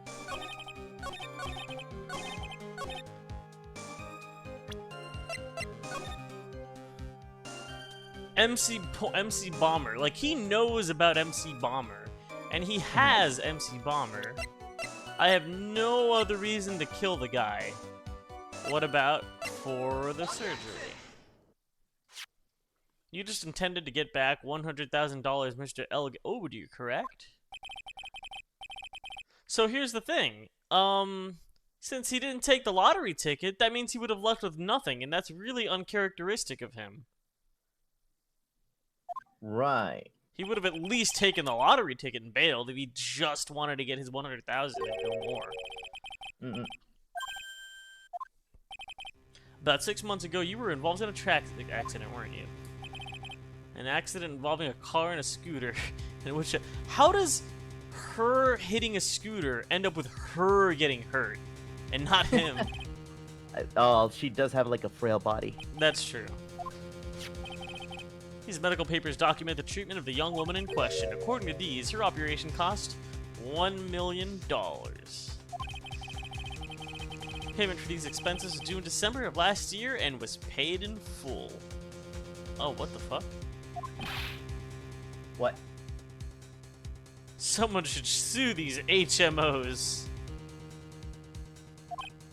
Ha! No one would pay a bill like that. If the medical association got wind of it, the hospital would end up as a dead morgue.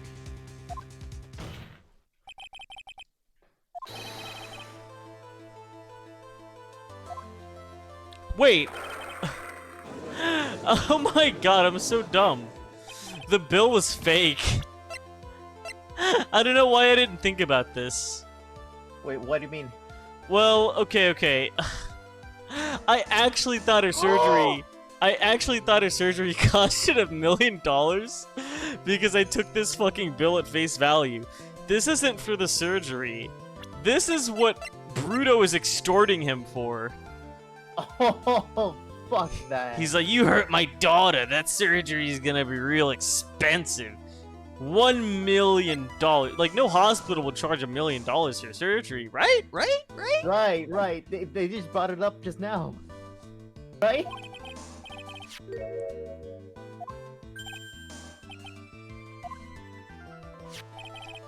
Bruto Cadaverini, mob boss in charge of all the underworld activities in the city. And doting grandfather is Precious Violetta, who's also known as Viola Cavern. Maybe they went to like an underworld doctor. Wait a minute, that reminds me of that one shitty ad. What's her name? Oh my god. You guys remember that one underworld doctor fucking ad? It was like a fucking mobile game commercial. Yeah, no.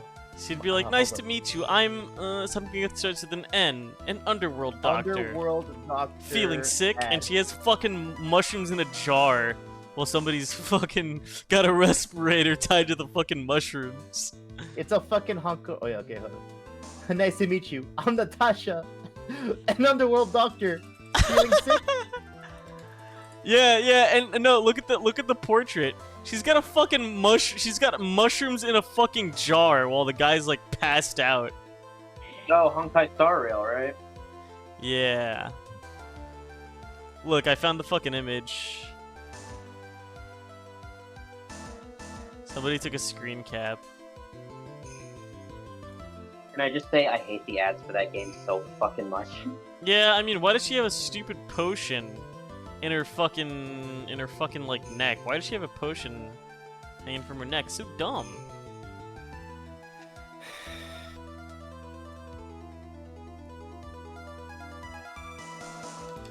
He's gotta be a Honkai Star Rail streamer. Why does she have a fucking jar with mushrooms in it? Mushrooms. I'd rather play Genshin Impact with you, personally. They're sipping Nice. copium. Your life was in danger unless you paid compensation to the boss, correct? It makes sense. You were desperate to acquire the $1 million Cadaverini demanded of you. So desperate, you decided to sacrifice Glenn Elg's life to pay your debt. That's fucked up. Order. What do you say to that, witness? Objection.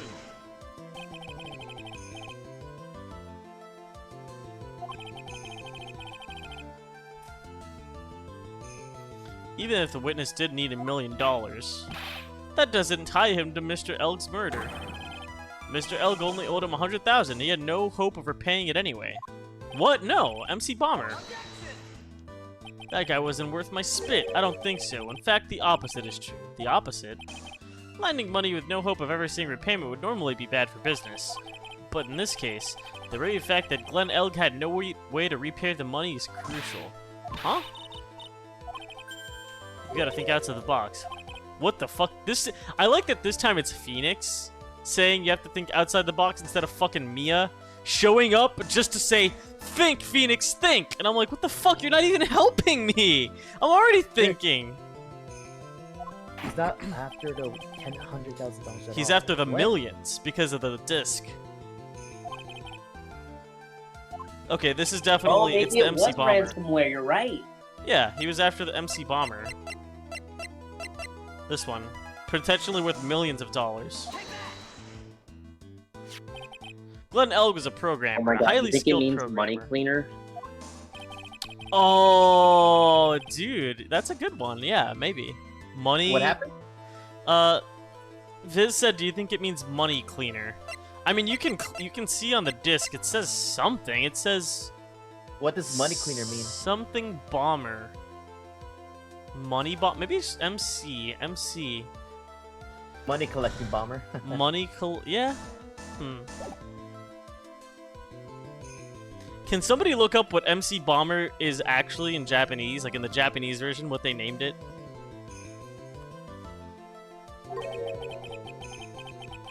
Money catcher bomber, maybe? Like money catcher? In the Japanese name, it translates as cleaning bomber. What? Dude, I think you were onto something, Viz. Cleaning bomber. So money cleaner bomber. Money cleaning bomber. He had the skill to create a computer virus, so he did. A virus known as MC Bomber.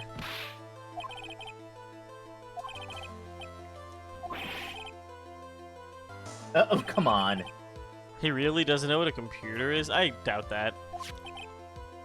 He would have had cases where Wait, we've had cases where a computer was involved. That's so... Even for the judge, that's stupid. Again, it might be handled by a different translator. Who, again, didn't play Phoenix Wright or know anything about Phoenix Wright. Remember? Yeah.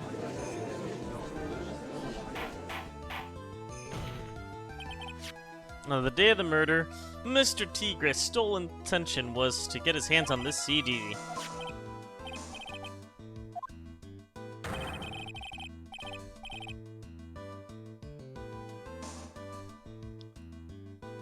Huh?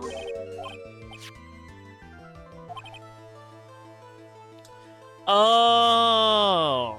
Wait again? Phoenix is further solidifying his motive by saying that... So, in Tiger's previous testimony, he says that that kid got lucky by winning the lottery. He was gonna flatten him. And he was, like, upset that he won the lottery.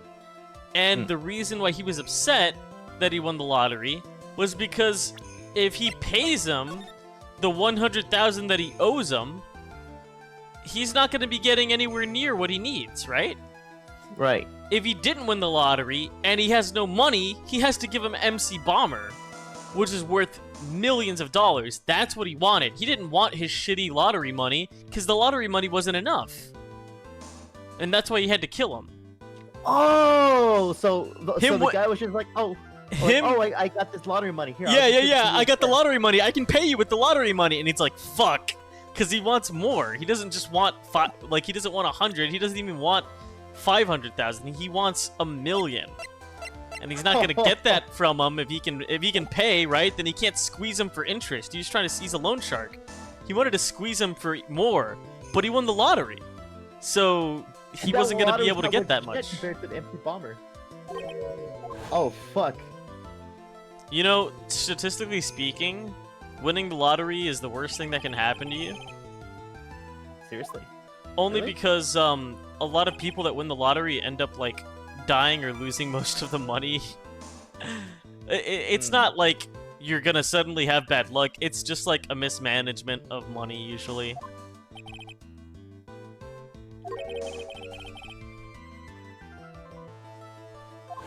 I mean, it's just a statistic. It doesn't really mean that much. It's not like hard science. It's just like a lot of people that win the lottery end up dead. There was actually a guy, okay, so one of my coworkers knew a guy. His name was Shakespeare, and he didn't know how to read. And he actually won the lottery, and his so ironic. his girlfriend buried him. She literally killed him and buried him under concrete on a house that he helped build. And this is an actual true story. But yeah, one of my coworkers is friends with the guy. That sounds. I mean, like, I do believe you. That just sounds like a crime scene. It's a Phoenix Wright case. Somebody named Shakespeare who doesn't know how to read. Oh yeah. By the way, she made him sign a whole bunch of shit to hand over like the house and money to her because he didn't know how to read, so he was just signing it, listening to what she had to say. It was really fucked up, yeah. And the shit people will do for money. My God, I've watched enough Forensic Files that there's actually a case where someone was buried, and then they laid the backyard patio with concrete, and it had been there for like decades. That's crazy. Anyway, I'm done with my shower. Hello. So this is actually the story here. Damn, that's Wild crazy. accusations and lots of tears from notorious murder convict. I can't believe that. Yeah. Wow. This is I'm posting it in Discord, but this is actually the fucking case and everything. Isn't that interesting? I'll look right now. Give me a second. Yes. This is some fucked up stuff. But I His think name you're was Shakespeare. But I think you're onto something, Yachts, when you talk about it like being ransomware, because if there's a computer virus that only he knows like how to fix because he's got the virus file, whatever. He could expand his extorting business even more. That's right. Yeah. Well, okay, so when Phoenix asked like, well, how much was how much should he have to pay a month? He said $50. $50 a month is all he had to pay? He never had any money. So what was going to happen? He was going to pay the minimum, 50, and the interest, which already in a year ended up being double, was just going to keep doubling. So he was going to owe 200,000 the next year, 400,000 the next year, 800,000, and so because he's fucking broke. So he would have just kept having to work for him. That's hilarious. That's actually genius. Him But winning the stupid. lottery was like his ticket out. Yeah, exactly. So he was gonna sell him the MC Doom. Okay, so I that like he this could keep case. him on payroll. Yeah. Pretty It's much. clever. It's clever, That but was really a easy. genius. That was a genius extorting. But also kind of funny, like in a stupid way. There's no way the chef could have been kept in the dark about it. What do you mean? He was an accomplice. I agree. Accomplice. Mr. Armstrong owed the Whistle monies too, $500,000. He had no choice but to go along with Mr. Tiger's plan. Tiger's actually kind of tall. He's taller than Phoenix. Is Phoenix tall? He just put on a Not- good he's just show, normal. Spiky. If you just want to stay alive in the loan shark business, you gotta be careful. You saying I dressed up like that kid, created a witness, and framed someone? Once again, no dumpy. That is true. He has no dumpy. If I did something crazy like that, I'd leave a trail as bright as my shirt. I ain't dumb enough to do something sloppy like that. I agree. You do? Despite your appearance, you're very careful. That's why you took one more precaution. One more trick to make sure Miss Beard had no way out. Looks like I'm drinking my 17th cup. What was this trick Mr. Tiger performed to frame the accused? Wait, does he actually say that? Looks like I'm drinking my 17th cup. No, I made that up. Aw. Yeah, why you gotta lie to me? What on earth is that? What an insult to think anyone could be fooled by such a childish imitation. Consider yourself insulted, Your Honor. Mr. Tiger, you didn't just pose as the victim on the day in question. A month ago in this very court, you posed as me. What? That's the truth. But the witness looks nothing like you, Mr. Wright. Oh, swear to God. I'm gonna fucking scream. Although, now that I think about it, it was you, wasn't it? Ugh. I wish this judge would do more thinking. No doubt it was you, standing there in this very courtroom a mere month ago. The Phoenix Wright who put up the most disreputable, shabby defense I had ever seen.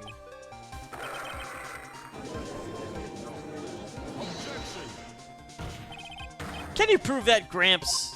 What do you mean? Prove the attorney who represented the accused here a month ago was this man. Are you prepared to take that and testify that it was him? Is he asking the judge to testify? Hey, forget about it, yeah? Spaghetti about it. I wouldn't do something like that, not me. You made a mistake, right? It was someone else, huh? He's finally pleading. Have you no pride, sir? This isn't a matter of pride. In case you didn't know, Trite, here in court, we deal with people's lives. True. Mr. Goddard is right. I guess you could say he's got it.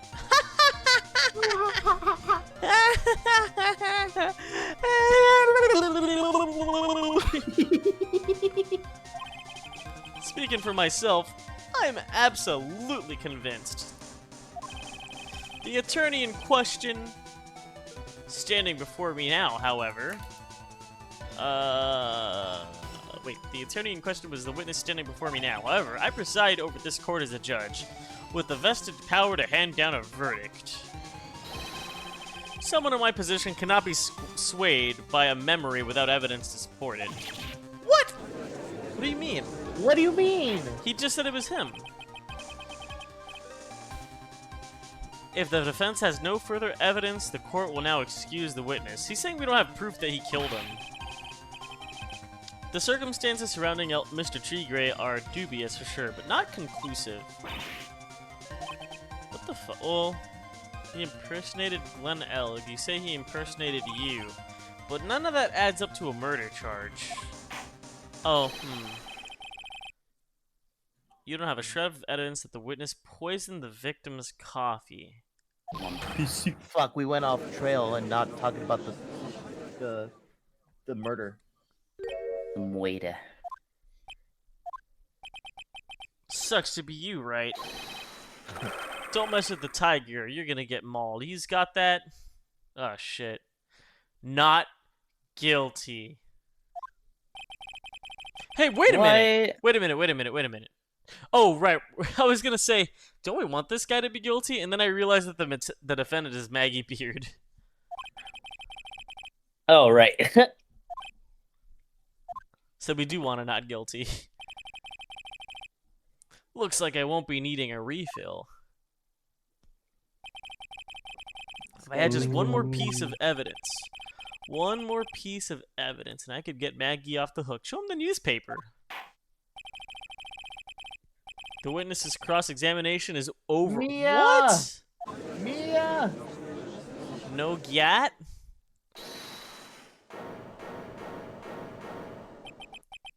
Mia? Your Honor, sir. Gumshoe! Fucking Gumshoe coming to the rescue, Detective baby. Gumshoe! I mean, he's gotta say Beard. Bird. Sorry I took so long, pal. I staked everything on this. My badge, the works. Here it is. My heart's counting on this too. Isn't it obvious, pal? It's the final decisive piece of evidence. What?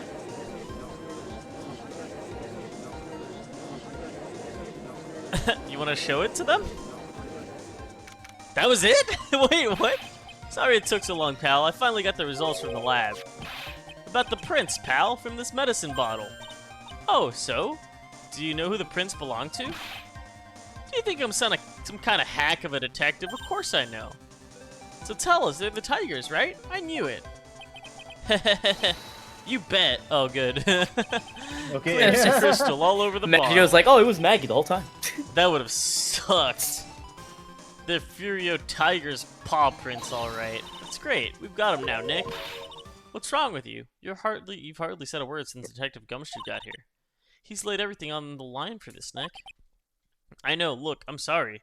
This is kind of hard to say, but it really doesn't make any difference whose prints are on the bottle now. Huh? What we need to produce at this stage in the trial is the irrefutable evidence that the tiger put poison in Glenn Elg's coffee. Oh,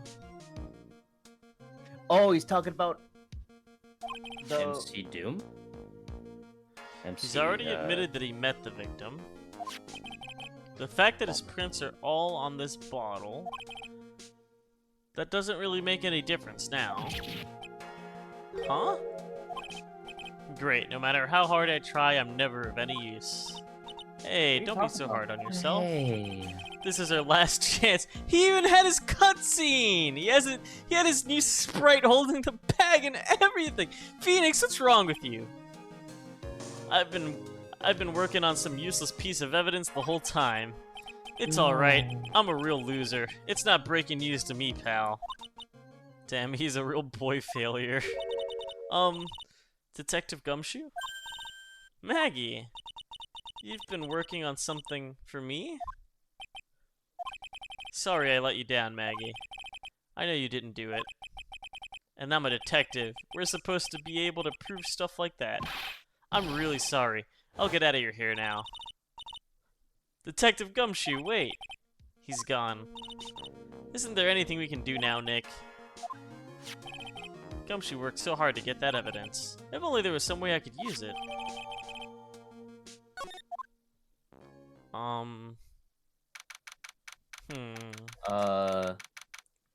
Man, what the fuck? So Phoenix is trying to say that we're trying to prove that he was the one, but that he's the one who put it in the coffin. The thing is, yeah, that's what we still have to prove. We don't have evidence that he poisoned him. Like, because he's the one who poured it. Right. Well, yeah, but his prints aren't on the medicine, so that's the problem. His prints are not on the poison. His prints are on the medicine, the ear medicine, sure, but he said he met him. But the ear medicine isn't poison. So that's not proof that he murdered him. We don't have proof that he murdered him because we don't have proof that he put the poison in there. And I don't think we have any evidence to prove that. Like, okay, yeah, he has his ear medicine bottle. I don't know how we tie it.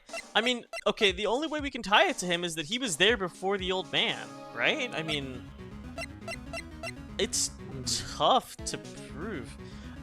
Maybe the fact that the chef's testimony says he did not touch, well, no, he said he brought Maggie back in. But, man, the prescription bag. The victim got this from the doctor before going to Tres Bien. The bag is empty. Maybe it's the bag. The bag or Well, yeah. Like the. Maybe it is just the prints. All right, probably they're gonna reveal something that will like. Yeah, you're right. We gotta press him. That or the millionaire radio thing, because like there's no way he could have touched it and found out that he was like there. But anyway. Yeah. We just need to for Tiger to like shoot him in the foot one more time with a testimony or something.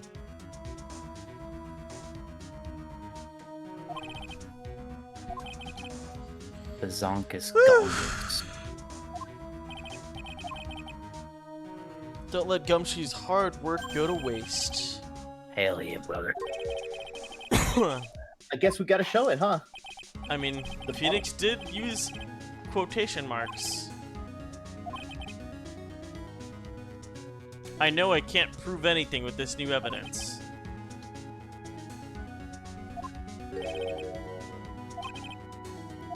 Phoenix is giving me mixed messages.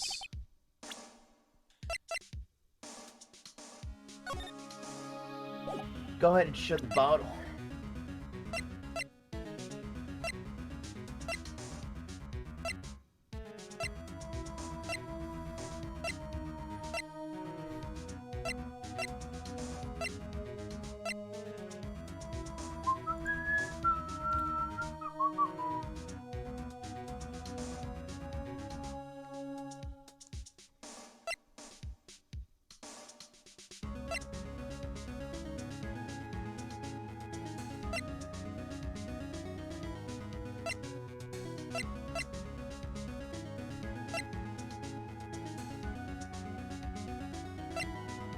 Go ahead. Do the bag, Yachts. Go with your gut. I'm Your just, gut's never wrong. I'm just re-looking. I've gotten this far. I don't want to mess up now. I can also save. Because he mentioned about the gumshoe. Like, I can't make Gumshoe's thing go to waste. But maybe that's bait because you're not supposed to. Go to sleep, Biz. Okay, bye bye. I'm kidding.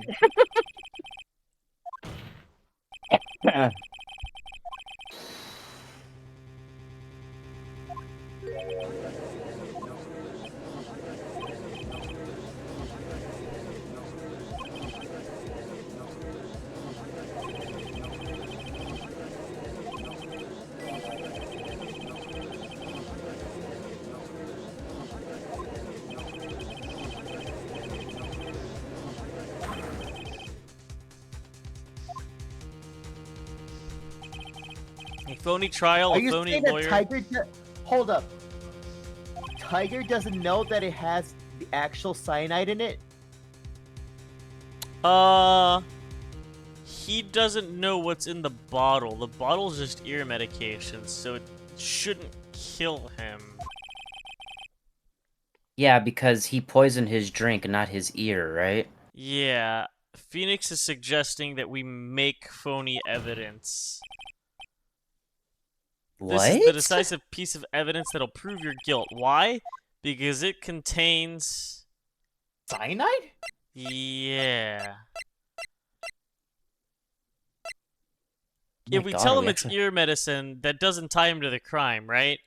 Yeah. He knows he poisoned him because he knows... Wait a minute, yes. I think Phoenix Wright is trying to bait Tiger. Yeah, by saying the poison's in there. It's like, well, how'd you know?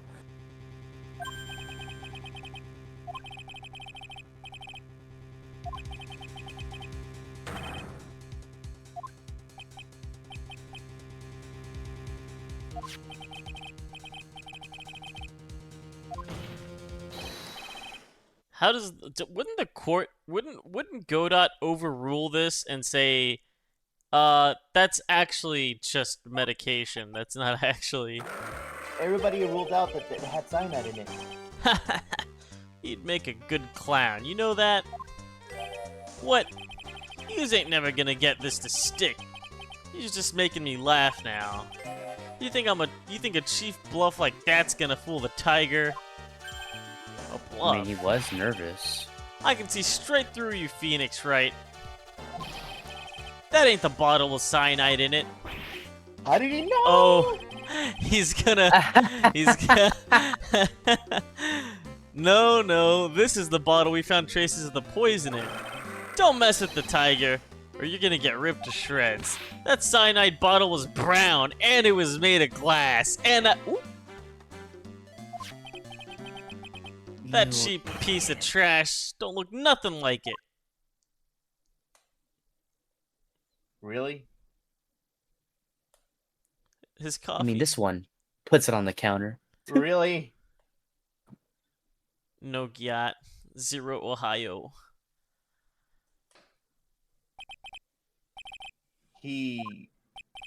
What? Yeah.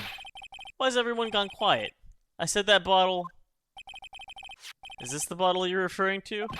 Yeah, that's it. That's the bottle the cyanide was in. But yous ain't gonna find my prints on that bottle. Don't let that cozy-looking suit fool you people. That lawyer's just playing games. Tell him, Mr. Prosecutor. Tell that guy where to go. You He's still such a haven't figured it fucking out. idiot. Don't you realize what you've just said?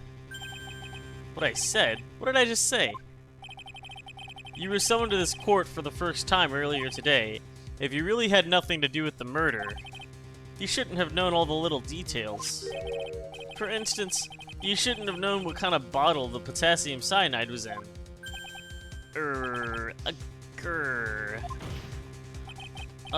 What the Tigrex? You described the exact bottle used by the killer to hold the poison.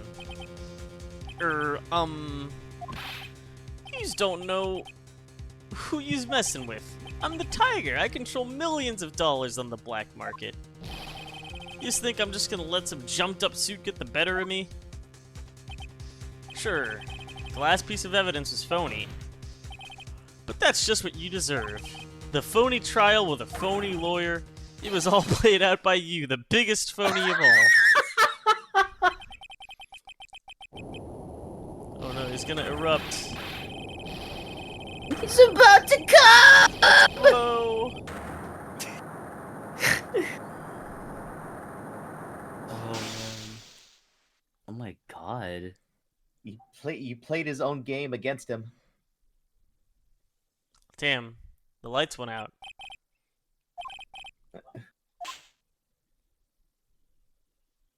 Fantastic! Did you slap him? Well done, Trite. Maybe you give him a high five. I saved my 17th of cup of coffee just for you. Oh. Savor it. I love how you can tell even with the lights being out that he threw the fucking coffee because that was probably the same sprite they used with the fucking eyes like that. Oh, It's great. I love it. damn. I'm surprised he didn't run when the lights went out, though. You would have thought. I thought Tiger was gonna attack Phoenix. You Same. caught the tiger by his toe, but if this one hollers, he won't be let go. Oh, fuck off. Great job, Judge. Proud of you, Judge. Oh, this judge is a pain in the ass. So, in the end of the day, we didn't have proof to pin him on the crime. Right. We really didn't. We just could prove that he was lying and potentially prove Maggie's innocence, but we couldn't get him to confess. He himself confessed.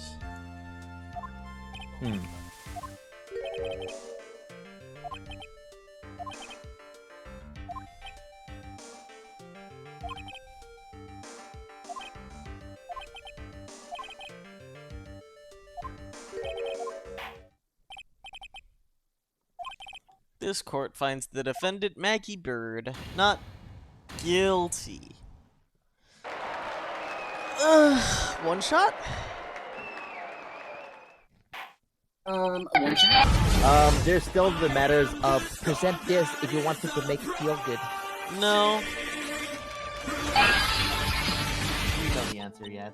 What do you mean? I'm gonna give her no. If you give her this lunch, she's gonna say, "Gumshoe made this. Ugh, these weenies look like at least 2 days old. He must really hate me." And then they never talk to each other ever again. No, Yachts, it's still fresh because add game logic. And then Gumshoe goes back to the precinct and looks at the pink and blue badger and goes, "She could have been my ball and chain." Yeah, you need help.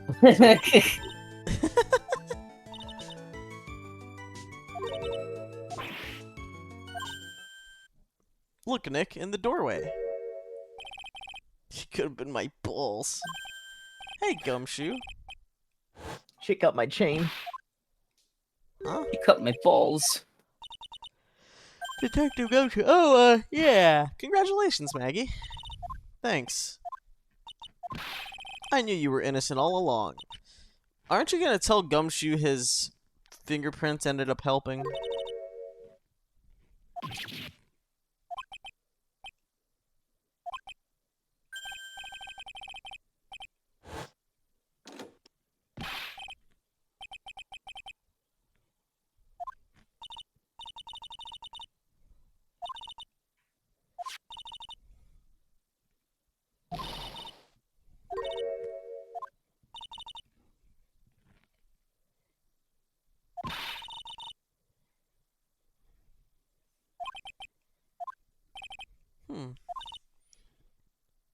Can't you put in a good word for him, Nick?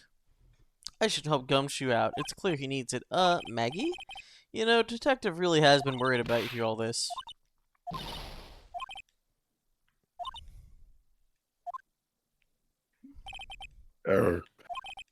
I know. I'll give her a little present to celebrate her freedom. The lunch special from Trey Bien. Fucking yet. Here you are. I'm gonna give her the Present to bent celebrate your home. freedom. Made with love. He said he lost weight and he was worried about. I'm surprised Maya remembers that. I'm gonna be honest with you.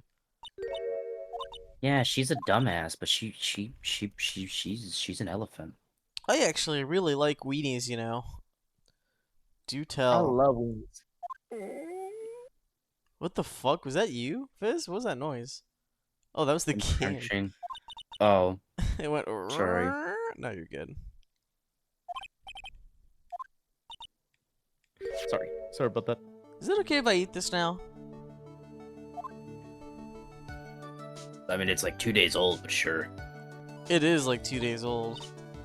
That rice is She's probably awful. She's so happy. She's so happy I can see her eyes through her hair. Damn. Oh shit, you're right. Hey, leftover rice is the goat. Psh.